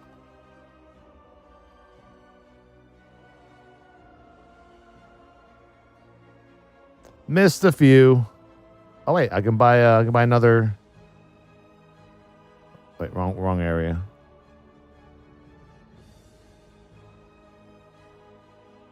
Yo, where's little Beefy, bro? Where's Beefy at? We need a return of Beefy today. Gotta get Beefy back into the swing of things, dude. Blasters and Guzzlers, go. Oh, see, I want to. Okay, so I already know that, but it makes me want to buy it, but I don't have to buy it. All right, what? Already known. I guess I don't have this one. There you go. So I need 1, 2, 3. One. Yeah, I got 3 left. 3 left. 3 left to buy. Yeah, I'm playing Tarisland tomorrow. Like every other WoW streamer, I have a sponsor. Look, dude, like Grayson is sponsored to play Tarisland tomorrow. I think Guzu too, maybe. I don't know. Dude, I don't think those streamers' viewers are ready for Tarisland. I don't think they're ready, bro. They better hope they have some good moderators in that channel tomorrow because they are not ready for it. Classic Andy viewers are not ready for Tarisland to be played by WoW streamers. All right, we'll start with Mogushan Vaults.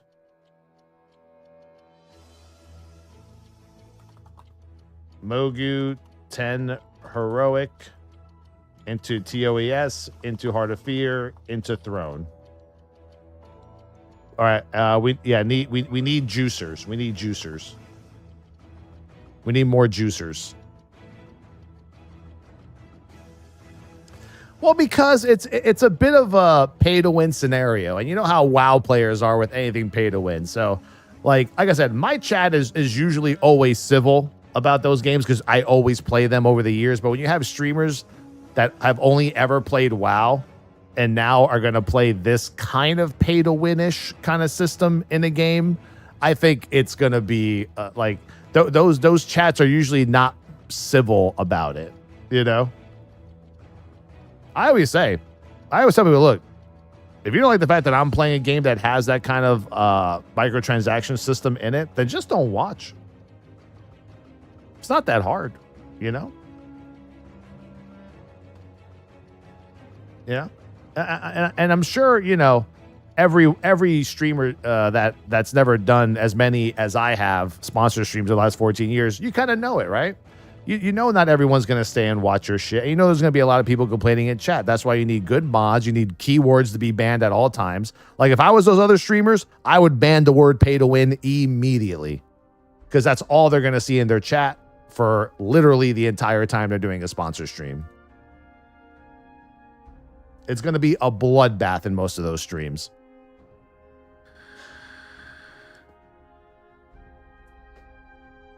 Tarisland will be the best WoW-style game on mobile for sure. Probably won't do great on PC.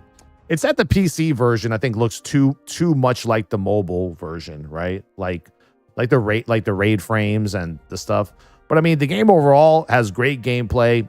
I'm already impressed by the in-game editing tool for the UI, in-game DBM, in-game raid frames, in-game DPS meters. No add-ons needed. Raids and dungeons have really good call-outs for casual players. It's really, it's nice. Is there a way to gain an advantage on other people if you care about that? Absolutely. They have the same, like I say, they have the same system as WoW, but theirs is obviously exaggerated because it's a free-to-play game. You know, they have the same system, right? You buy crystals on their store. You take those crystals, you sell them on the auction house for gold. You take that gold, then you buy power. You don't buy necessarily gear power, but you buy like statistical power. It's the same concept, except they're doing it on a way higher degree.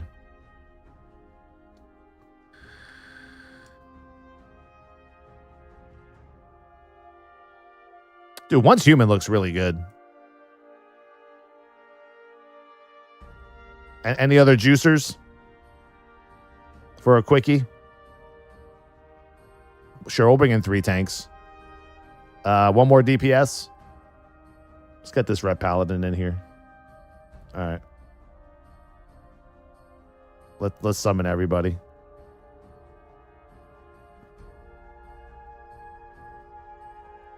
I mean, at how popular Lost Ark was, and they did the same thing. Yeah. Well, I think Tarisland is a bit on the is not, I think, as what's what I'm looking for. Yeah, they're not as crazy as Lost Ark though, right? Like Lost Ark obviously is the better game because it has better gameplay, raids, dungeons, systems. Tarisland is new, you know, and they had to go through a lot of iterations of their microtransaction system.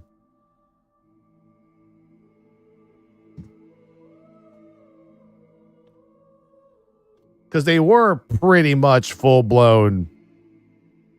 Why is this guy not taking his fucking invite, bro?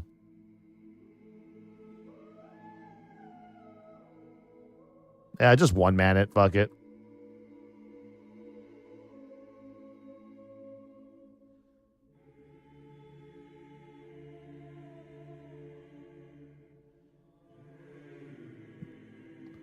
Until I can invite somebody.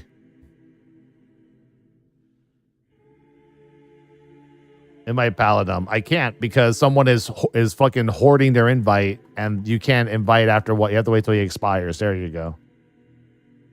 All right, now you're in.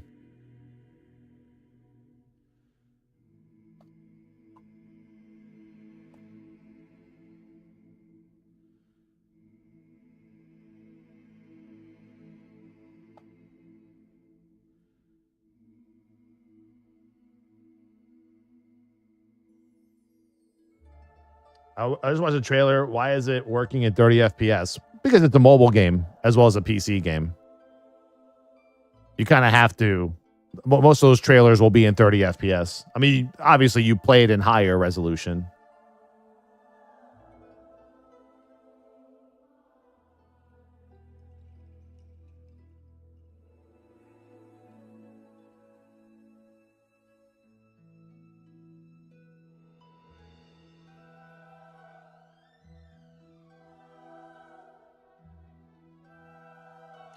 The only one I saw is you can buy the currency with cash, self-currency to players for in-game gold, and use the gold to buy the gem boxes for gear.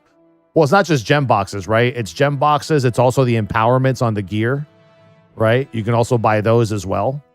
There's a lot, like I said, there's a lot of statistical power that you can buy with gold.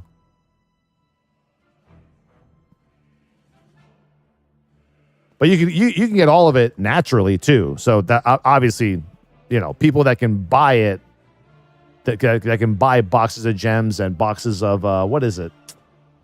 Man, I don't know, what is it, like ornaments, or it's like there's 3 different things you could buy that you could put on your gear that increases the power of your gear. But you cannot actually buy gear like you could before. You can buy gear from the auction house, but it won't be as powerful as like the tier set stuff, obviously.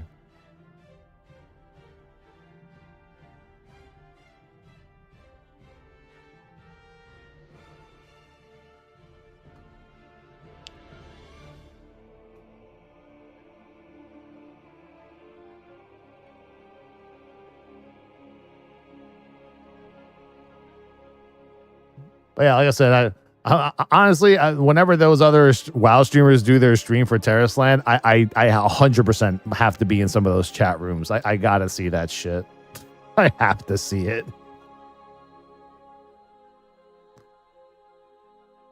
Max was smart yesterday. Max was doing what any proper streamer would do. They start telling people ahead of time they're going to start doing a stream like that, so that he can get kind of like a feel for what people think about it, right? Start watching videos, start talking about it. You know, obviously it's just a form of conditioning. You're just conditioning your chat to know that you're going to be playing something that maybe they might not like, but maybe they might like.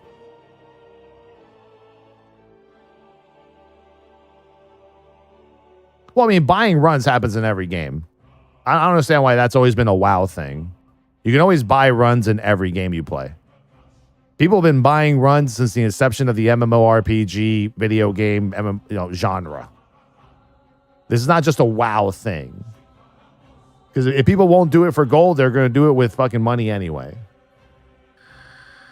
But no, it's not that much worse. The problem is that in Tarisland, those gems are significant power increases that take longer to get naturally than they would, you know, by using the I guess their variation of a token.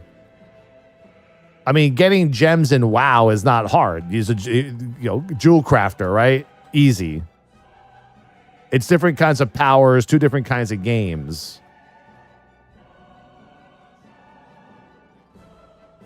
Oh, that actually hurt. I think that was going to hurt.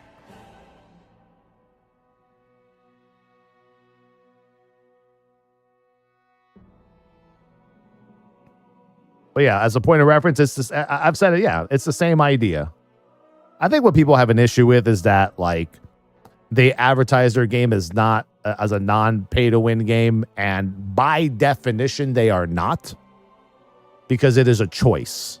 If you had no choice but to buy crystals and to give them real life money to advance, then correctfully so, it would be a legitimate full-blown pay-to-win game. But because you can do everything naturally and with pretty much ease from what I hear, minus the RNG rolls on stats and gear and shit, yeah, they market themselves as not pay to win, but because the element exists if chosen, people will say it's pay to win, which I think is the right way to do it too. I mean, I think it's safe to say that, you know. And as long as you accept it, you should be okay trying it out. Like I said, it's a free to play game. Try it out. I'm pretty sure it's gonna have a nice little 2 or 3 day hype. Maybe not even a day, maybe 2. Who knows? If people like it, they'll play it. If they don't, they don't. You know. Like I always say, the best time to try out any new MMORPG, whether it's pay to win or not, is on the first day or two that it comes out. You know, take a nice day or two. If you're not playing Elden Ring or something, and try it out. See if you like it. You might like it. You might like it.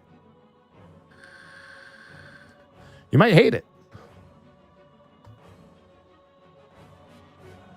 I just thought it was funny that like Max and a few others were already getting like pretty nasty comments in their Twitter posts about, because I think their 2 main streamers for it are Max and Scribes, because they were announced in their Discord too.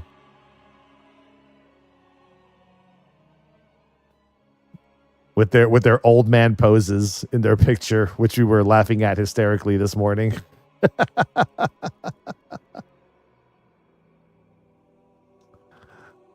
I thought it was funny. All of Liquid is playing because Liquid as a company got a sponsorship. Smart move. So does that mean all of Echo as well?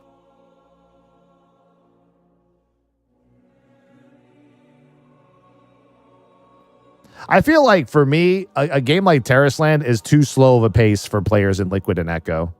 You're capped at level 20. You can't really do much on the first day. You don't actually even hit max level until next week, right? You hit max level next Thursday. You hit level 40. But like I said, make that bag, yo. Make that fucking bag, because if you're being paid as an entire fucking company, you're probably getting paid the budget's probably pretty good. It has to be spread out between certain people, but that's pretty damn good. I think it's the same situation in our management company. I think it's like everyone under the Mythic talent helm, which is mostly OTK MMORPG players and then MMO and ARPG players. You might even see like Stoops and Sane Tone playing it, DAP mods and shit, probably sponsored to play it. It's an MMORPG. It has a Trinity system. There's like tank, healer, DPS, dungeons, raids, PvP, battlegrounds. It's everything, but it's mobile and PC. I don't know. Max didn't seem happy about learning that. Oh, the time gated stuff? Cable guy? Trust me, I just found out a couple days ago. I wasn't happy either. That kind of ruined my entire weekend of trying to marathon the game. Honestly. Well, and that's what I just mentioned. A game like Tarisland is not really for like Liquid style, Echo style players. Like those guys like to fucking go balls out, min-max everything, meta-max everything, get everything done in 24 hours, smash all the content and go home. So the fact that tomorrow the game launches and we could probably hit level 20 in like, what, a couple of hours? Then we got to find shit to do. Bro. You know?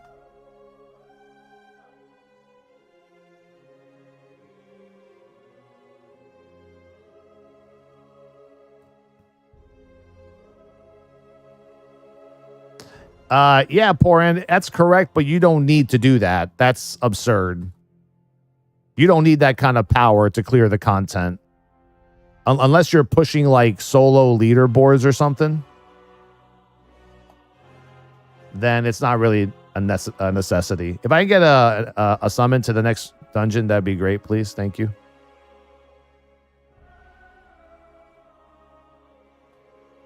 But yes, like any other game, there's probably a certain amount of money you can spend where it's like, all right, if I spend this much money, I max out my character.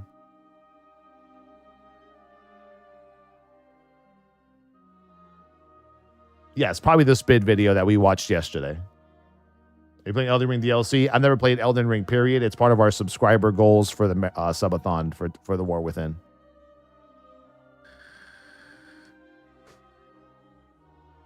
But yeah, like a lot of times, right? Like a lot of the streamers, we get gigs for games like a Tarisland, and we're like, oh, cool, a new MMORPG, but then we don't know the ins and outs of it until we actually start looking at it.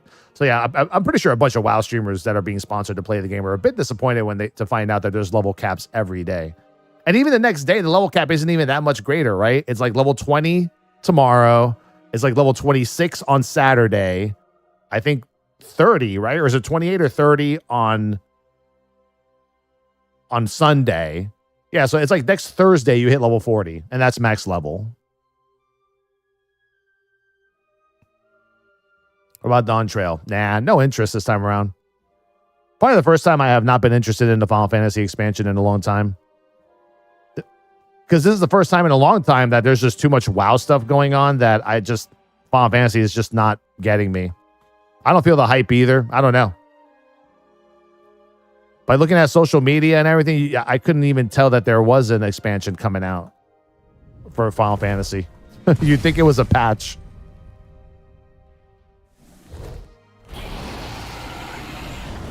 Well, that's why they do the time-gated leveling, is to give people, that amount of time to, not feel like they're left behind. They basically don't want their players doing all the content in one day. Love you, honey. See you later. All right. Summon the priest. Where's the priest?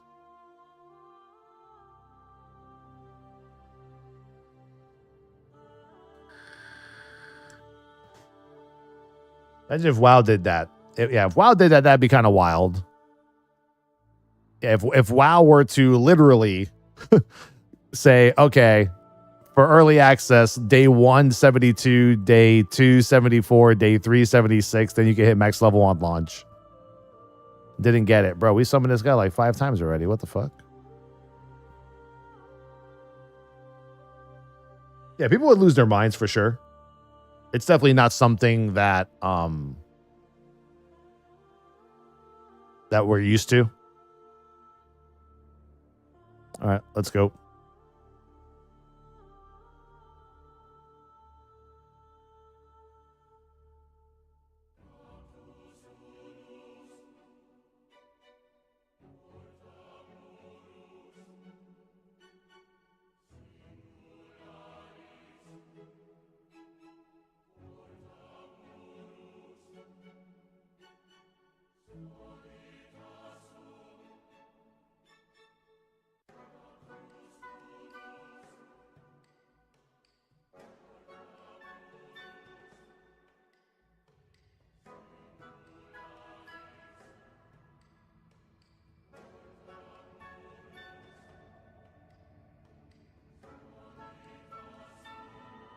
Like I said, I'm gonna have fun. I mean, I had fun when we did the little alpha testing of Tarisland. I had a lot of fun.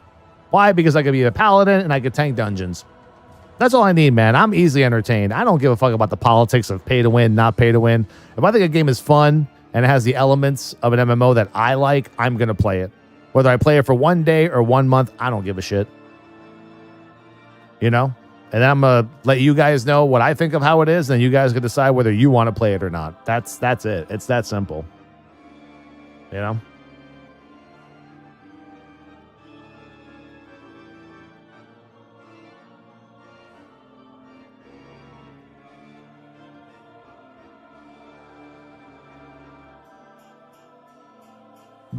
Is somebody still using Ward?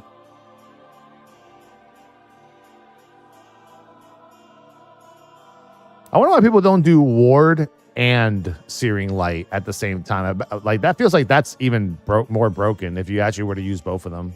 But I guess the life storm has to happen, right, for the extra damage from Searing Light.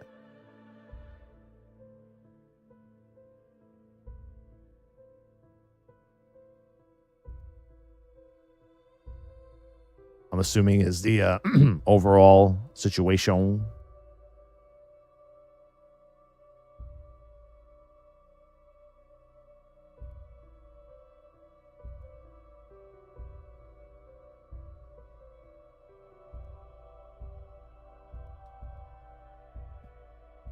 She gonna spawn or?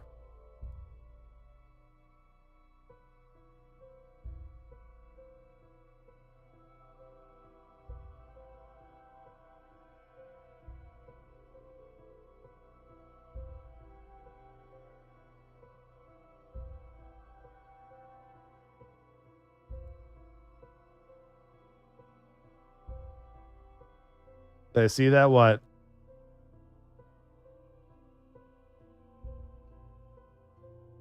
For a new emissary of war quests in the War Within.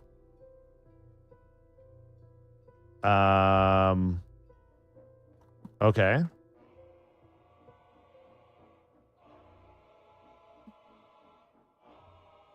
So what is this saying? Just do dungeons on heroic or mythic? To be fair, a lot of the stuff that's on the beta right now are just placeholders. So I mean, I'm not sure if they're going to go through with that. If they do, I think it's great for casual players. Easy piece of gear once every month, right? It's a win-win no matter how you look at it.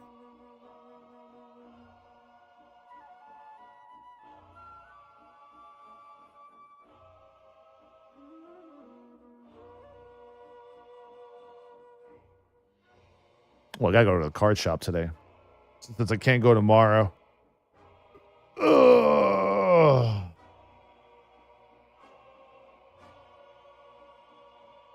I mean, yeah, it would only make sense since Heroic is a new Mythic 0. True. Absolutely. Yeah, I don't know. Like, I just don't feel like Endwalker Final Fantasy hype was insane. Not just because WoW was in a bad state with all the bullshit going on internally in their offices with, like, you know, fucking Cambodian breast milk, whatever the fuck it was, but it was also like the end of the story, and the story was so good. It was some of the best storytelling I've seen in an MMO like ever, right? And I never even completed the expansion, but this new expansion is coming out, which is supposed to be what? Pretty much like, oh shit, like the new direction of the storyline that they're going. And I don't know, I just don't see the hype. I feel like there should be more hype, but there isn't a lot of hype.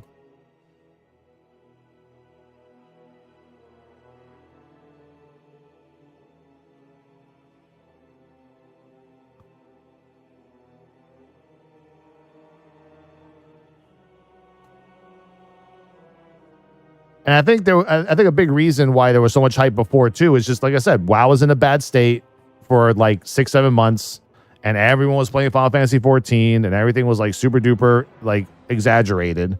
And then all that shit kind of calmed down, and people just kind of stopped talking about Final Fantasy. And then obviously the end of the expansion, a lot of even Final Fantasy 14 creators did not like the drought.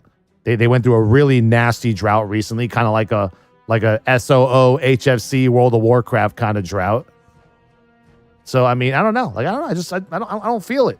Usually I feel the power of the community, you know, riding behind Final Fantasy. I just don't sense it this time, you know?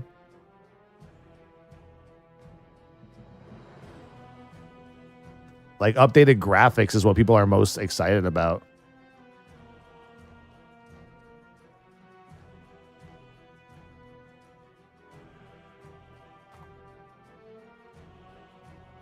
Beefy reporting for duty. We're full now, man. Sorry, Beefy. You had your freebie yesterday, bro.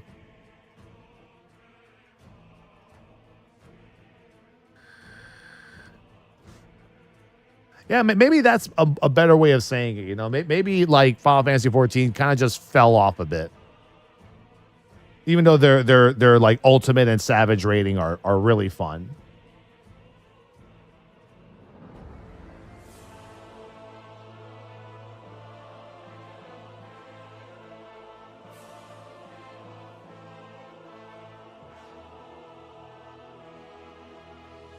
Let's see. Tarisland Legendary Dungeon Championship. Participate in the competition for a chance to win an iPhone 5, PS5, and other generous prizes. What is this shit? What is this? Complete quest to win generous rewards. Tarisland Legendary Dungeon Championship. Huh. Speedrun period June 21st through the 31st. Event registration time June 21st through the 31st. All European and American servers. What do you have to do? Just run dungeons fast? iPhone 5 or 15? I thought I said 5. Maybe I just didn't see the one because I'm blind.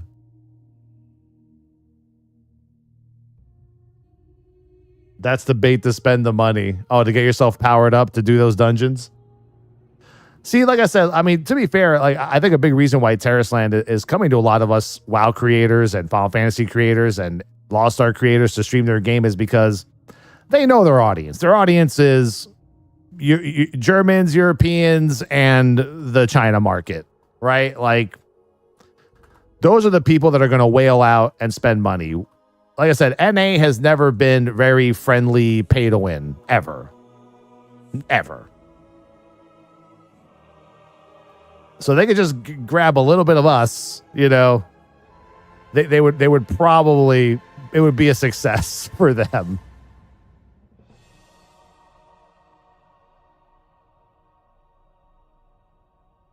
Yeah, but see, the thing is, Liquid and Echo wouldn't be able to even do that competition if they're going up against Chinese players and a lot of German, Russian players that are spending thousands of dollars on day one to you know, gem and enhance all their gear. Not, like I said, not to mention you once again cannot get past level 20 on the first day.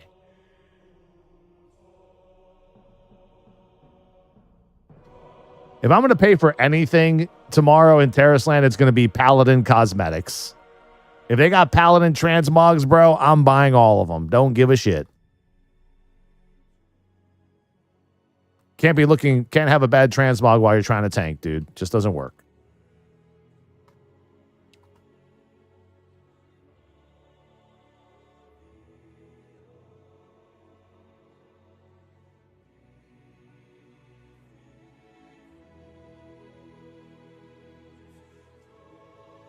Let's go. Let's go. Don't be left behind. You got to keep up. Make sure you have heroic leaps and shit to go forward.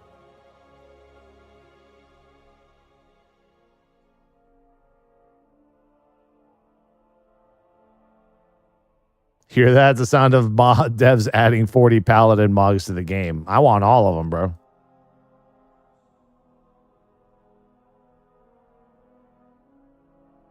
I want all of them, bro.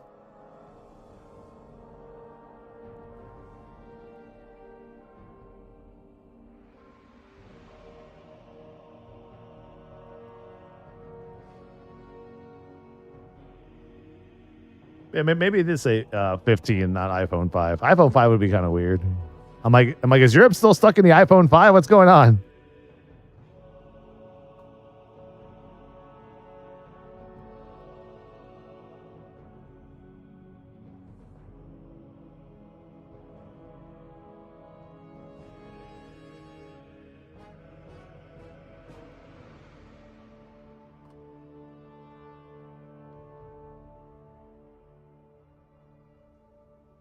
Or just like half of the shields are flying on Tauren model.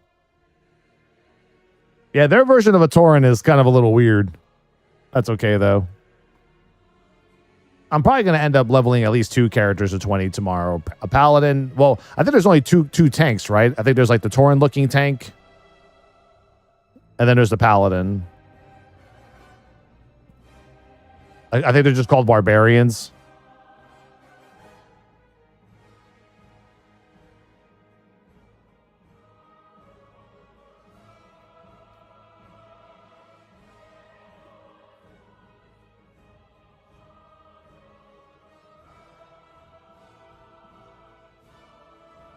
Then we got Throne and Liberty open beta. That's going to be for like 5 days in July. We're definitely going to marathon that. At least that's marathonable, you know, compared to like, you know, Tarisland. Tomorrow might just be like a 16-hour stream or something if I can't figure out a way to marathon it. It's just, like I said, not possible. The game is literally statistically preventing you from, you know, gaining, because there's even daily limits. Isn't there like limits to how many times you can run a raid, how many times you can run like a certain dungeon or something, right? Like normal dungeons are like unlimited, but like elite dungeons, I think they're like 2 per day or something. There's lots of rules that we will learn tomorrow that a lot of people probably will not like. That's for sure.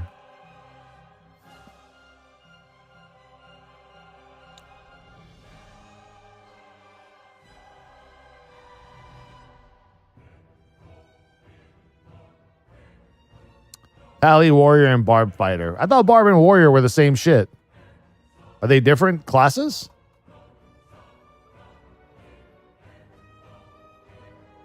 And you can tank on all 3 of them? All right, then we have 3. That's good. Gives me an extra.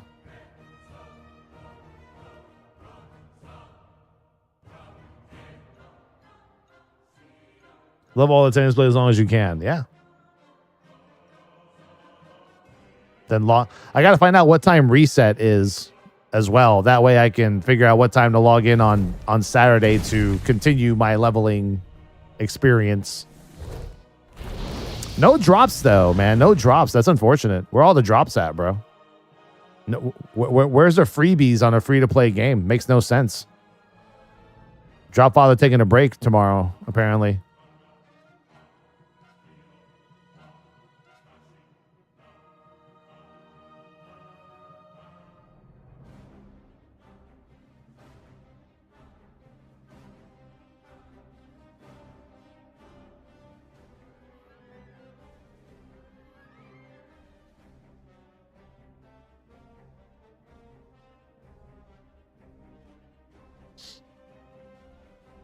Actually, they have something. Wait, they do?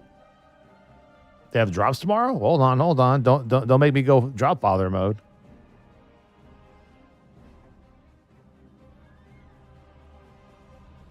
What the fuck is this?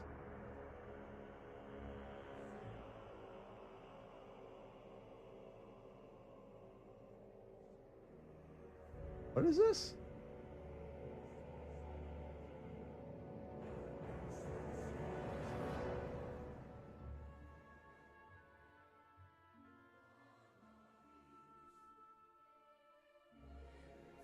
Wait, what is this for?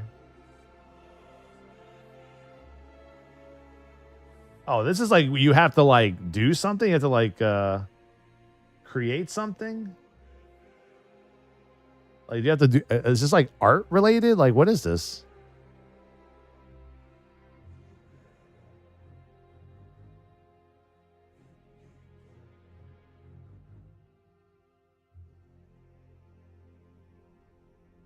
Yeah, I don't know. I don't know what that is.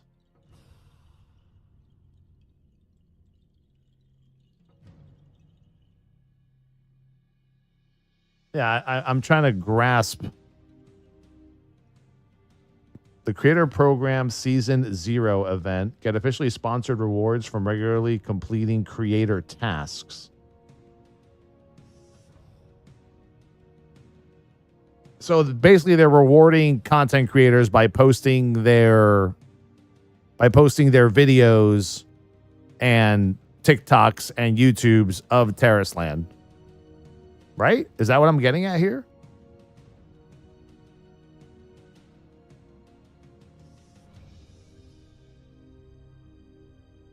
I don't know.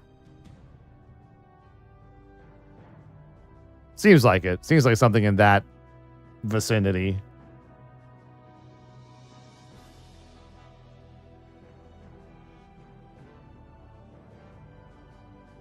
Barbarian Fighter is the name of one class, 2 different ones. There's a Barbarian Warrior and Warrior, 2 different classes. Okay. But they can all tank though, right?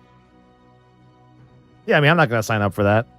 I'm not going to sign up for that, bro.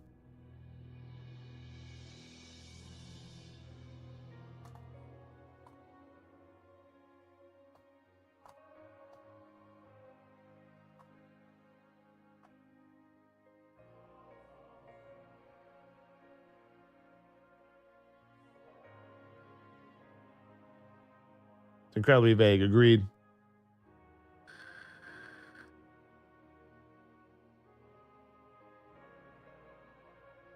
If you guys are selling me the throne, that'd be great. Yeah, we're cruising. We could definitely finish throne in the next half hour and get ready for Mythic Plus on the beta. Dude, this guy who purchased all of my fucking Star Wars Who collection has not paid yet. Starting to piss me off, bro. This guy needs to fucking pay up. My man purchased all of them. He purchased all 27 autographed Star Wars cards. And I'm like, and he's like, yo, can I get combined shipping? I gave the dude combined shipping. And then he's like, hey, I don't see discount on shipping. I'm like, bro, it's on the invoice. You're literally paying no shipping whatsoever. I'm giving you free shipping. And I haven't heard since. So, well, if he doesn't decide to pay, then I got to relist all that shit again. And then I got to ban that fucker from my eBay. So. Kneecapping time, bro. I hate eBay sometimes, dude. It's the worst. At least once or twice a month, you get like the annoying people.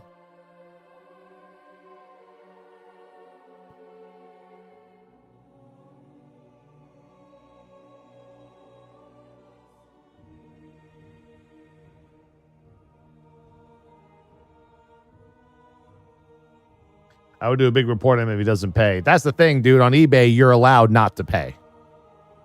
Someone buys your shit and then they're given 5 days to pay. If they don't pay, then you can relist it and cancel. That's it. Those are your only options. You can't report someone for not paying on eBay. It's never worked that way. eBay always agrees with the buyers, not the sellers.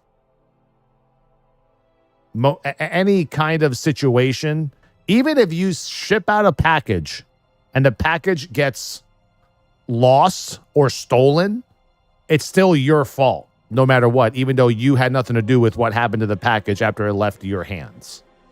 So you have to get the refund, then you have to do the whole like insurance claim fucking thing, which we've done several times.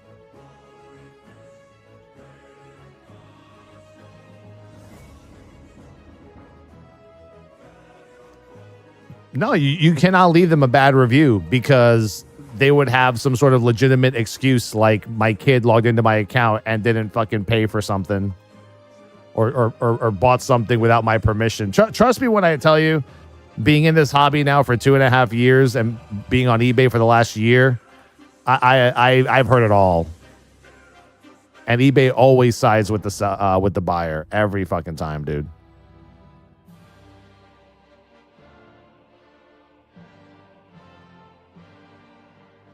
All right, Fox.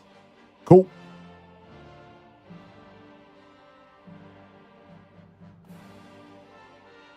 But yeah, like I said, I mean, that's why for me, I usually just ban people who do that.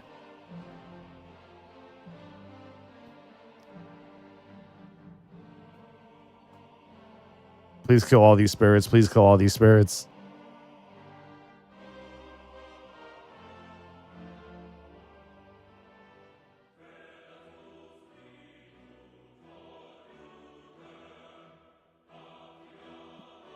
Got a spirit coming behind us.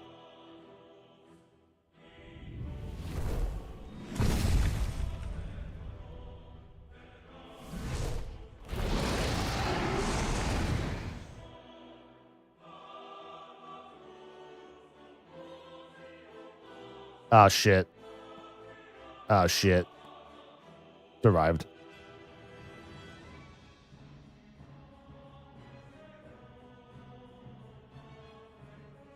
Also, fees have gone up a lot in the past couple of years. Well, I'm actually known as a high-rated seller now. I just hit 1,000 sold cards last week. I'm up to 1,100 now. I'm actually pretty proud of myself that I've made the eBay really, really good. My goal was to hit 1,000 sold items by the end of the year, and it's only June, which is awesome.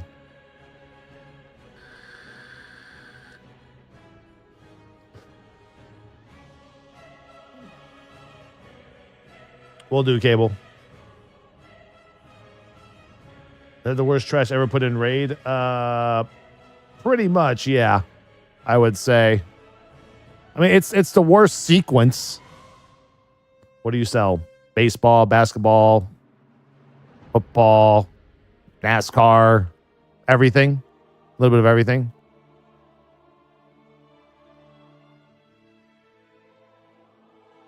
Feet picks. No, that's a 20K sub goal come August 22nd.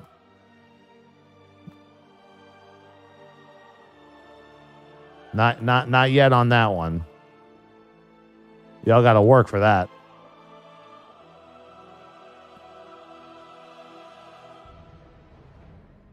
Typhoid Mary. Someone bought that card too.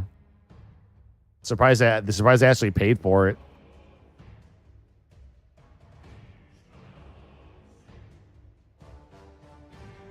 Well, if I got a Luka auto, I would keep it because I'm a Mavericks fan, so I wouldn't sell it.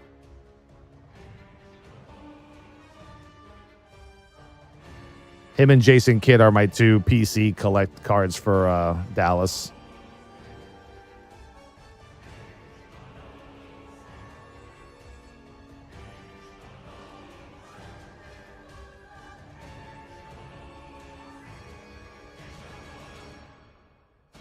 Like I said, I don't open a lot of basketball. It's like my least open sport. In order, probably baseball, then football during football season, then probably basketball, then hockey. But mostly like Marvel cards, Upper Deck, because I'm an influencer for Upper Deck, so I get Upper Deck cards sent to me all the time. We actually have 2 boxes of hockey this week to open, but mostly baseball.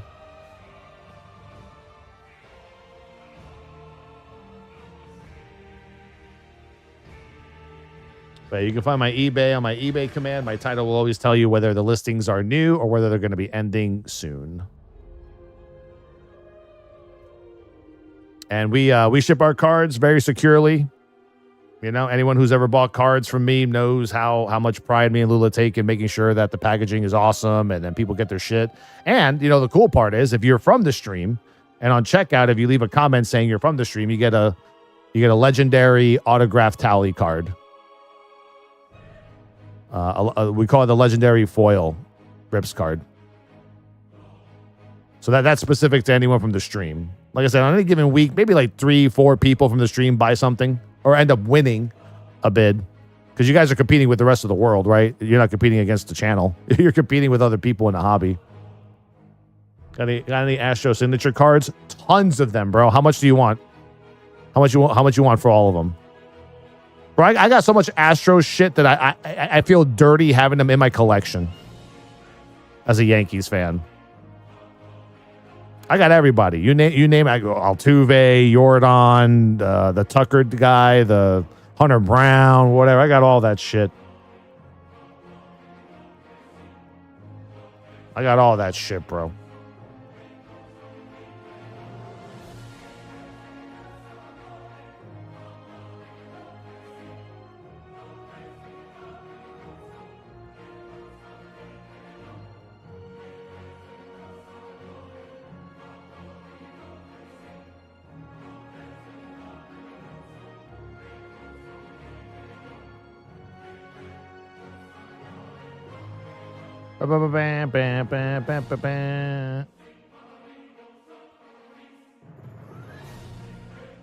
Like I can literally, if you are serious about buying Astros cards numbered and autoed, you let me know that you're fucking serious, and I will literally go through my collection for an hour and pull them all out. I got everything, bro.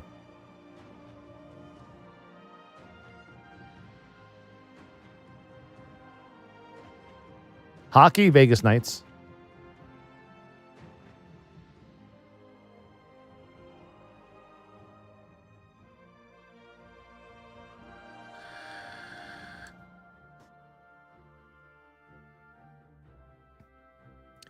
Even from Germany, the cards arrive well. Well, that's because we put a nice little... We put stickers on the fucking bubble mailers that say don't bend and shit, you know? Everything, and, you know, all your packages are insured. You get emailed your tracking the second that I create the label. So, yeah, I mean, like I said, do you have to spend a bit more money on my eBay to have your card shipped properly? Yeah, you'll spend $5 on shipping, $4.50 on shipping rather than $1 in shipping on a fucking piece of shit envelope from eBay that could possibly crush your card in transit. So I make sure that y'all's shit is sent properly, that everyone's shit is sent properly. Every time. Let's go. We got half an hour to fucking smoke this place. Holy shit.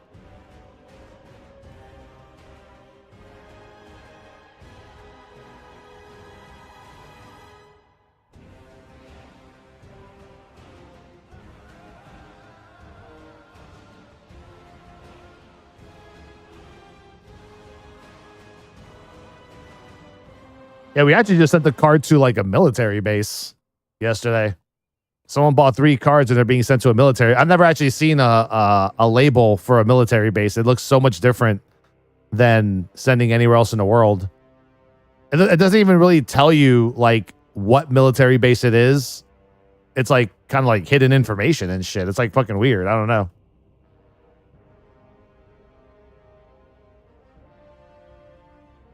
Yeah, like an APO. Yeah, it was called like an FPO, APO address. Yeah.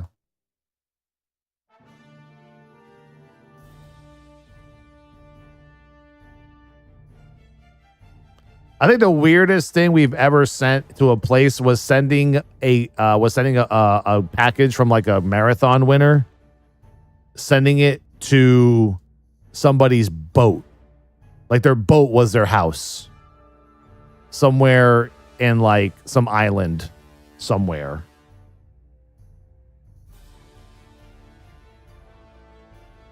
Yeah, it was like the weirdest shit. We had to go to Google Maps, look up the address, and then we found out through the address that it was like a fucking boat.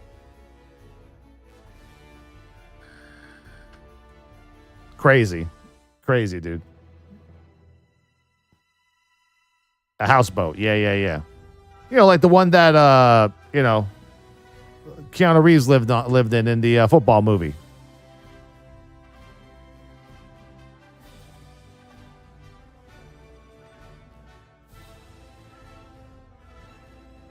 And the replacements.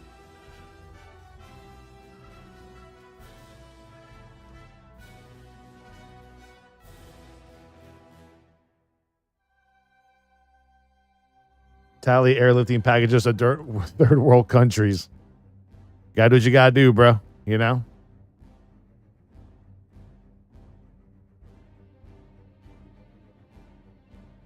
Mel Gibson, Lethal Weapon. Didn't he live in a trailer house?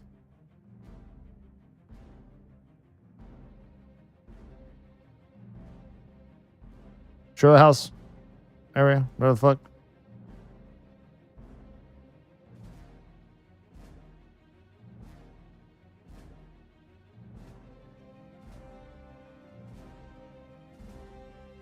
Lived in a houseboat the first 2. Really? I don't remember. I got a lot. Maybe a movie to rewatch.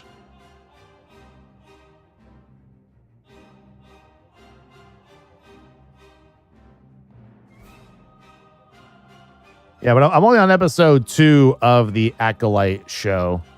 That show is so weird. I don't know what it is about it. I can't grasp it. Like, I'm trying to figure out what... I mean, I'm only at an episode 2. I'm trying to figure out what, like, the point of it is so far. I don't know. It's fucking... I don't know. I'm thrown off by it for sure. Wait till episode 3. Yeah, I'm hoping it gets better. Yeah, I'm hoping it gets fucking better. You know? Like...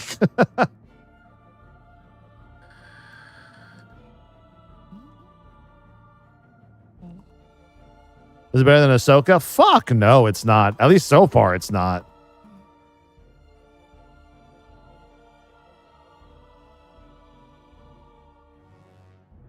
Narrator, it doesn't get better. Do you know what an acolyte is in the Star Wars universe? I thought it was those witch chicks, the witches from the Ahsoka show. I thought that's who they were. It's probably like a lot of lore stuff. I think there was like comics revolved around it. Obviously, I've never read any of that shit.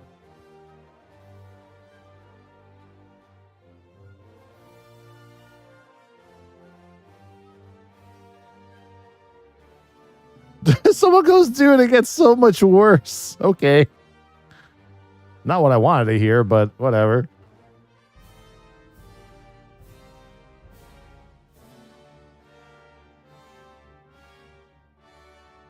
Well, no, Acolyte takes place before Star Wars: The Old Republic, doesn't it?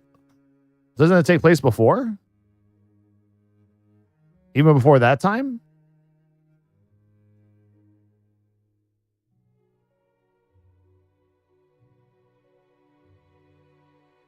Or is it after or in between?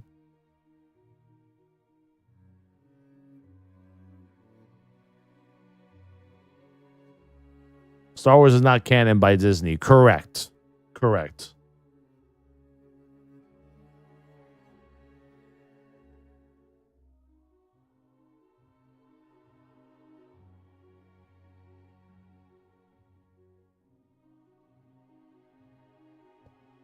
Ooh.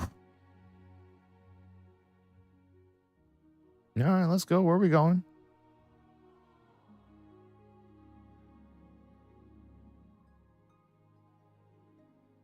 Damn snails. I stay away, bro. I try to stay away. You can actually kite them to you if you want. They're kiteable. They do have an aggro range or aggro radius if you actually taunt them. So you can troll people and make them run into melee, or you can actually kite them the right way.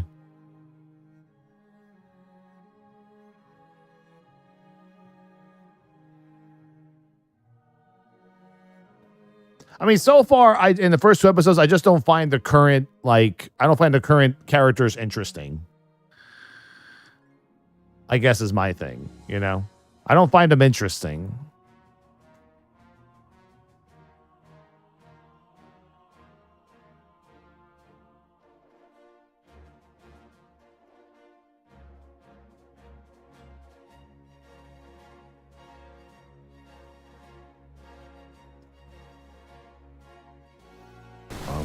I realize my sound isn't playing in my headset.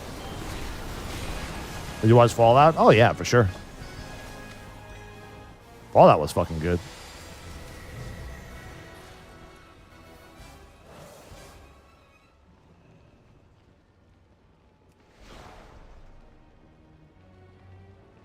I don't think the Acolyte will get a second season. That's what I hear.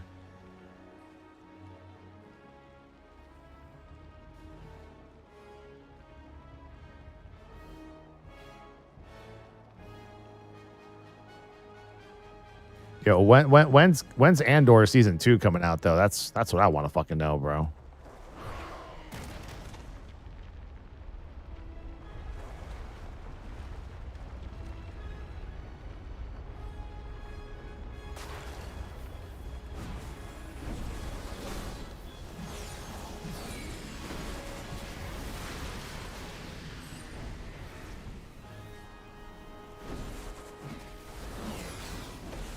You didn't like Andor? I thought Andor was so far has been the best Disney Plus Star Wars show to come out of all of them.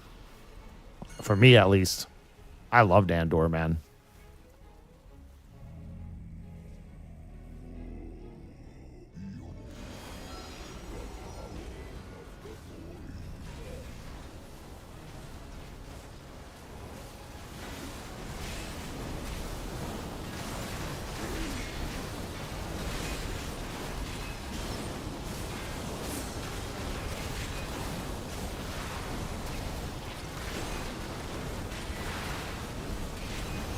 The Acolyte is so bad, I'm unsubbed from Disney. But what happens when Andor comes out? You know, torrent that shit.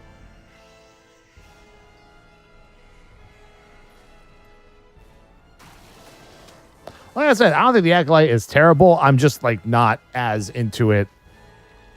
You know? Like I started watching Madam Web and I found that to be more entertaining than Acolyte. And that says something.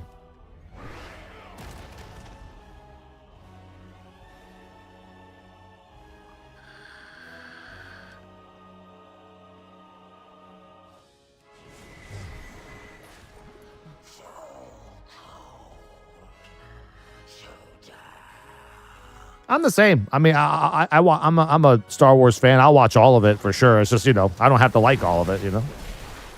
I mean, there's Star Wars movies that tons of, like, hardcore people don't like.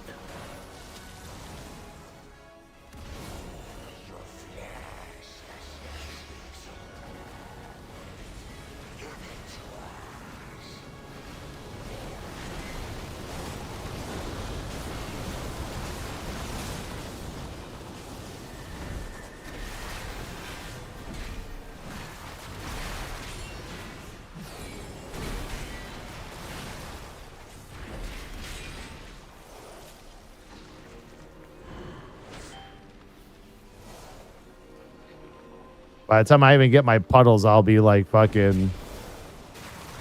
Boss will be dead anyway. He's already gonna die. How do you guys get your puddles so fast? Can tanks just not get it faster than DPS can?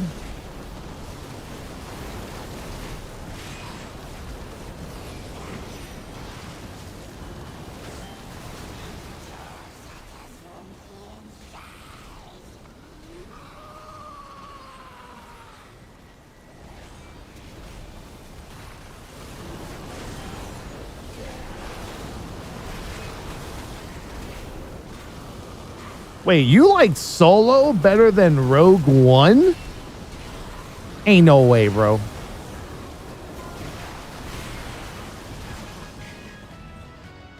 Bro, I can't even remember Solo.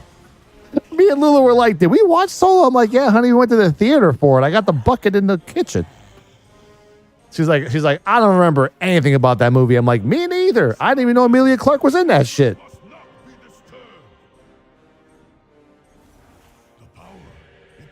I had no idea, bro.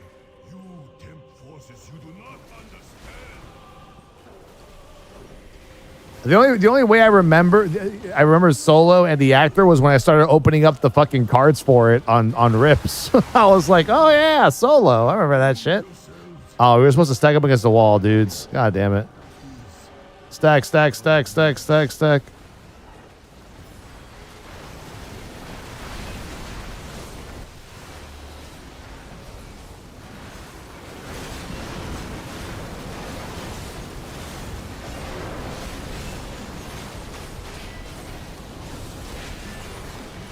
Yeah, dude, Woody Harrelson was in that shit. So was what's his name? Paul Bettany too? Apparently. Paul Bettany was in that shit.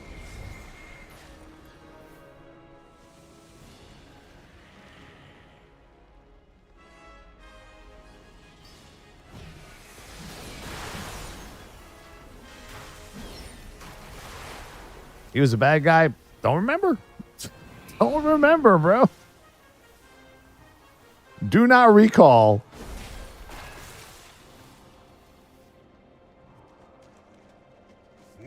Kill this elite. He drops threads and shit.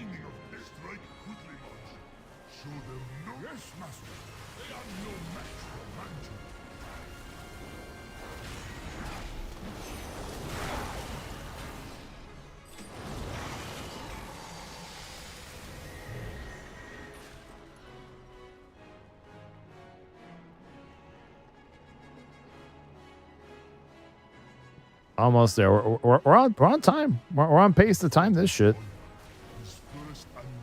I said we would be finished with this raid by the time the Mythic Plus comes up on the beta.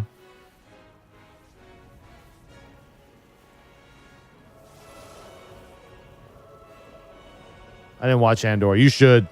You definitely fucking should. I didn't even watch it when it came out. I watched it way later. Lula had watched it before I did. I got into that one. What the fuck just happened to that dude? What was that? Good Lord.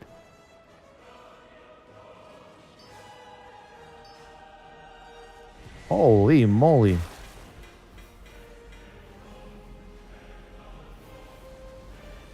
That was a disturbing ass pounding there. He melted, bro. More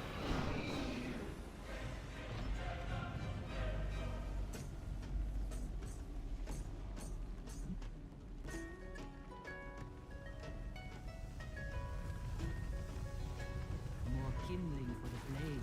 Come within, let us burn them to ash. If I may.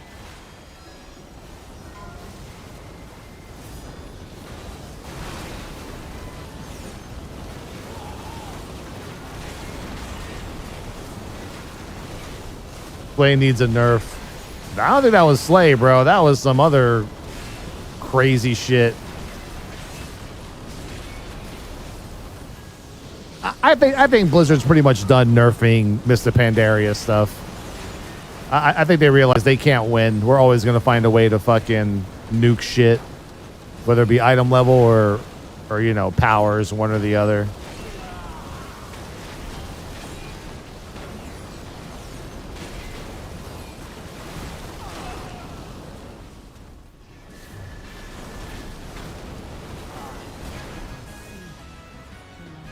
You know what show I'm fucking waiting for? Severance season 2.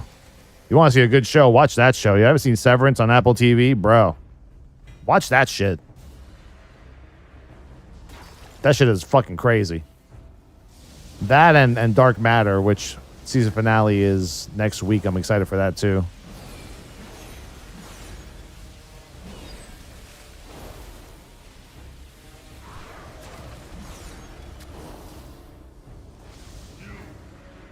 Slay will be nerfed in 61 days. True. Dude, can you believe there's still 61 days left of this MOP Remix? How are they going to keep people playing this shit? Probably, well, they probably want people playing pre-patch instead sooner or later next month.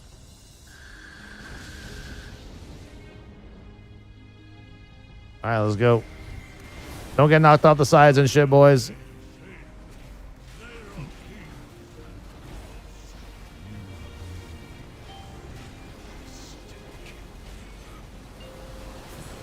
I would just stand close to the boss. It's probably easier.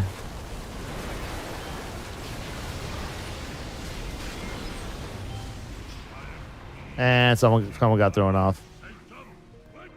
Oh, always be close. Always be close.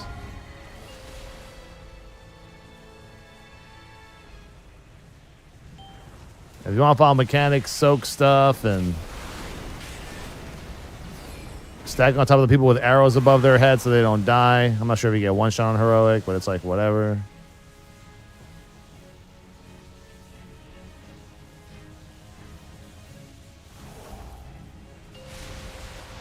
But yeah, Apple TV has a couple of shows, and I'm like, bro, these shows are good. Like For All Mankind, like the space show, that show is really good. I think that was like 4 or 5 seasons. I watched all of that shit. It was pretty damn good.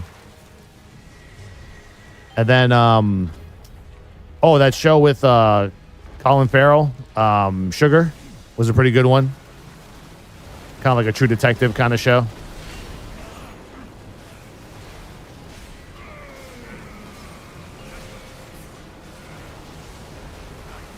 Yeah, if you love space shit, For All Mankind is definitely the show to watch.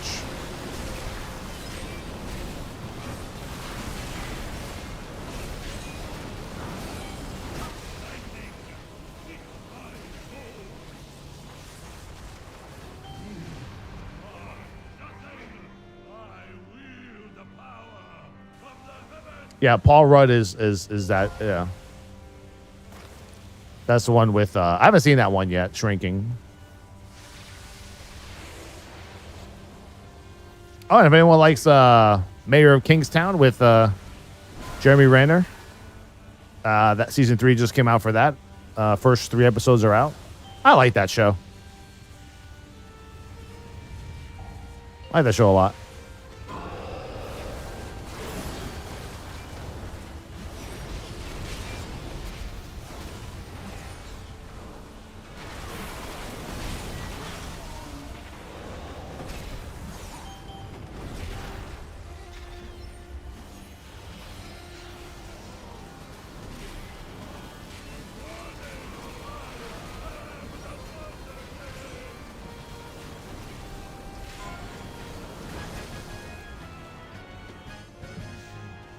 There you go. Raw den time.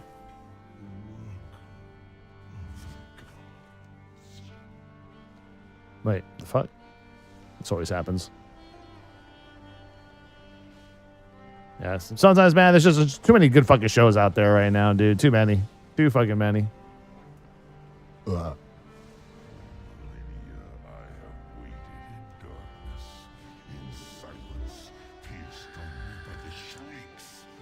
But yeah, I think Severance is up there.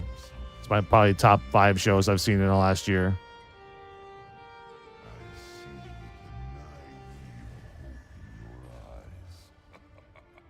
"30 attempts, boys. Only 30 attempts remaining. What do we do? What do we do? What do we do?"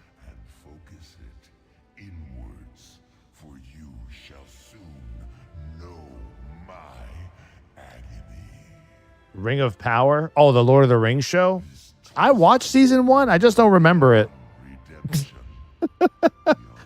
I think sometimes if some shows take too long in between seasons, I just forget what the fucking first one was about. I need to watch like a YouTube video to recap what the fuck happened, you know? You can download Tarisland now. It was available to download as of last night.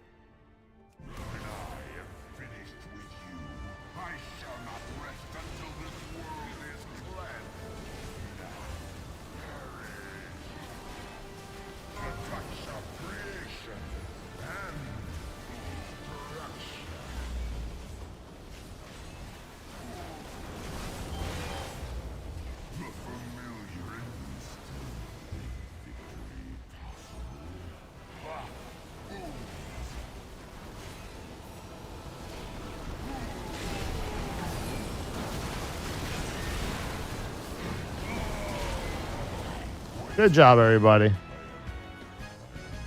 What was that, like 45 minutes? All 4 dungeons? Good shit, good shit. Good shit. GG, GG. Still hope.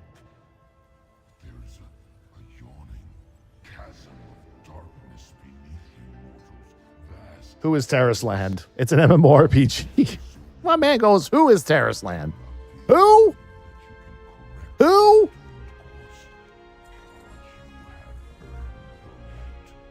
I mean, you can watch. I mean, if people want to see the game, you can go right now and watch gameplay on Twitch. The Chinese version launched like last week, so people already been playing it for like the last week and a half.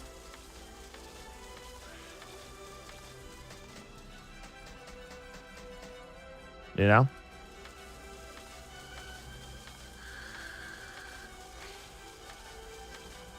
Is it a WoW ripoff? I mean, it's an MMORPG. I think it's trying to be like the mobile version of WoW, but I mean, it has everything that an MMORPG has that every other good one has, which is, you know, raids, dungeons, trinity system, tab targeting.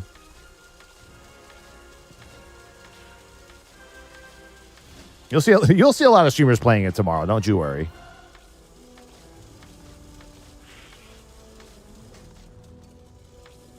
Free to play? Yeah. It is free to play. Yeah, so it launches at different times in different regions. So like I think EU launches at like 4 in the morning my time, and then NA launches at 8 in the morning tomorrow. So around this time we should already be playing.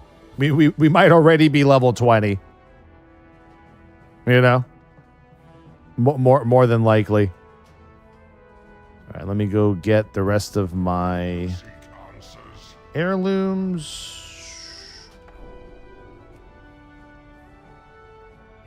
And then I should be done with that.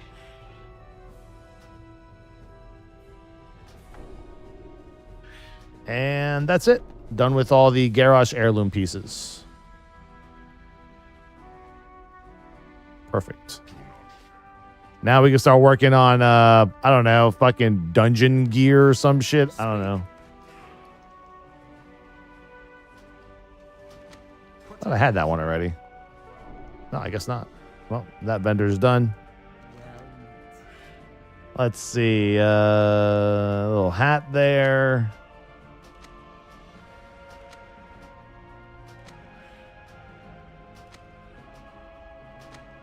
I mean, I'm almost done with all the vendors. I'm just, like I said, just buying what I can, bro. Buying what I can.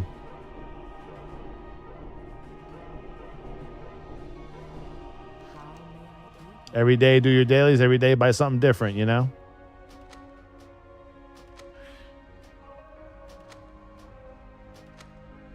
Already known. There's 6 pages of this shit? Fuck, man. That's a lot of pages.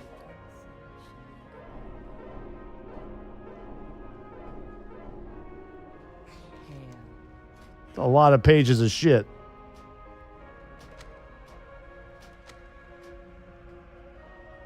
The weapon ensemble is already in the game. See, these ones are pretty cheap, though. $7.50 each is a pretty good deal.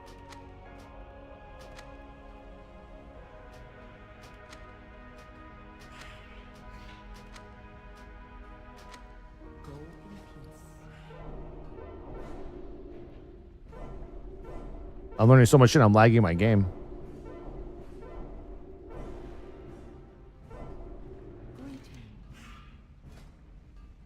Already known, already known. Don't know that one.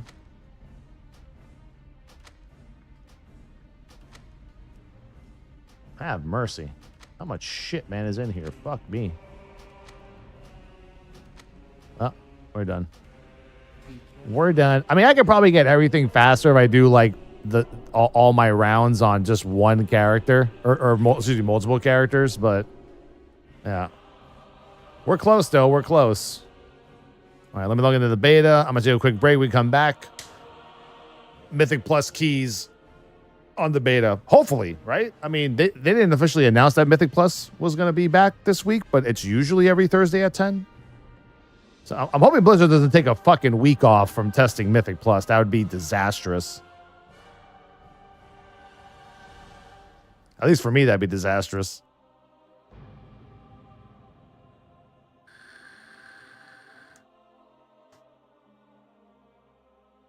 Oh, Eshel, there's an add-on that I'm using called Trover Call or something. Trevor or something. It's an add-on that deletes the ones you already know from the vendor. What's the Mythic Plus realm? The one that doesn't have the same name as the other. It's like the one that has a weird long name.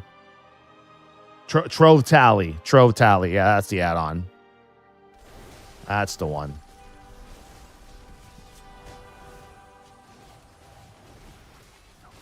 These go to 11. Yeah. There you go. All right. So hopefully, by the time I come back with my food, there should be a dwarf there with keys, like everybody else is there waiting for it. Be right back. Good stream. Let's go.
Has our vendor friend spawned yet? No vendor. Oh, we're in trouble.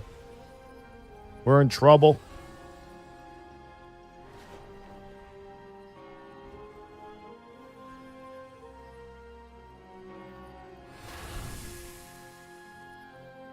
People are like, where's it at, bro?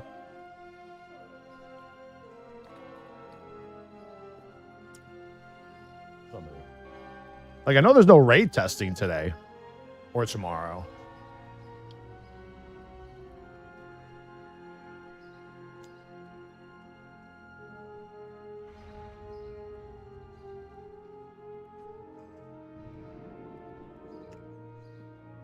Know what I'm saying? They say it was a holiday yesterday. Right, but that was yesterday. What's today?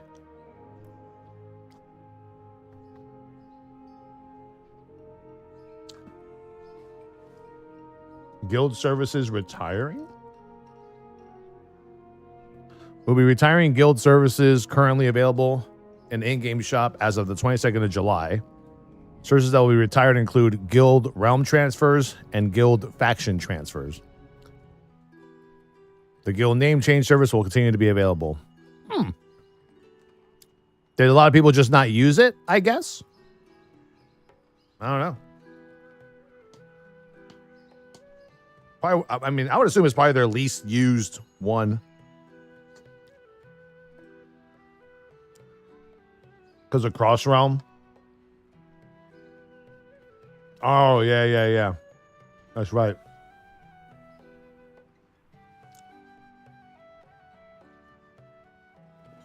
Makes sense.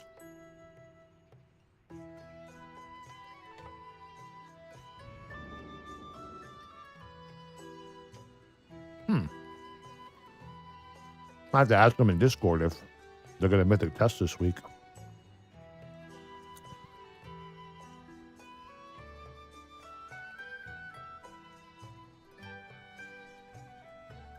I was going to make realm transfers free, but with a cooldown. Yeah. That equals no money. I don't see that happening.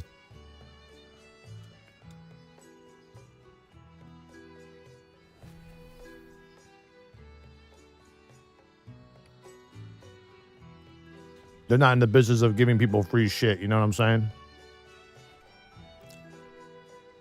They leaked the pre-patch state. Yeah, we talked all about that yesterday.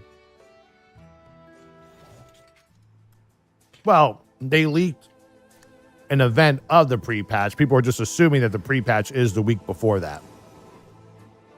Which makes sense. About a month from now.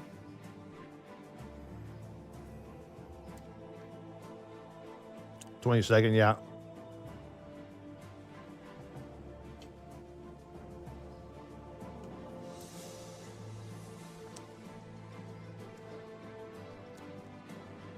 I think it's a good date. Gives you a month to experience all the warband shit and all that.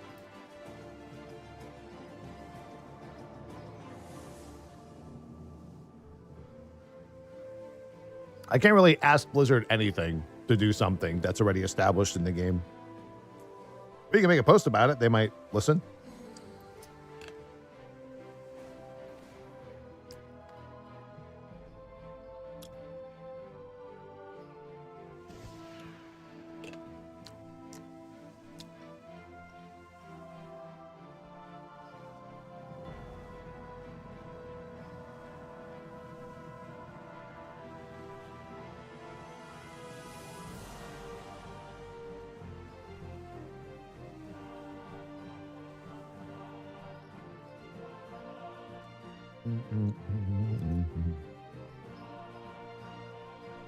Our favorite race on rotation? Yeah. They're not doing a whole thing where all three are available at the same time anymore because there's no increased power.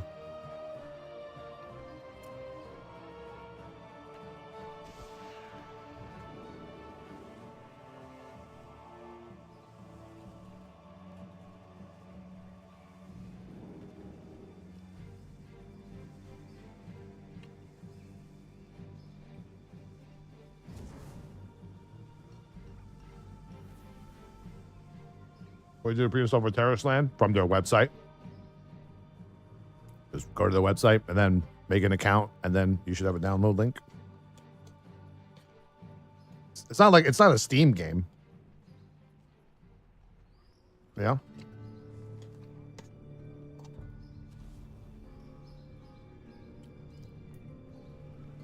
It's literally on the main page. I don't even think you need an account.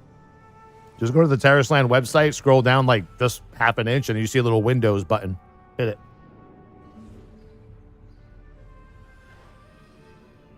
Is it riddled with malware? My malware bites didn't detect anything, or Defender. Oh, you have to have one to download it? Well, there you go.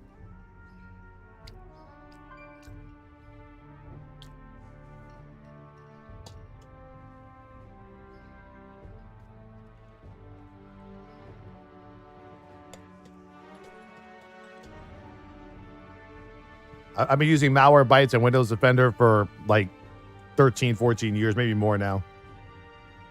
Well, more like 10. And it did not detect anything. Just because it's a mobile game from Tencent doesn't mean it's going to be infected with malware, you know? Even Raid Shadow Legends Polarium app is clean as fuck. Hold on. Let me inquire about Mythic Plus testing this week. Because that'd be kind of weird if they literally skip an entire week of testing.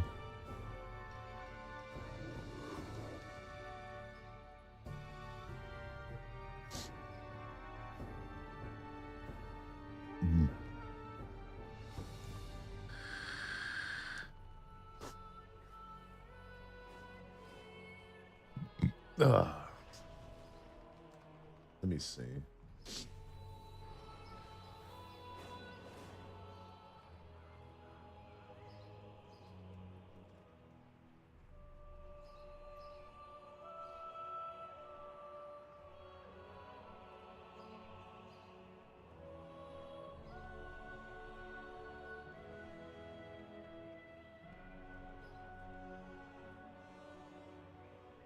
Yeah, it's already been like almost 10 minutes. Usually the NPC is here by now. I mean, even in Dragonflight, it was literally every Thursday, 10 a.m. was testing. Like the dude would just show up and shit. Anyone on the Horde side? Does the Horde side see a vendor? Or see the Mythic Plus vendor?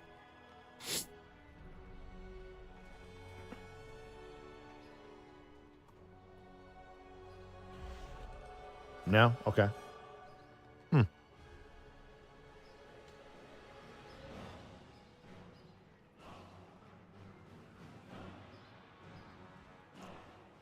DK the new meta?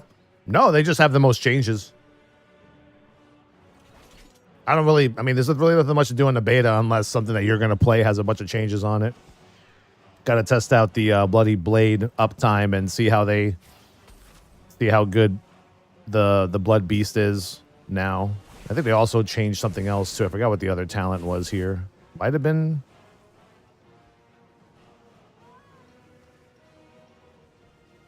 What was it? I don't know. One of these changed a lot. Gotta look at the notes.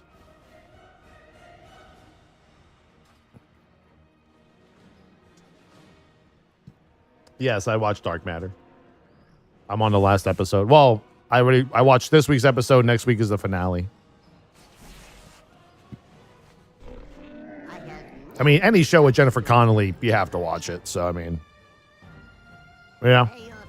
Can't miss the Jennifer Connelly show.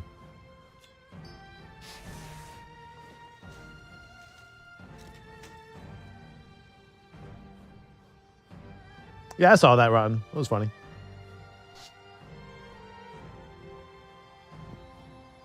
I get the joke.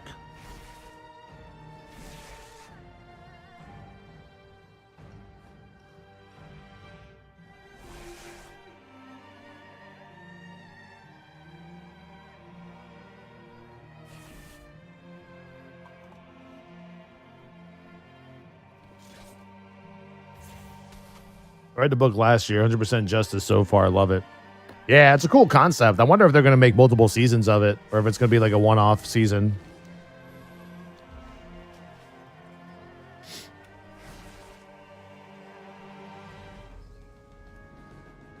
I mean, it's pretty much like my favorite show so far this year. I think is Dark Matter. Too bad you need Apple TV to watch it. Another subscription.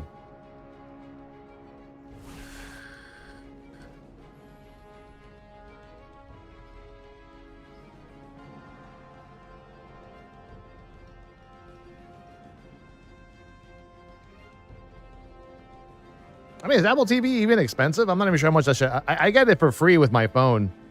I have one of those like lifetime for free deals. So as long as I keep my current phone plan that I have now, I don't change it. I get Apple TV for free.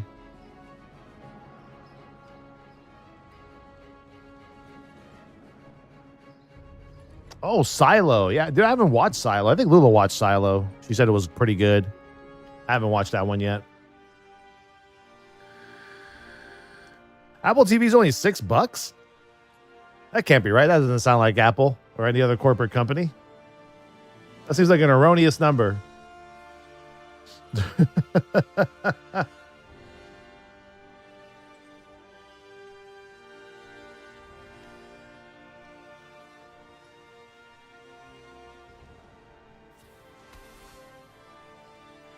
Erroneous.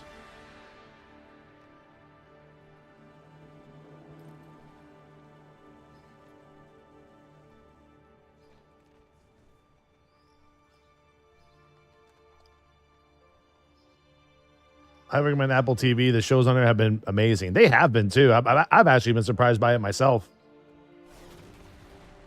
A new paid opportunity with Sandbox and Albion Online. Whoa.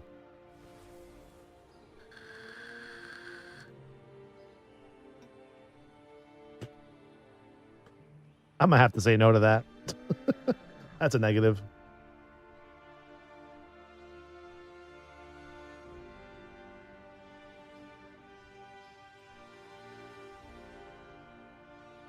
I mean, Albion is like a PvP game, right? It's just not my thing, dude.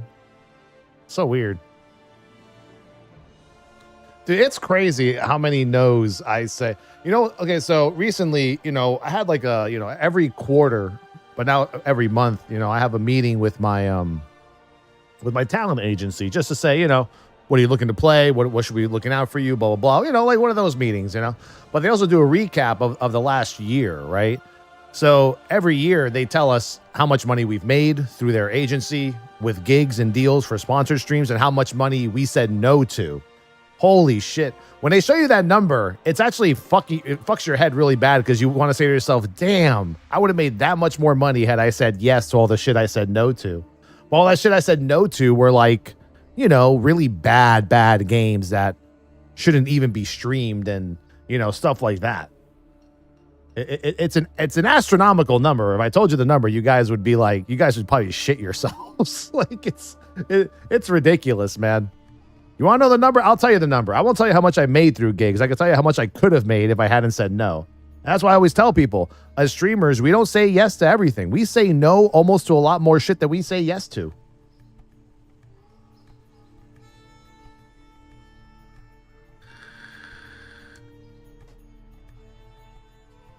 $600,000? What? Are you insane? 4 million? What the fuck? That's insane. What do you guys fucking...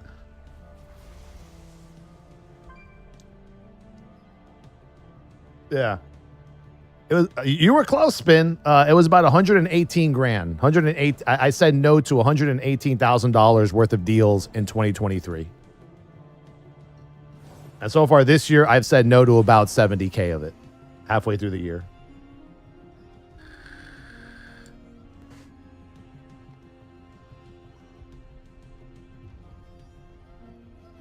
It's a crazy number because you think to yourself, damn, that's a lot of good cards for rips, That's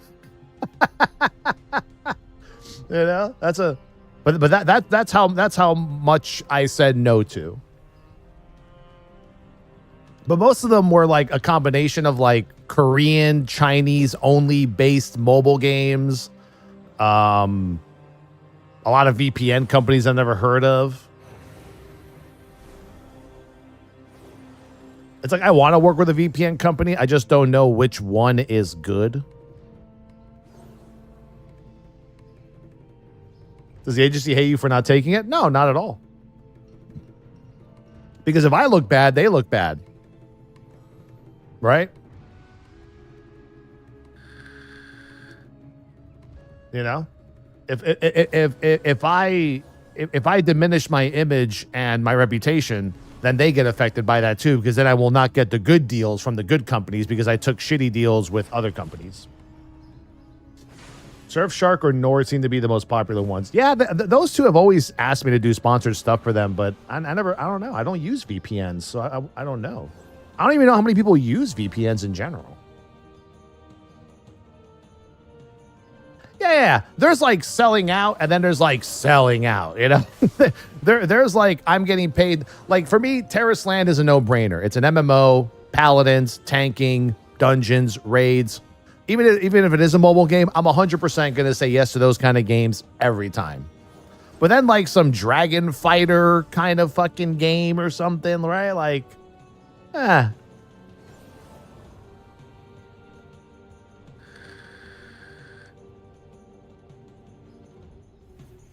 Honestly, I love exit lag. Exit lag is my favorite shit.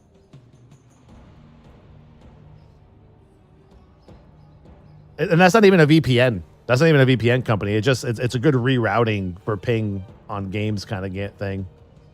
I wish they did sponsored stuff. I would hook up with them immediately.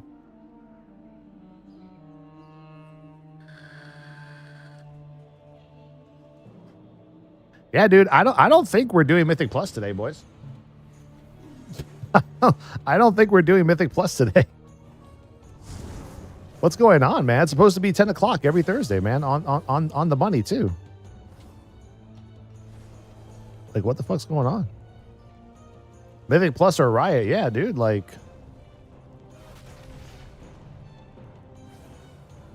maybe it's an afternoon thing. Maybe they won't be doing it until the afternoon. Told you they're working on shaman changes. Yes, that's exactly what's happening. They are currently working on all of the shaman changes instead of giving us the Mythic Plus accessibility today. You're right. Absolutely, dude. You keep on going, bro. You keep on going with that one. Absolutely. Absolutely. You keep huffing that shit. Keep huffing, baby. Keep huffing. Keep puffing and huffing. Pretty sure they said Mythic Plus is closed for a few days. Right, it is closed. It's closed on Monday, Tuesday, and Wednesday, but then it's supposed to be open Thursday, Friday, Saturday, Sunday, Monday.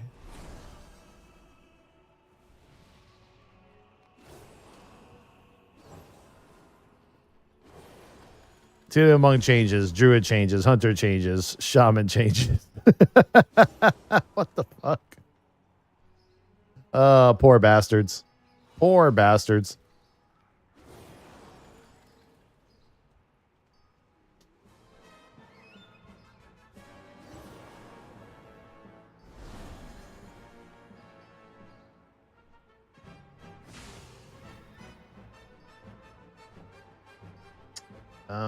Let me see. Let me find a more direct person to message.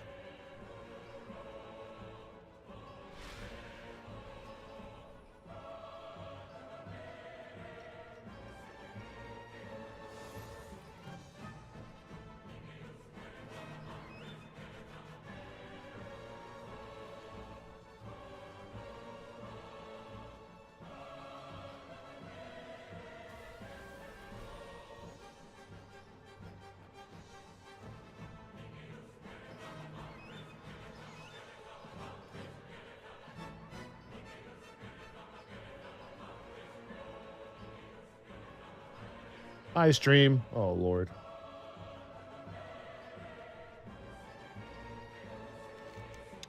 Yeah, 'cause I mean, like I said, I know there's no raid testing this week, and I'm thinking either there's just no testing of anything high end this week until next week, Like next week, there's heroic and mythic raid testing for sure.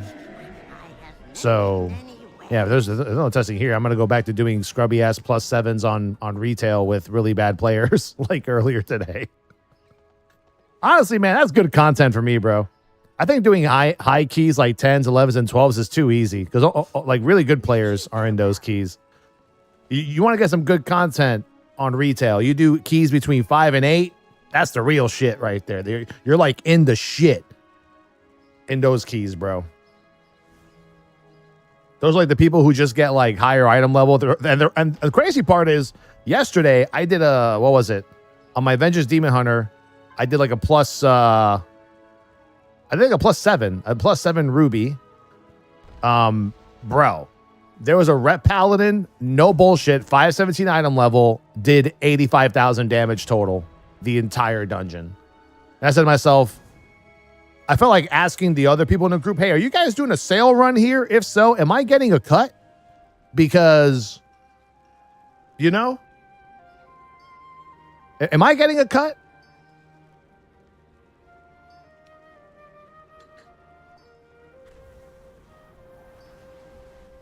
It was pretty fucking bad. Hold on, actually, if I log into my Vengeance, I might still actually see the details for it.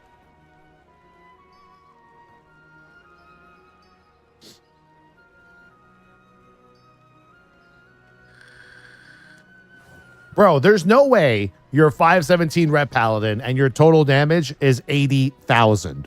That's almost, I feel like you can auto attack 60, maybe 50K. You know? Excuse me. How does 80K happen?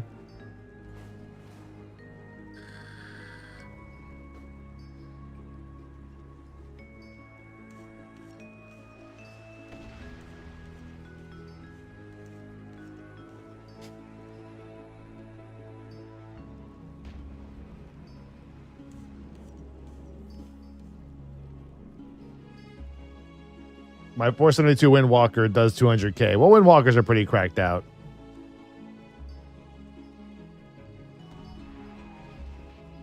Yeah, and the person, I mean, he died a lot too. But then I said to myself, okay, this is a carry. This guy must be like 360 item level. No, he was 517, bro. 517, dude. Oh, no, this isn't the key. Can I see the key before this key? This one. Yeah, there he is. Warlex. 80,000 DPS in the Ruby Life Pools.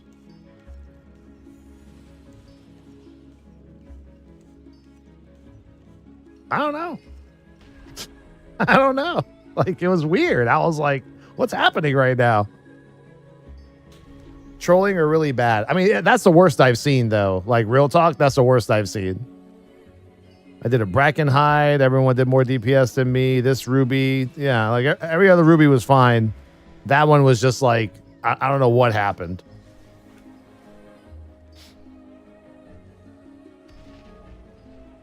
Rage Hard as Ret. That's what I'm thinking. I'm thinking this dude's just buying his gear, being carried through runs. I'm gonna give this like 15 more minutes. If not, I'm gonna log on to the leveling realms and chill. Like, I don't know what's happening.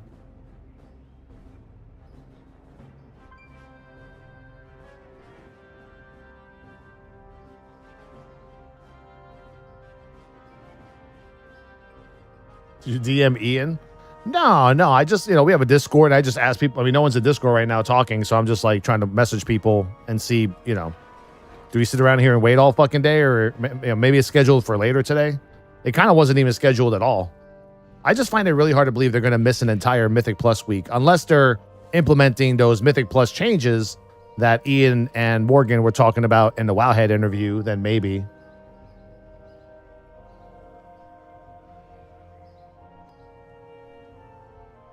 What do you think your main tank will be in TWW? I don't know. Prot Pally's fine, in my opinion. Prot Pally Blood DK, probably top 2 for tanking, I would say.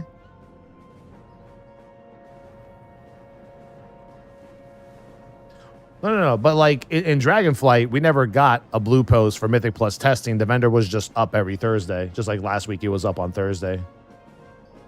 Oh, Donald Sutherland was just passed away? What? No. How old was he? He must have been like at least almost 90.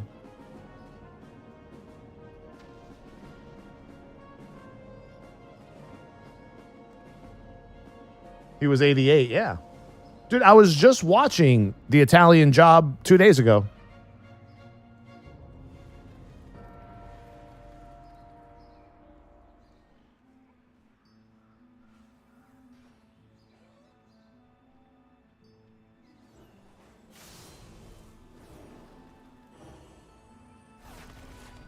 You know? Great actor. Show my talents? Sure. Many deals for a friend of the Rummels. Like you.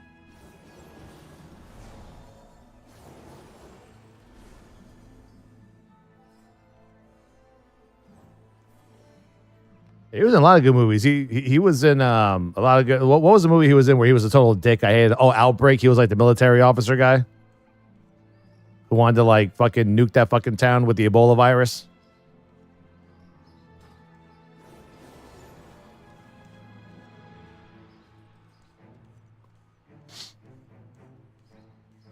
Yeah, he's been in a lot of shit. Outbreak. Yeah, he's been in a lot of shit, dude. And what a crazy week, man. Fucking Willie Mays, Donald Sutherland. Holy shit. Shit's just going down, bro. Like Hunger Games.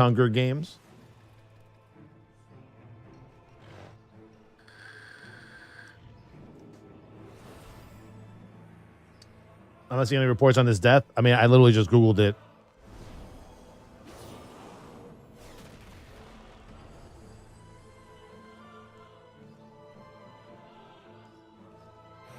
I mean, when Variety does it, it's usually good information.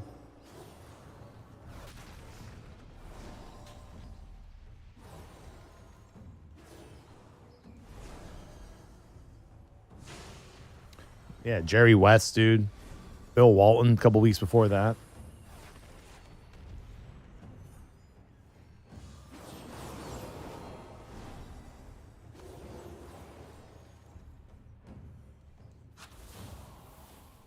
Well, okay.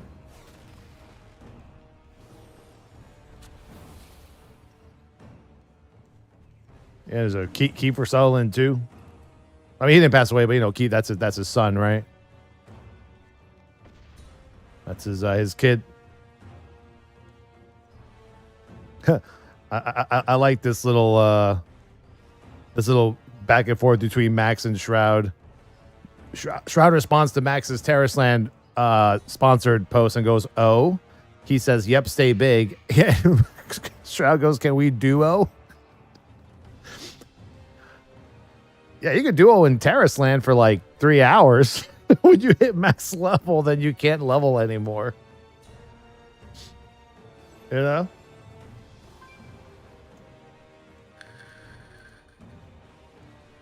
I was actually enjoying watching like other creators stream it on yesterday. Watching because right now people are playing like I guess the Chinese version of the game. Or whatnot.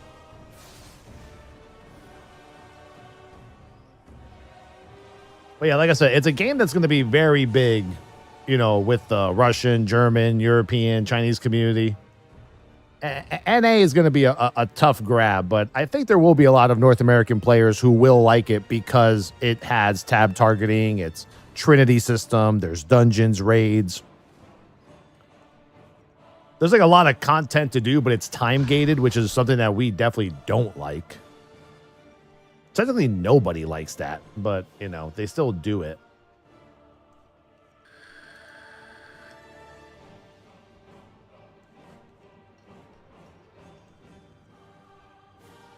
Trying to find somebody who's actually playing it. I think this is what is this? Russian?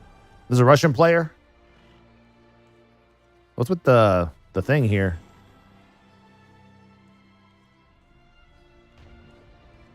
See what he's doing.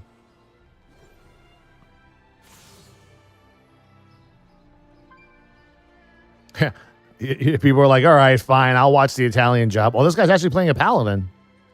He's playing a rep pally. Well, the equivalent of a rep paladin. Oh, that is a VTuber. Yeah, his head's moving and shit. Like, yeah, maybe this year we'll finally get Tally's fucking VTube and not get screwed over by people who tell you they're gonna do your shit, give you a half-ass fucking thing, and then say, "Oh, sorry, ghosted." What a weird competitive space the VTubing space is, though. Oh shit! Did he just get banned or something? Oh, is it because he's playing on a different like ingestion server?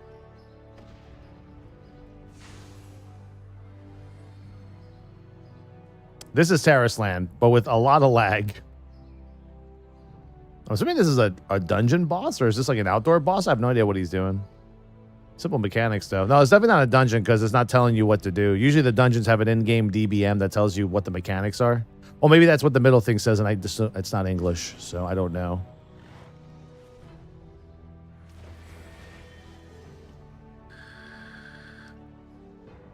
Yeah, I think I have something going on for Once Human next month. Depends on the date. If it clashes with Throne and Liberty, then I probably won't be able to play it. But I mean, if it's launching officially next month, then I'll probably play it. When is new set of Mythic Plus testing? Don't know. It might not even happen at all this week. I said I messaged a few people just trying to wait on a response to see if just waiting to see if it's happening or not. I don't know. Everyone's dead silent today about it.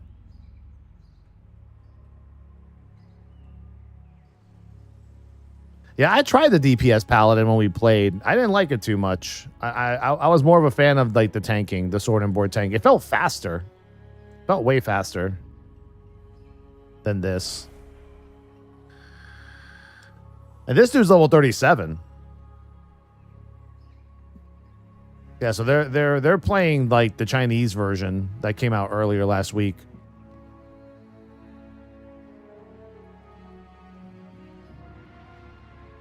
I think he's doing like a storyline thing because, yeah, he's there with like the NPCs. Well, they did say that your first dungeon that you encounter, they force you to do it with AI.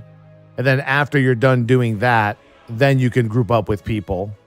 But your first dungeon is always AI. Like Final Fantasy does that too, don't they? Mostly?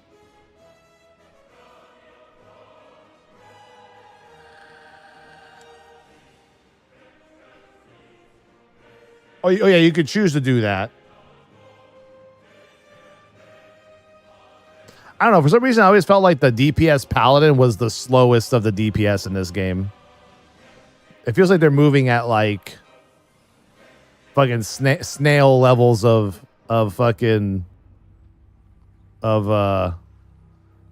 speed. This game on Steam? No, you have to download it from the Tarisland website. I'll have a link tomorrow for sure, since I'm doing like a 2-hour sponsored thing tomorrow afternoon or something. I mean, I'm playing it the whole day. Like I said, I can't do a marathon like I wanted to because the game is time gated by leveling each day. So I would have literally nothing to do after a certain point.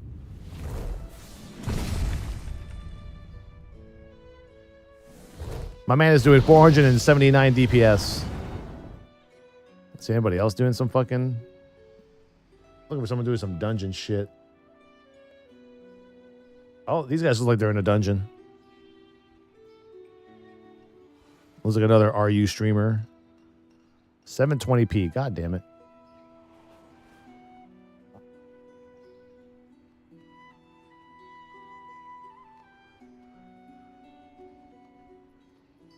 But yeah, free to play for sure. These dudes better give you some good money, Mr. Towels. I mean, they're giving everybody good money. That's why every fucking WoW streamer you could think of announced they're doing a sponsor stream tomorrow. I even saw some classic Andy's in there too, bro. I know Grayson's in there too. He's doing a sponsor stream for it. Not sure if Guzu is, but maybe Jokered. I don't know. Chick drummer, 133 years. Gracias, my lady. Kawaii, Tally. What is this class? A warrior? This is...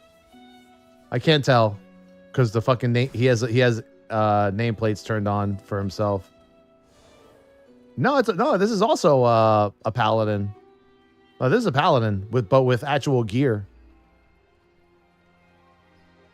I don't know what level this person is. 40? Yeah, they're level 40. So they're max level. So they're probably built into like a more like holy fire build, it looks like.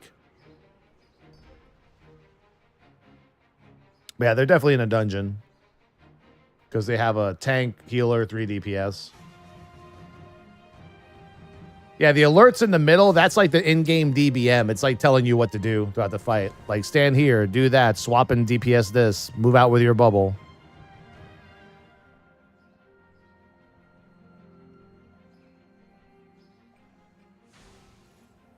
Oh, there we go. Looks like they defeated the boss and got an achievement.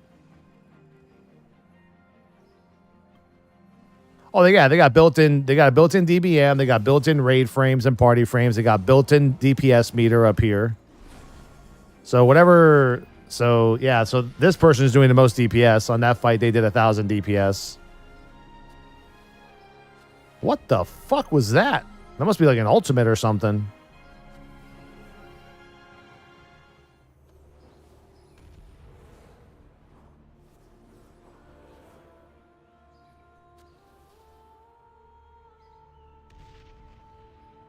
Yeah, those are they're just going through trash.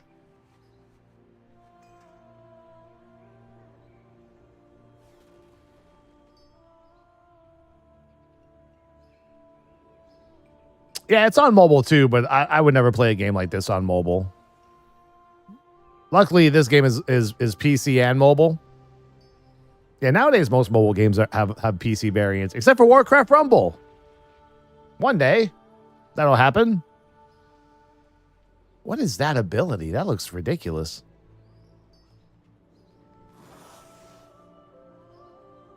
I mean, I think it's a very casual, fun game that if you decide you want to take it to like a fucking crazy meta level, you could. Because there's like leaderboards for like speed runs, and each class has their own leaderboard for like damage and shit. Like, there's all kinds of stuff in this game. It's like a mobile gacha game, bro. Just been an Android emulator. I'd rather play it on a PC, though.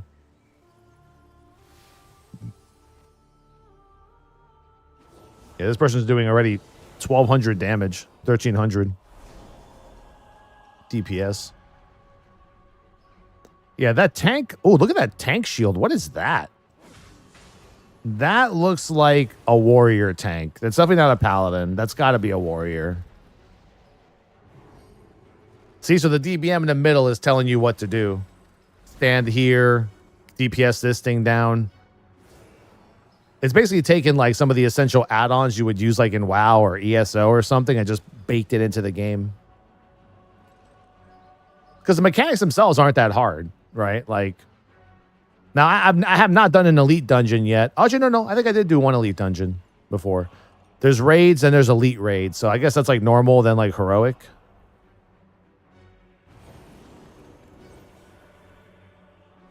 Hit shift 9, bro. I mean, whatever this boss is doing some fucking damage, though. Look at everyone on the frames are low. Everyone's low. Oh, shit. 2 people dead. Damn. Might be that debuff they have. Oof. I mean, this could be an elite dungeon. I can't tell by just looking at this whether it's an elite dungeon or not. But I mean, compared to a normal dungeon that I've seen, it seems like they're taking a lot of damage. So this might be an elite dungeon from the perspective of like a DPS paladin. Get to the middle. I'm assuming there's battle reses in this game, right? Because the tank died and he's back. So I'm assuming move out, dodge.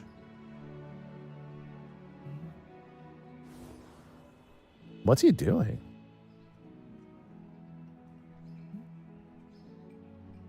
Ooh. Using trouble, bro. Using trouble, bro. He's probably doing some meta shit where you're swapping weapons and stuff.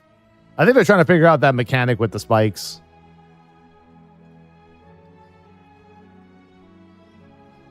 I'm assuming that healer is also They dead. They dead. They dej. I think you rescue a down player if you can physically reach their corpse. Oh, really? Hey, look, at least you spawned right at the boss that you died at. That's good. Bro, the other DPS isn't even res yet. Okay. Well, this tank just fucked over that one guy who's still dead. You know? The one guy's not even back, dude.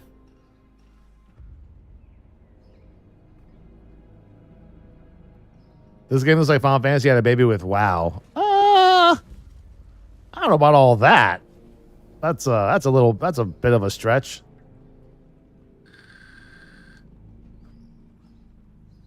I mean, it looks like a mobile game that they made for the PC as well, with good functionality.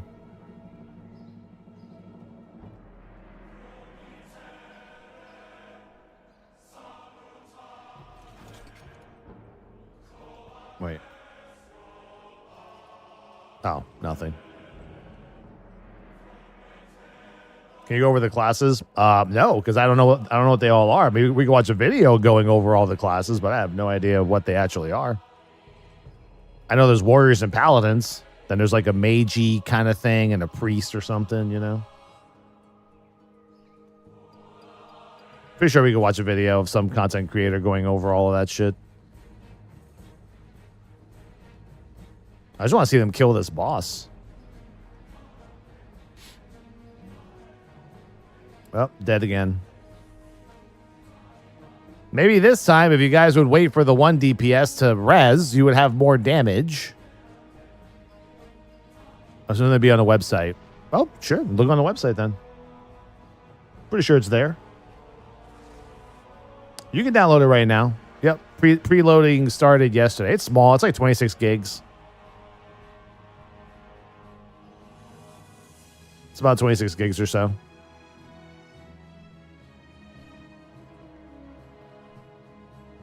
Hey, look, everyone's alive now. What's he scrolling through for? Oh, is he buying shit? Oh, he's buying stuff. He's buying a potion of some sort with his silver. There you go.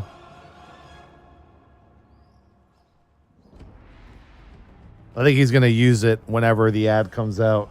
I bet.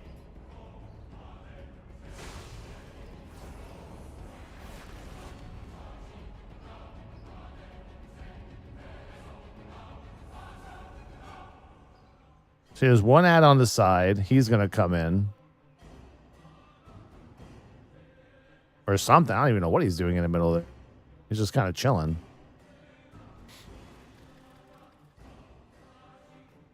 Ooh. Crazy part is you can macro your entire rotation to one button. I'm going to try that tomorrow, 100%. Their macroing system is actually insane. It's just a shame that it works that way. You can make a macro that literally triggers your spenders after you've built a certain amount of resource. It'll automatically hit the button. So if you know that your spender costs like 30 energy, you can make a macro that says spam my builder until my spender, and then use this cooldown before that spender, like to the exact amount of energy too. It's like actually crazy.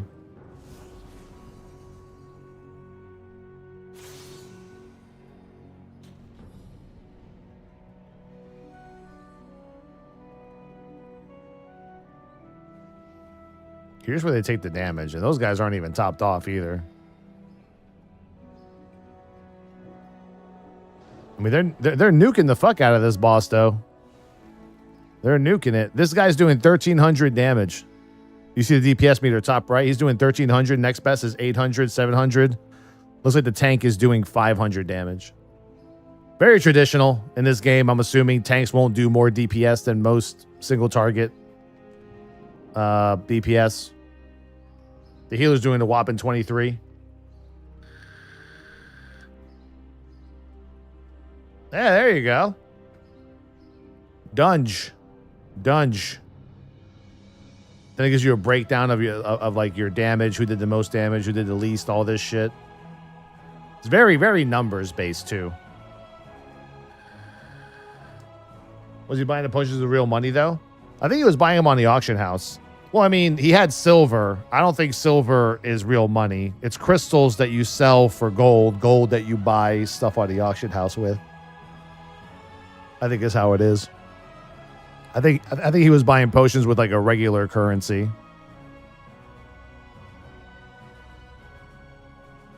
Could you buy it with real money? Probably. But you have to literally, once again, buy crystals with real life money. Then you put the crystals up on the auction house like a WoW token for gold. And then you make your gold. Then you use that gold to buy shit on the auction house. Hopefully there's a hunter class. I'm pretty sure there is. Yo, where the fuck is he? Is he like in a carnival? Look at this guy's character, dude.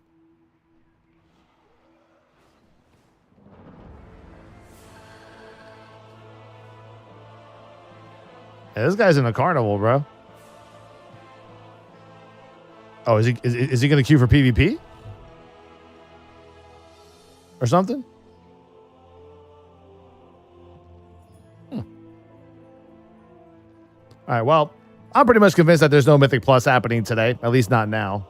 No one's responded to me. No one said anything. So I'm just going to go on a limb and say that it's just not happening this week, or they just haven't announced it for today yet.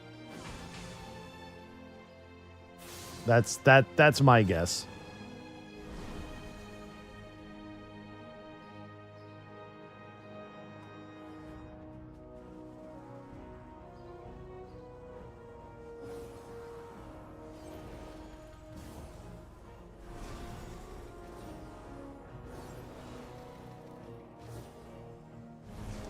There is what?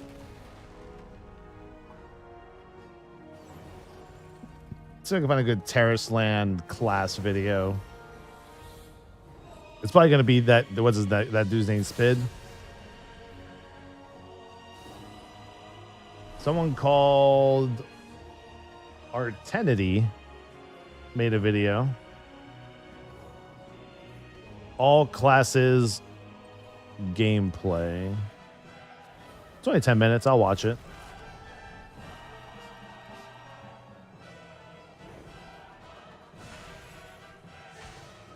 Why not? Better to learn about the game now than be surprised tomorrow, I always say. Let me see. So this is a video called All Classes Gameplay. It was done 2 weeks ago, so it's the most current that I see. Priest, Bard, Mage, Warrior, Phantom Necro, Shadow Swords, Paladin, and Barbarian. Wow, I didn't even know the other ones even fucking existed. I was like, I mean, there's a Bard in this game? People are going to love it already.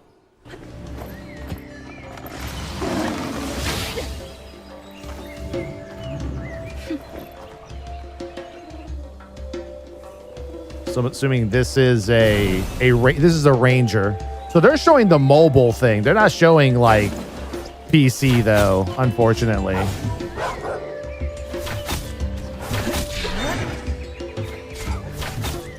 At least it shows like the classes.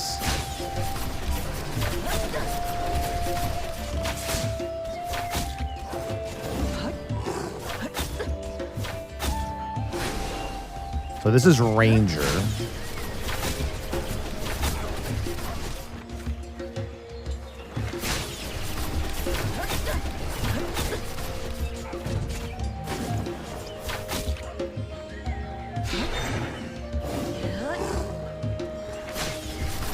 You got a pet. At least you got a pet.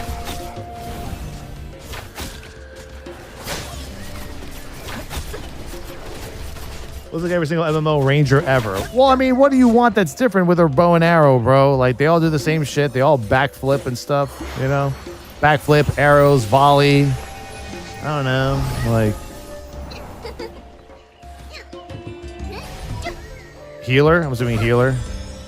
Priest. Hold on, give me a second. I want to see if I can find like a PC version of it, because the mobile one just doesn't do any fucking justice to the PC graphics, at least.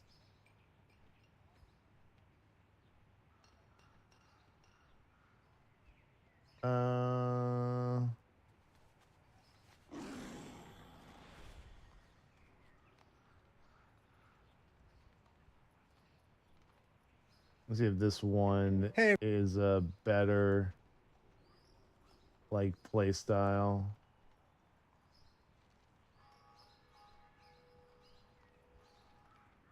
Yeah, I think this video might be better. I think this is PC because it's full screen. Let's see. Skills, which can really change up your gameplay by quite a bit. With the warrior. The warrior class in Tarisland is a bold and resilient frontline soldier. Warriors excel in battles at close quarters, wielding powerful weapons with incredible strength and dexterity. Warriors can execute strong attacks with accuracy and effectiveness. Spin the to win. warrior class offers two different specializations, Rage and War Shield. The Rage specialization focuses on dealing melee damage, allowing warriors to unleash flurry of devastating strikes upon their enemies. With their unparalleled strength and relentless assault, warriors specializing in fury can quickly overpower their foes. On the other hand, the War Shield specialization allows warriors to fulfill the role of the tank. War Shield warriors are masters of defense, able to withstand the toughest of blows and protect their allies from harm. With their massive shields and unwavering determination, War Shield... Let's see, wait, when was this video made? Please tell me this was recent. 7 months ago. I think it's still legit, right? Fuck. I'm trying to find like a video from like last week. Uh-oh. Spid made a best class tier list. Oh boy. Poor Spid. Isn't that the guy that got like shunned by their fucking CMs that people were talking about last week with the fucking drama and shit?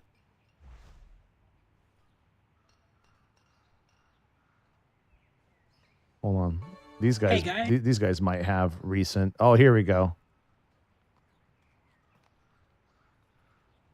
2 days ago. Hey there, Variety here.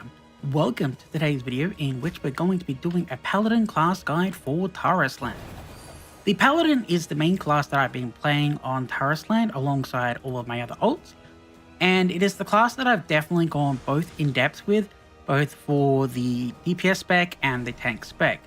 Up to this point, I have completed all the challenging content, and we'll be doing another challenge raid tomorrow, which will be very exciting, and I will definitely release a video on that at a slightly later date as a guide.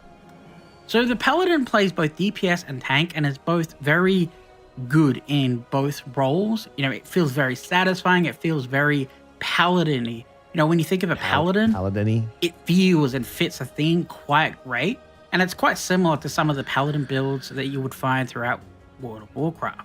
So in today's video, we're going to have a look at the DPS spec and the rotation, and we'll have a look at the tank spec like we usually do. At the end of the video, I'm going to add a bit of extra context and talk a little bit about tanking in general, because I think it's important for people to not follow a single cookie cutter defender or tank build. Because, for example, if I give you a build and tell you that it's good for this boss, and then you go against another boss that has adds, it's not going to work as well, because you need to adapt the build based upon your situation. So I'll try to put a couple of different builds over time and give a bit of an explanation. But I strongly recommend that you experiment when it comes to the tanking classes, because they're a bit more, they require a bit more adaptability than, say, a DPS class that has a single rotation on every boss fight. Okay, so let's get into it.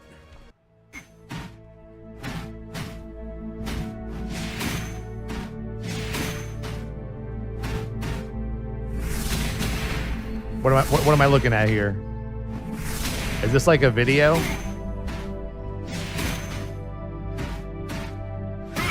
Oh, I guess it's like showing like a DPS rotation. Oh, like the moves. Is he gonna talk through it, or is he just gonna Oh, he's going to explain it. He's just showing you the abilities first. Okay.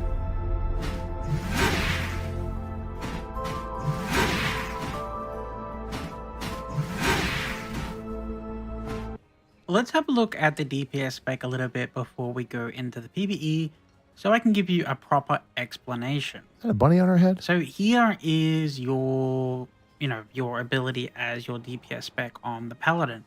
Basically what happens is, see that blue in the middle of the hammer? That's your energy. So you gain your energy by using Glory Strike. And every time you hit with Glory Strike, it fills up the energy bar. Word. 1 point at a time. So when you're at level 5, it's going to give you an ability. So basically what's going to happen is you're going to spam your 1 key and it'll fill up your mana bar. Once your mana bar is full in the middle of the hammer, it will proc your 2 or your 3.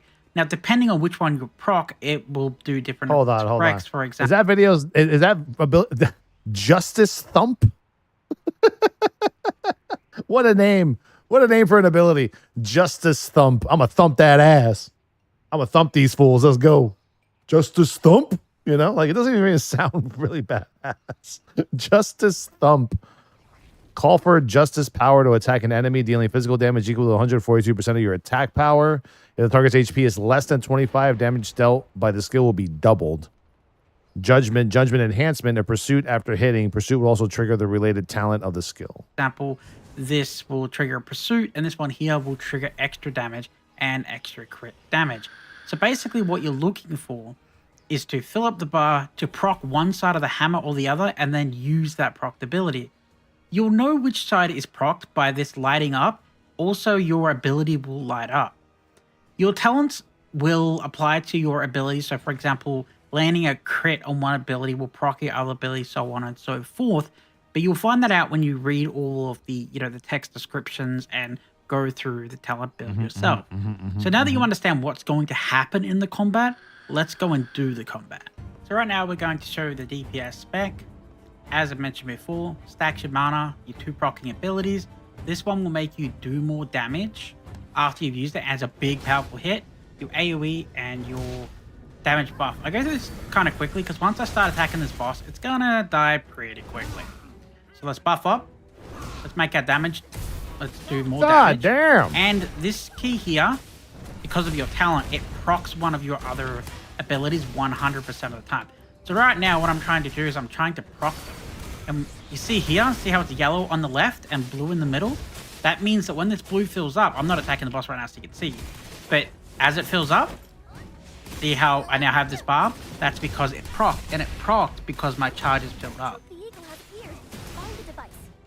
So when it comes to this class, What about the right side? the ultimates they also bring are quite important. Oh, there you go. So for example, here you have Divine Might. What this will do is it'll make it so you can tank a lot, but you don't do as much damage. So you need to, use it at the ideal time. It's actually very helpful on later bosses when they do like big raid-wide mechanics. You can use a couple seconds before it comes through and save yourself on a lot of damage.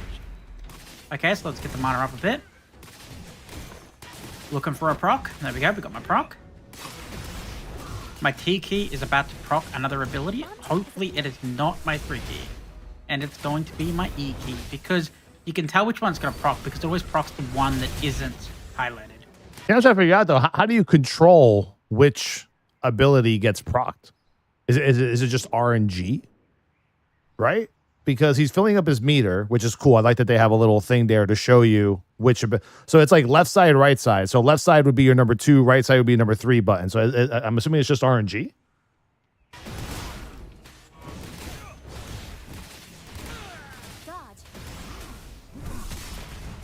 Yeah, so yeah, left side. And there you go. So that is pretty much the DPS build for the Paladin.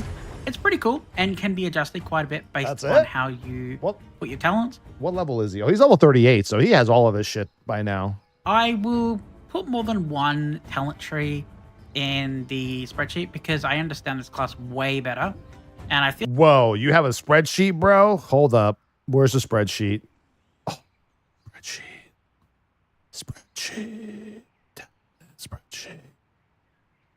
Yeah. See, this is the kind of shit we need, bro. We need the sweaty shit for tomorrow. There you go. I'm going to bookmark this shit real quick. Yeah. Spreadsheet. Spreadsheet.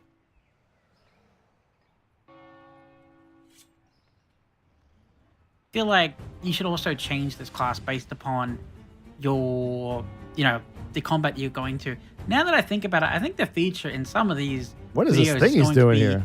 always adapt your build based upon the fight. Do not just follow a cookie cutter build because it'll never be your real What is character. this It'll thing never he's be doing in the specialized. game, It'll never though? it'll never feel great. So while you can use them as core samples, don't run through your entire game existence without Yeah, it's actually free to looking play. into them and adapting. Okay, so let's go and have a look at the defense. Here we go. Yeah. Paladin tank, bitches. At the celebration, bitches. Enjoy yourselves. Let's go. Same thing. Fill the shield meter. Do some stuff, right? Left and right. Do a barrel roll.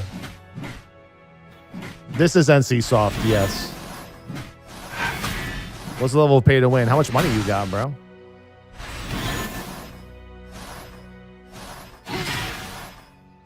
Look at an AoE ability. So you have a regen, Ardent Guardian, like Ardent Defender. So let's have a look at the tank spec. I'm a little bit higher level than what's required in this dungeon, so I'm not exactly sure how much damage I'll take, but we'll see. What you just saw is something you should never do, blocking the tank out from boss. Okay, so the first thing we're going to talk about is your main effect. So what it does is when you're in combat or when you're using abilities, it's going to charge up. And when it charges, it makes your flying shield better. So throw your flying shield and see how your flying shield gives you a shield, as the name heavily implies. Okay. This is really good because this ability isn't a heal, it's a shield. Many bosses in this game reduce the amount of healing that, healers can do to you. But the Paladin doesn't just self-heal, it also shields, and it's not, it's not disturbed by that. So it's actually very helpful. Okay. So the Holy Hammer is going to be your basic ability. Based on my talents, every time I use it, I get a buff, which makes it so I have a higher glancing for a while. The second one is going to be the Holy Shield Bash. This increases your defenses while it's up. As you can see here, it lasts for a couple of seconds. Like Holy Shield. I mainly use this because it increases the defense, and it's also great for keeping AoE mobs on you because it's an AoE attack. Okay. The third ability, as we saw before, was your shield. Your shield's going to keep coming up pretty quickly, and it can be procced to come up faster. Holy Fire is your second main ability that you're going to be using to pull mobs. So as you can see, I'm basically stamping the ground, right? So as you run around and you pull in the mobs like this, and then you hit your 2 key, and you do like an AoE, this is how you keep the mobs relatively taunted. Because if you rely on the challenge, as you can see, it has a 60-second cooldown. That's not going to work. So next up, we have the Holy Regen. What it's going to do is it's going to heal me. You won't see it because I'm full HP. Was that a 1 minute taunt? Talents, if I use this CD? and then click Q, it will actually heal me for 40% of my HP over the next couple of hits because of the talents I'm running. And the last ability is going to be Ardent Guardian. So Ardent Guardian, it's basically like, oh, I'm in trouble ability. And what it does is it reduces like a lot of damage. So think of it as... So far, I already see Holy Shield, Grand Crusader, proc through Avenging Shield, Judgment, and a 1 minute taunt, and Ardent Defender. As, proccing, getting up energy, defense, shield, AoE, heal, and I need damage reduction, I need defense. The Ardent Guardian, when you have higher talents, it's actually also a cheat death. So when it's running, it'll actually prevent you from dying one time. Ardent Defender. Active, which is very useful for, bosses that have Defender. Big swipe abilities and stuff like that. You can change the way the class plays a bit because, for example, you can play a little bit more around your shield, or you can use the other talent tree that doesn't use the Holy Shield Bash. It changes out a bit of defense, and it gives you a sword ability, which gives you what does this number 1, 2, and 3 do? Earlier, there are many mobs in this game is that a charge? That take away your ability to heal. So I try to proactively raise my defense and make it more difficult for me to lose HP. than for me to, solely rely on HP regeneration. Okay, so that covers everything you need to know, in my opinion, for the tank. As I mentioned earlier, do not follow a cookie cutter build. Change your talents based upon what you're doing. So for example, there's a different talent. So when your Holy Fire is running and you throw your Flying Shield, it'll actually hit multiple enemies and it'll give you more shield based upon how many you hit. Now, as that sounds, that's very effective in AoE fights. Bulwark. But it's not so effective against most fights because our bosses are usually single target. This is why I'm really trying to stress, change your talents based upon your fight you're going into, because it will make or break your party, because you are the backbone of your party's defense. Because You tell are them, the bro. tank. Okay, so that covers everything. I will put multiple builds What about- into the spreadsheet. what about the and ultimate I'll try to ability? give a longer explanation. What about the ultimate? As to why That- you would do something, how something would help you. How's he gonna go through this video and not tell me what C does? It's flashing and it's huge. Is that the ultimate? In a particular fight. If you want, more guidance on the Paladin tank, all of the challenging content. Push the including glowing challenging button, raids, please. I've actually done with the Paladin class, so you will see more videos released over the next week or so, in where you will see me doing difficult content like this version of the Like, dungeon. why isn't he in pressing challenging mode for that the button? tank? Okay, so that is everything for today. Thanks for watching. I like this guy. I'm gonna subscribe. I like that video. Let me look at that. This The video. Paladin tank. Hey there, Variety here. Welcome to today's video, in which we're going to be doing a class guide for the Barbarian Fighter for Tarisland. This class is much sought after, as I've been getting many messages asking me when this particular guide will be uploaded, so you'll be happy to see that it is finally done. The Barbarian Fighter is a melee range DPS that does both DPS spec and attack spec. Before we go into our usual rotation and PvE fights to show you both two specializations, there are two things that I want to nail on the head. First off, if you open up your character and look at Beast of Sanity, it tells you here that if one of your energy types, I will always call your stacks energy or stacks to make it easier to understand.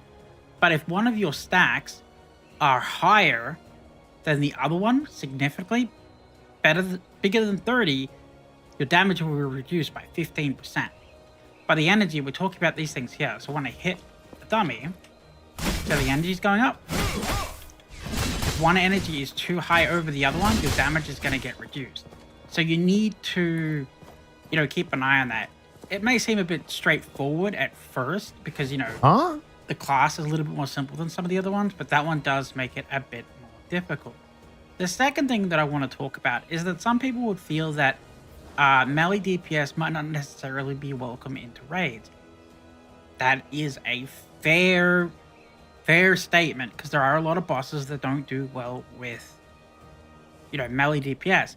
However, What's up with that, bro? Why do melee DPS always get shit on in every game, bro?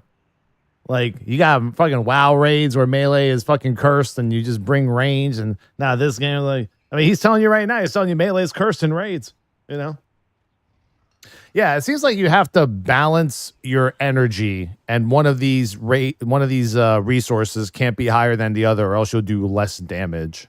the Barbarian has an ability which shares stats with other people in your raid party. So it makes it extremely valuable. It's actually one of your talents right down the end of the tree.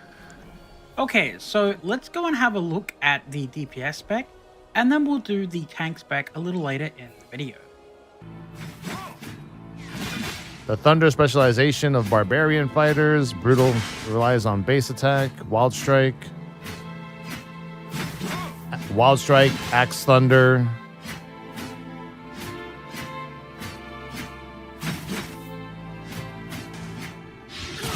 Pretty good instructional video. You know what it reminds me of? Like the Monk Mastery, where you can't hit the same button twice or else like you don't get the buff. Feels like you always have to be hitting an equal amount of each resource to balance yourself out. So our favorite boss is a little bit tired today, so I figured that I would try it out on a different boss for today. So here is the DPS spec. Basically what we're going to do is your 1 energy is your 1 key is going to give you red energy, and your 2 key is going to give you blue energy. As I mentioned before, you want to try to keep them even. Once you've got enough of both energy, then you can use your 3 key to use Wrath of Thunder. So it's basically save energy first, you know, and then use your burst from your 3 key. Keep in mind that, you know, while that may seem extremely simple, the talents will change a bunch of things. Like, for example, depending on which energy type you have more of, you'll have more combo or you'll have more damage. You also want to run away, little girl, run away. On top of your echo stacks, which proc at 15, and then you want to combine it with your inscription to do maximum damage. So while it's technically possible to see, but to go off course of video, this is what I'm talking about. Like the game has like an in-game DBN that just tells you what to do for every mechanic in every raid, every dungeon. It's kind of cool. Go into a fight and click 1, 2, 1, 2, 3.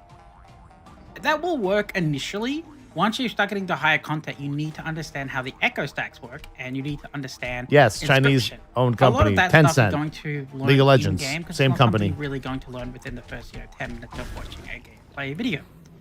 Okay, so we're going to run up and use Wrath of Thunder, and then we're going to use Earthquake. Actually, we're going to do it the other way around. So Earthquake is going to give me, as you can see there, combo and combo damage. It also gives me energy. Flop an energy. And as you see, I use 3 again. So here we have our AoE ability. And then here we have I call it damage multiplier. But it also, what it does is it makes your wind strike here, makes it give twice as much red energy. So you need to be aware of that, right? Because if you're using Bloodlust and then your wind strike gives you too much energy, you're going to lose damage because you have too much red. So your Bloodlust also makes it so your second ability, Axe Thunder here, doesn't have a cooldown. So you can actually spam it as much as you want. Basically what you'll be doing is using these two to do, you know, damage with it. And you're going to try to get your energy up. When I actually catch up to these bombs. See how it has no cooldown? I can immediately use it again. Unfortunately, this is the downside. I'm glad this happened. So this is the downside to melee DPS, right? I'm running my big buff and I want to do my damage. And the mobs are walking away from me. It's extremely annoying. Here we have Wind Strike or Axe Thunder, decreases the cooldown and gains extra energy within 6 seconds. Watch this. He hit it. He hit it. He hit the button. He did the thing. He did the thing. So that's your inscription. So now you should be able to see why you should be. Oh, it's called an inscription. On top of your echoes. Your echo is going to buff and give you. It's going to proc and give you buffs, so you do more damage, and then use your inscription to get maximum energy, and you keep. By the way, you can adjust the entire UI if you want to. Raid Raid frames, nameplates, everything. And it is to a point because you're mainly using 3. You know, I think I did this dungeon in the testing. So your talents yeah, we and did this dungeon. And other things will definitely make it a little bit more complicated. And a lot of fights are more about dodging mechanics and doing things correctly than it is, you know, clicking 1, 2, 3. Okay, so that covers the basics of the DPS spec for the class. So next up, let's go and have a look at the tank spec. Tank. Oh, what is that? It's like an ice barrier, dude. Oh, so there's no shield in tanking. It's dual wielding. Okay. Okay, some fucking Fury vanilla tanking going on here. All right, I'm feeling it. I'm feeling it.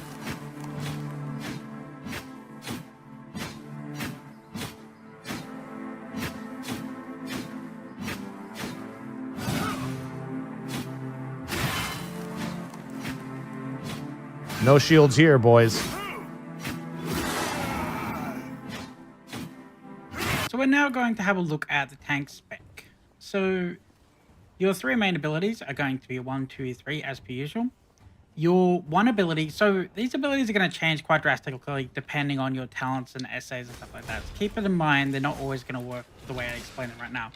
So basically, when you use your 1 key, it's going to give you resistances and it's going to give you runes. So the runes fill up this meter here, as you can see. The second ability, if you change your ability for the other one, it'll give you damage resistance. If you use this one here, it will give you HP. This is really good because some abilities on some of the tanks heal you based upon how much attack you have, which you don't want. You don't have a lot of attack. So it's a Frosty K tank. Max HP, so it's actually really good. Pretty much. So every time you hit 1, it's going to lower the cooldown and 2 watch. So I've lowered the cooldown. So you spam 1 to get 2, and then you spam 1 and 2 to get your runes. Now my runes are full. I use my big ability, which uses up my energy and gives me a shield and damage reduction. So basically go back to 1, 2 and getting runes up. This is my AoE. This is my buff. Whoa, look at that AoE. And here is another buff. He didn't even hit the mobs. Unfortunately, they just killed that a little too quickly because, as you can see, a huge DPS coming to this dungeon for some reason. But basically, AoE, this is really good. The AoE feels a lot easier to use. There's a pumper in that group, bro. One. So when it comes to look at that pumper, 1700 damage. Holy dungeon, shit. you know, it actually may be better than the Paladin now that I think about it. The final 2 abilities. Right, he says to hit 1 because all the buttons are always 1, 2, 3, 4, 5, 6, 7, 8, 9, 10, right? But he rebound his to Q. But if he says Q, then you won't see Q on your screen. You'll see 1, like he's saying. Abilities are basically damage multipliers, and when I get out of this cart, we can have a look at the inscription. So the inscription is something that's actually more important than it may originally seem. So it's not something you're going to use all the time, but as you get higher into your inscription tree, you can proc your inscription more often, and it becomes more powerful. So in this mod pack here, I'll show you what it does if it's highlighted. Unfortunately, it's not. So what it does is increases the efficiency of gaining energy for 6 seconds and converts damage into healing. So basically, you can get your energy real quick to keep proccing the Frost Strike. So as you can see here, I'm using the AoE quite often. You can't really do that with the Paladin. So you go 1, 1, 2, 3, get your shield up. Your shield, you must keep in mind that it takes 1.5 seconds for it to activate to get your shield. So if a boss is doing a big mechanic to you, you either have to pre-do it or you have to be, you know, right on the money to be able to actively get it. Okay, let's get my shield up.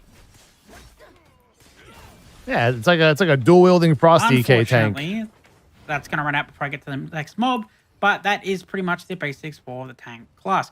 I do apologize that this was a little bit difficult to do because the huge DPS did join my dungeon, but that should cover the basics of what you need to know for the tank. Be sure to check out the spreadsheet because there will be much more information. We need more about, plebs in this group. Talents and how they change what you're doing. Because I mean, it seems like every class is the same, right? You have like 3 main abilities, then you have an AoE, then you have like almost like an ultimate that enhances. So I'm assuming each class has like a meter, right? I'm just going to assume each class has a meter involved. Show you that while, you know, some of the tank classes may seem 1, 2, 3, 1, 2, 3, by the fact that I've played the Paladin tank quite a lot, I've cleared almost all of the content available on China right now, and there is a lot more to it than 1, 2, 3. Oh yeah. Anyway, that's it for today's video. That's actually true because he didn't even show anyone the talent tree. Does this spreadsheet have like the talents that you have to take in the talent tree? It does. It does have it. Well, these are just the ability. What about the guard descriptions? Yeah, here we go. Yeah, this is what you have to look out for because this is what you're putting your points into.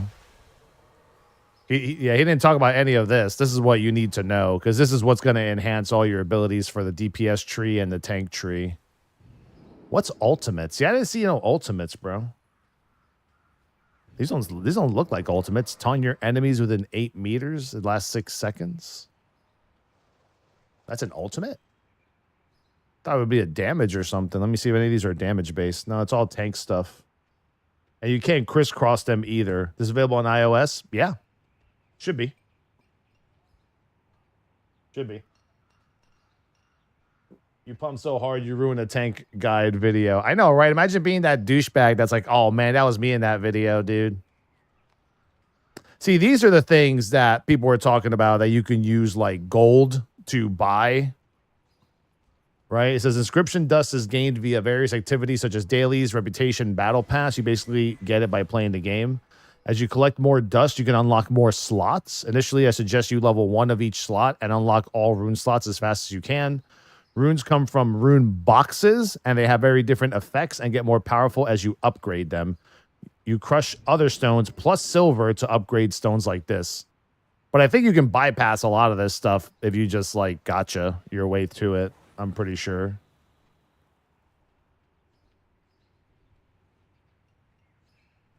says these are your core inscriptions for the paladin tank. When you're in combat, your echo count climbs from 0 to 15. At 15 stacks, the echo activates and the effects above apply for a few seconds. In most cases, it's a huge buff. So lining up these buffs with your other damage multipliers is how you do huge damage as a tank. I suggest you spread your points across the board to obtain rune slots. If you have limited good runes, you can move towards your core. By day 7, you should have all your rune slots plus your first 3 core slots unlocked at level 1. These are the runes that I have on my paladin a week into the game. The following runes are the ones I'm currently using to tank with. Keep in mind, you cannot slot duplicate runes.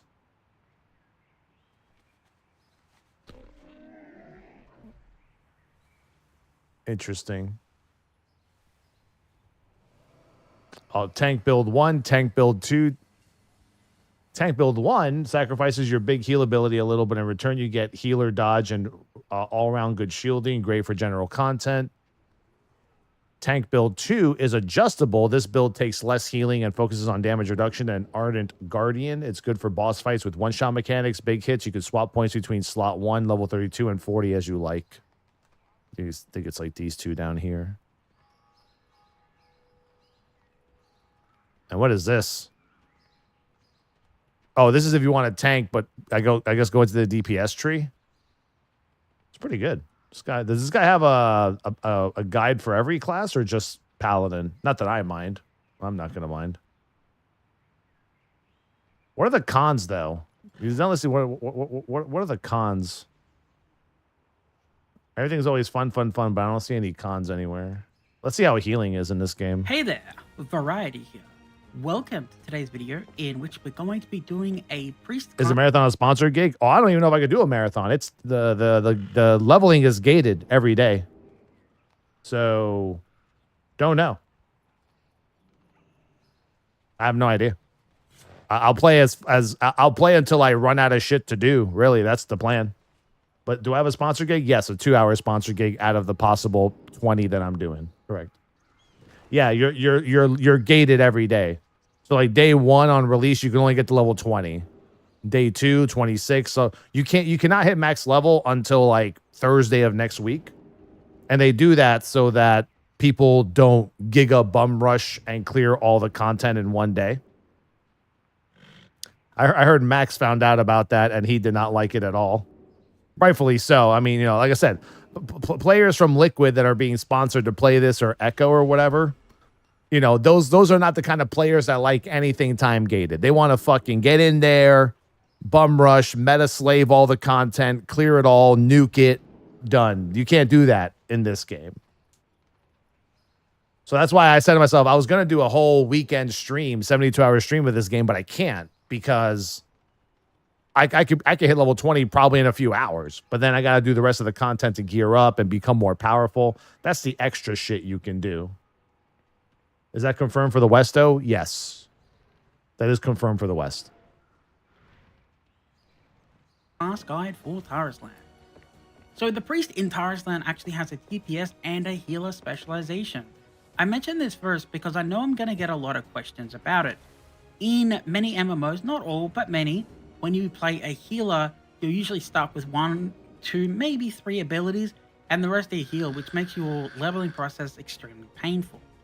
Fortunately, in Tarisland, you can swap from your healer to your DPS spec and back completely freely anytime, anywhere, as long as you are not in combat. Even more than that, your main stat will change to your other spec to make your DPS actually viable. You know, you're not running DPS in a full healer gear, so you're not going to be as slow as you're probably imagining from other MMOs. So if you want to play a healer, do not worry about leveling. You will not have problems in this game. Okay, so now that we've covered probably the most asked question in MMO gaming, let's have a look at the DPS rotation and the healer rotation. Then we'll go into some boss fights and talk about kind of how the specs work and give you a bit of extra information. Do keep in mind that there is a spreadsheet with more advanced information if you want to go deeper into the class. Spreadsheet. Okay, let's get to it. She's like slapping the shit out of you with that staff. That's all she's doing. Oh, that's an AoE.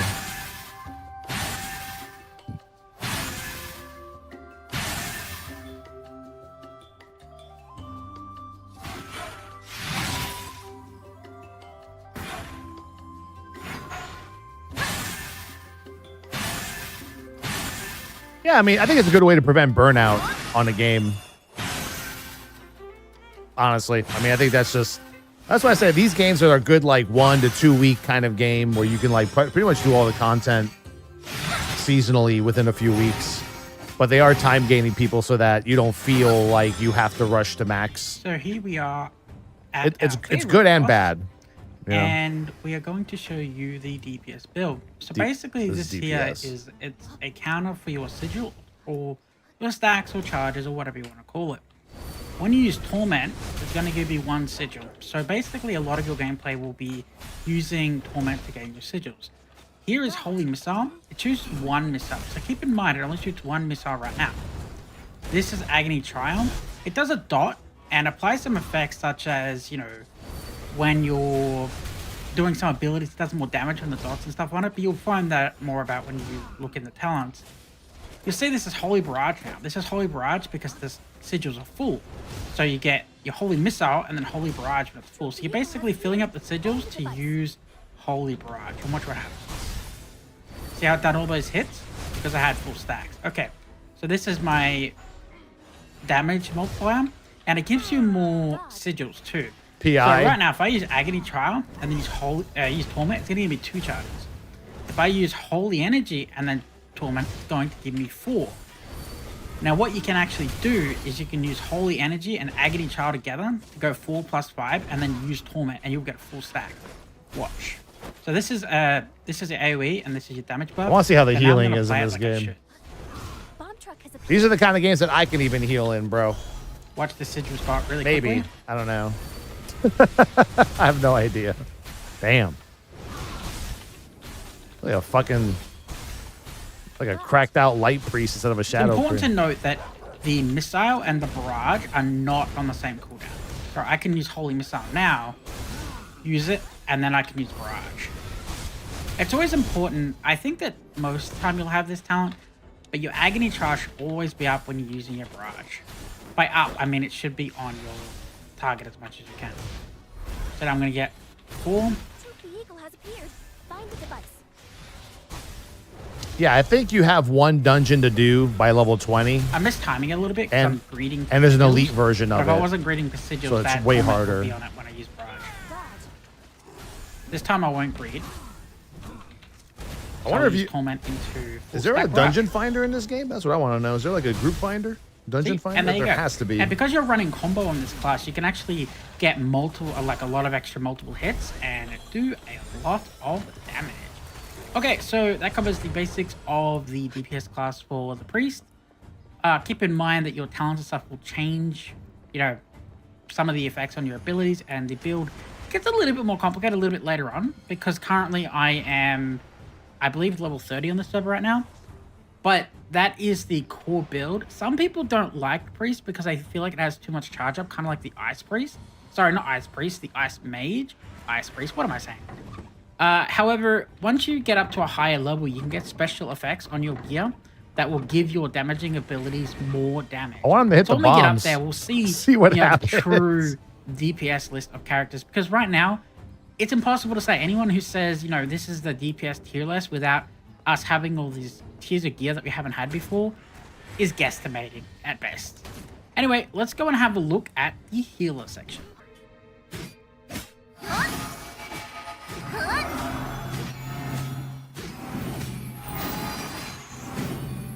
I'm hoping the healing is target healing.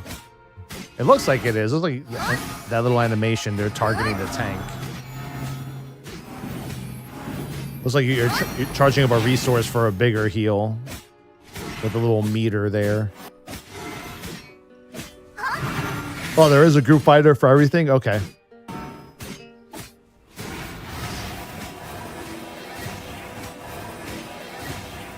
Damn, what is that? That's like a Holy Nova right there.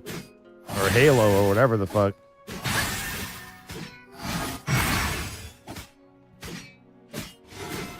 It would be kind of difficult for me to explain how the core mechanic of the class works while in combat, because my allies may die while I'm not clicking buttons. So I'll give a little bit of an explanation now before we go and do the PvE. So there are just two main things that I want to explain real quick. First is prayer. So this prayer, as you see here, I've got 3 stacks. Waiting, 3 stacks. This is your single target heal. It gets stronger every 1.5 seconds of you not using it and in combat. If you just spam it like this, you're not getting anywhere. You have to wait.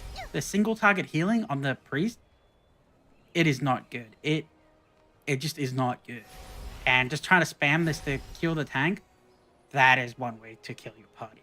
The second thing that I want to explain are the wings. So when you use your 2 and your 3 button, you're going to stack up your wings. And when you get your full wings, your 3 key is going to turn into ability.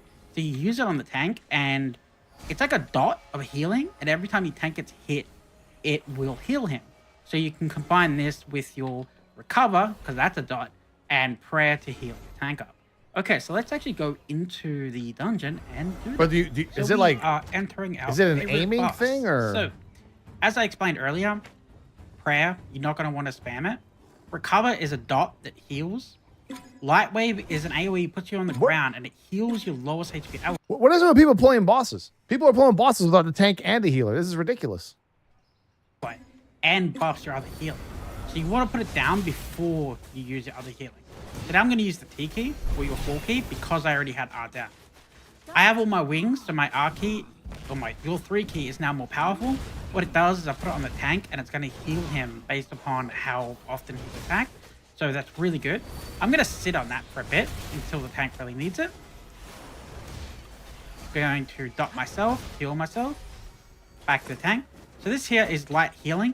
If you use Divine Blessing to put it on the ground and then you use light healing, you can do like massive AoE pretty So quick. You're not. So he's not healing. targeting the However, actual the tank, priest right? Really looks like it's all when it aim comes based. to single target healing. Like you Unless really it's like a don't mouse over do macro good kind of single-target thing. healing. I don't know. So you do a combination of light wave and light healing to do AoE. And then you're going to use Holy Guardian. So Holy Guardian. Oh, no, he's targeting the reduces tank. the damage He's targeting the tank takes. right there. Now, there are other abilities, depending on your talents, that will reduce this cooldown when you use your other abilities. Well, now he is. So what this means is as you're spamming your other abilities, this will keep coming down. And you'll use it, instead of healing the tank real quick with single target healing, you'll use this to prevent the damage. So we'll use it now, just so you can see what it looks like. So now he's got a big defensive on him, as you can see here. So next up, we have Him Light. I'm going to use it now, just so you can see what it looks like. So it's your big AoE heal, your like your ultimate. And here we have in Scrapstone. So what this does is light wave, you put it down, right? So now my heals are stronger because that's on the ground. You use this before you use it. Now I can use light wave again because it resets the cooldown. Sorry, I temporarily forgot that. So it resets the cooldown light wave so you can double use it. And now it's twice as powerful. My recovery is upgraded to AoE healing for 3 seconds. Dude, I feel like I can heal a dungeon. So you put your R down, then you would use your Him Light, then you would use Light Wave again, and then you'd use Recover. That way you'd get an epic AoE recovery ability.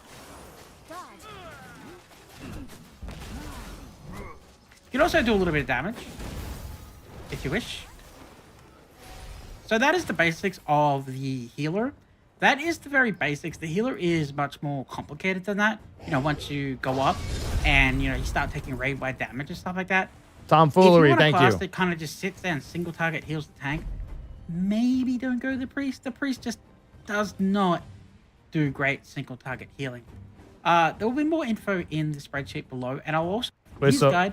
So which one is let me look at this video. So wait, so which healer is a tank healer then? Phantom? Oh yeah, Phantom. Phantom Necromancer seems to be healer and DPS. That's about it.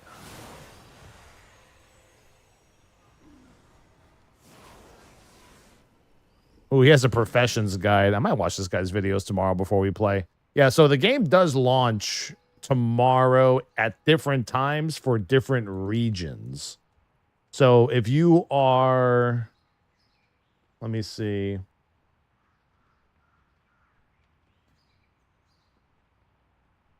Yeah, so I mean, it launches in 7.5 hours in Asia. So what is that, like 8 o'clock? I think, or 7 o'clock. 7 o'clock tonight. It'll launch in Asia. I'm not even sure if I can access that. EU launches in 12 and a half hours, so that's like midnight tonight. Then Eastern Europe, I guess EE is Eastern Europe, launches at the same time. And then we don't come out till 8 hours later. So we don't launch in North America and Latin America until 8 o'clock tomorrow morning.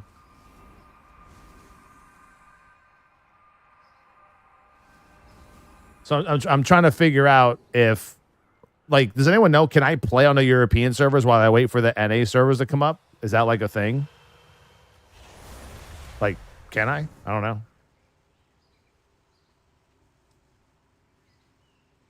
Or is EU like a different launcher?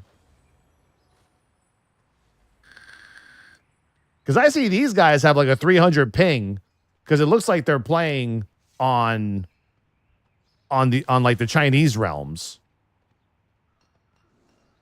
The only options I see on the launcher for me are EU and NA. Wait, you have options on your launcher? I mean, if that's the case, man, I might play tonight. I might start playing at midnight today. I don't mind playing EU and learning so that I can play on my NA character. You don't see Asia? Yeah, I would assume Asia is different because of the rules and shit, right? Maybe.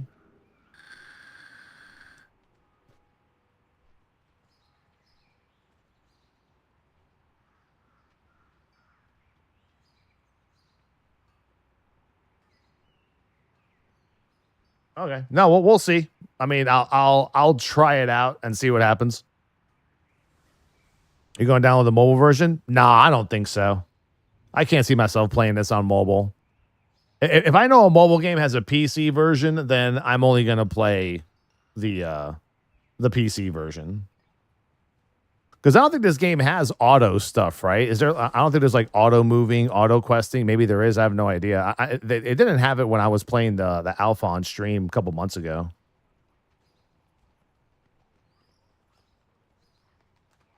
At least I don't think so.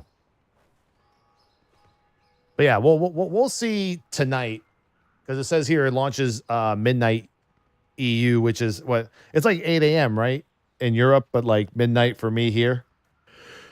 I think. Pretty sure. Correct. Yes. Let me see if there's a Reddit post that describes the leveling stuff. Level cap in Tarisland. I swear to God, I saw a good post about it recently. Like, we watched the video yesterday where it was explained. It was one of these websites.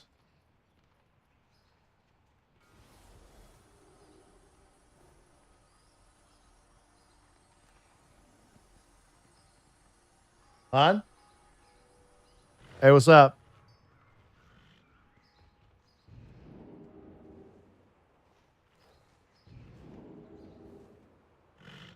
But I know for sure there's level gating, for sure.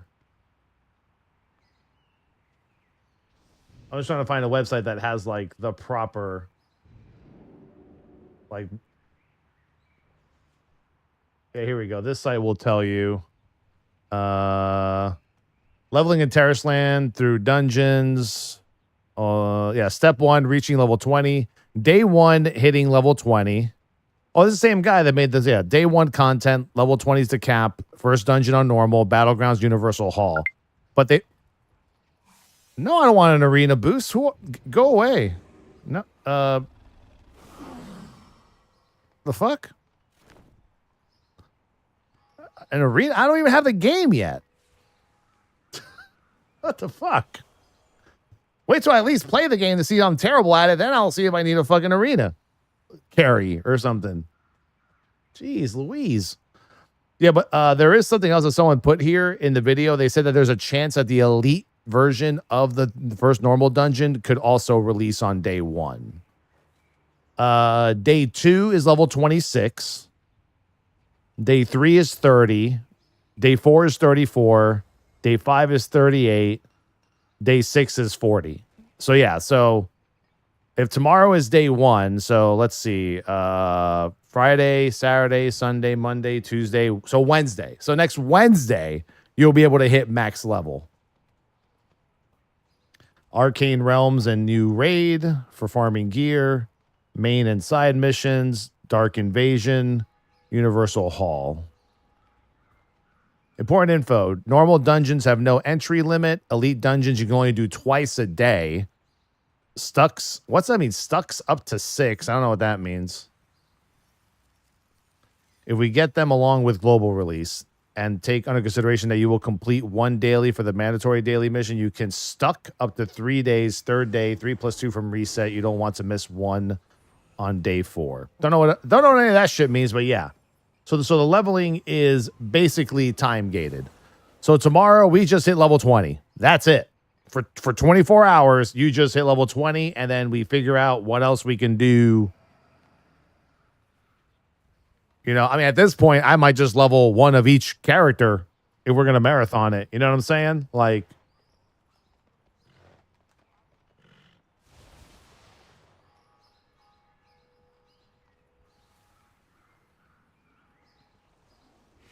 stack, maybe? Right. Yeah, so by Sunday, we can hit level 30. You know? Like I said, I think there's like good and there's bad. There's good and there's bad, right? Like the good part is a lot of people feel really good about like not having to feel like they're rushed. Like this whole capping system, I think is a very big casual player thing. It makes it so that not one guild or one player or one sweaty can nuke the content within the first 8 hours, finish all the raids, do all the elites, you know, spend money on crystals and have thousands of gold to then buy jewel boxes and shit within like 24 hours. You know, so yeah, you don't have to feel like you don't have that icky feeling of, oh my God, people already killed the entire game. I'm only level 10. So yeah. Okay, sure. Don't go to this website. This website's some sort of boosting website. Some fucking chat AI just asked me if I wanted a boost. I was like, I don't want no boost. You know?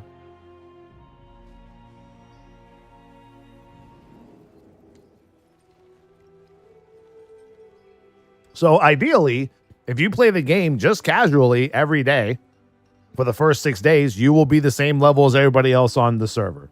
But then once Wednesday comes out, then it's just no holds barred. Yeah, then it's on. Then let the sweaties be sweaty. Let everyone do everything.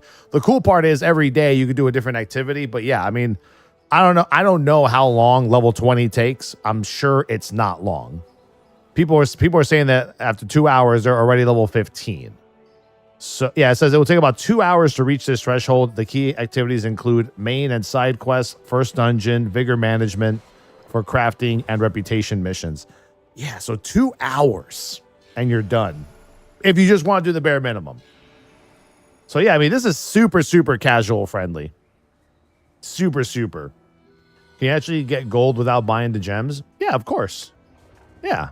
Hey, you make your own gold just in the game like you normally would, just doing stuff. But you can make I mean, I think from what I heard, like the biggest crystal package is like $120. It gives you like 6,000, 7,000 crystals. And you can sell each crystal for like 4 or 5 gold a piece. I mean, we're talking like you spend $100, you have like 50,000 gold, which is like an absurd amount in a game like this. 2-hour marathon. Nah, dude, we're going to have to level like several characters.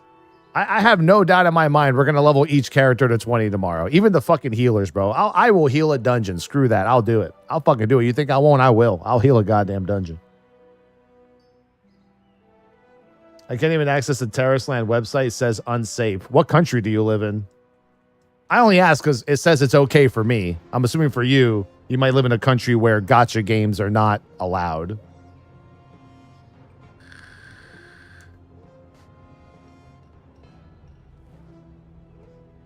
I'm getting paid tomorrow with the 12 hours of OT. I'm going to be rich. There you go, bro. Even might have a $5 for a sub before it turns into 6. There you go. Depends on your browser. Oh, I mean, I just use Chrome and it's fine. I don't have anything there.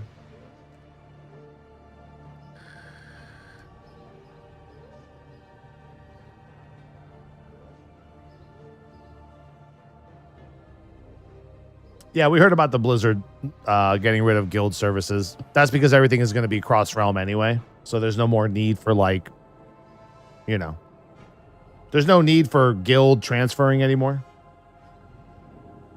It will have no impact whatsoever. People weren't even using those services already, dude. Yeah, whenever I use BlueStacks, like, I had to, like, change the rules of my malware bytes because it recognized everything from BlueStacks as bad. And I'm like, whatever, man. As long as it's not a fucking, you know, bad fucking thing. It's just trying to keep your computer safe. You know what I'm saying? That's all it's doing. Well, yeah, the pre-patch is supposed to be on the 23rd, is what people are saying. So, yes, guild services are going to be gone before the warband system comes in on the 23rd for pre-patch. Makes sense. But, yeah, we'll watch some more videos tomorrow. Like I said, I'll find out some more info today, and I will message you guys on Twitter today to see pretty much what time. Because, like I said, I might just play the European version and see, like, how fast it is, and then we'll play the American version when it comes out at 8 o'clock. Hopefully I can pick EU. And if I can pick EU, at least I can learn about the game. That way it'll speed up the process of the knowledge of the game once I hit. It's kind of like, it reminds me of the old school launches pre-BFA. Or is it pre-Shadowlands? Pre-Shadowlands, right? I think BFA wasn't a global release. Remember, we would start playing the expansion on EU for 8 hours, then the marathon would swap to NA when the NA servers launched. You taking July 4th off? No, probably not. Why?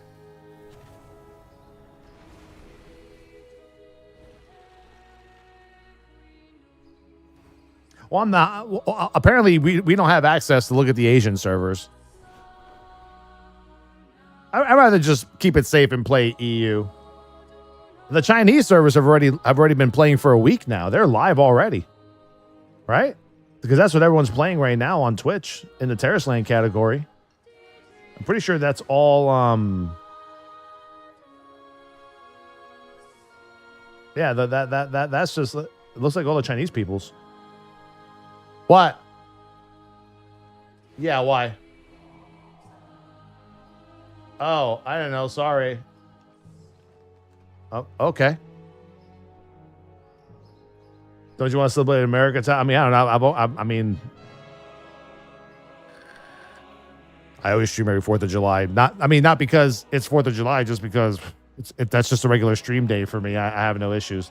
But anyway, if I see you guys tonight, it'll be for the EU launch of this. If you want to have some fun on EU, like I said, I think it's good to take those first 6 hours of EU being up to just kind of learn the game.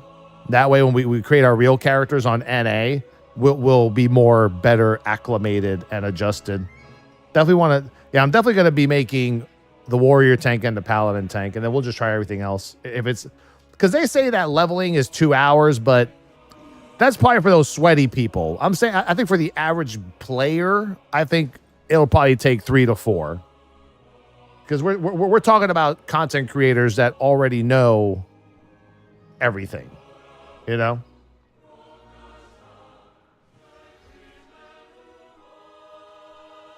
So they already know the fastest ways to level and shit. EU characters are real too. Yeah, but you know, NA, better ping. Anyway, I'll see you guys hopefully later tonight. If I do, it'll be the beginning of our Tarisland. We're just going to call it a Tarisland stream. I'm not going to promise you a marathon because we could literally just be done with the game after 12 hours of playing. It's very possible. I don't know. We got to see how involved this game is outside of like gotcha shit, you know? But thank you for all the subs, resubs, tips, bits, and all that shit. I'll see you tonight for a new MMORPG experience. Have fun. Gotcha.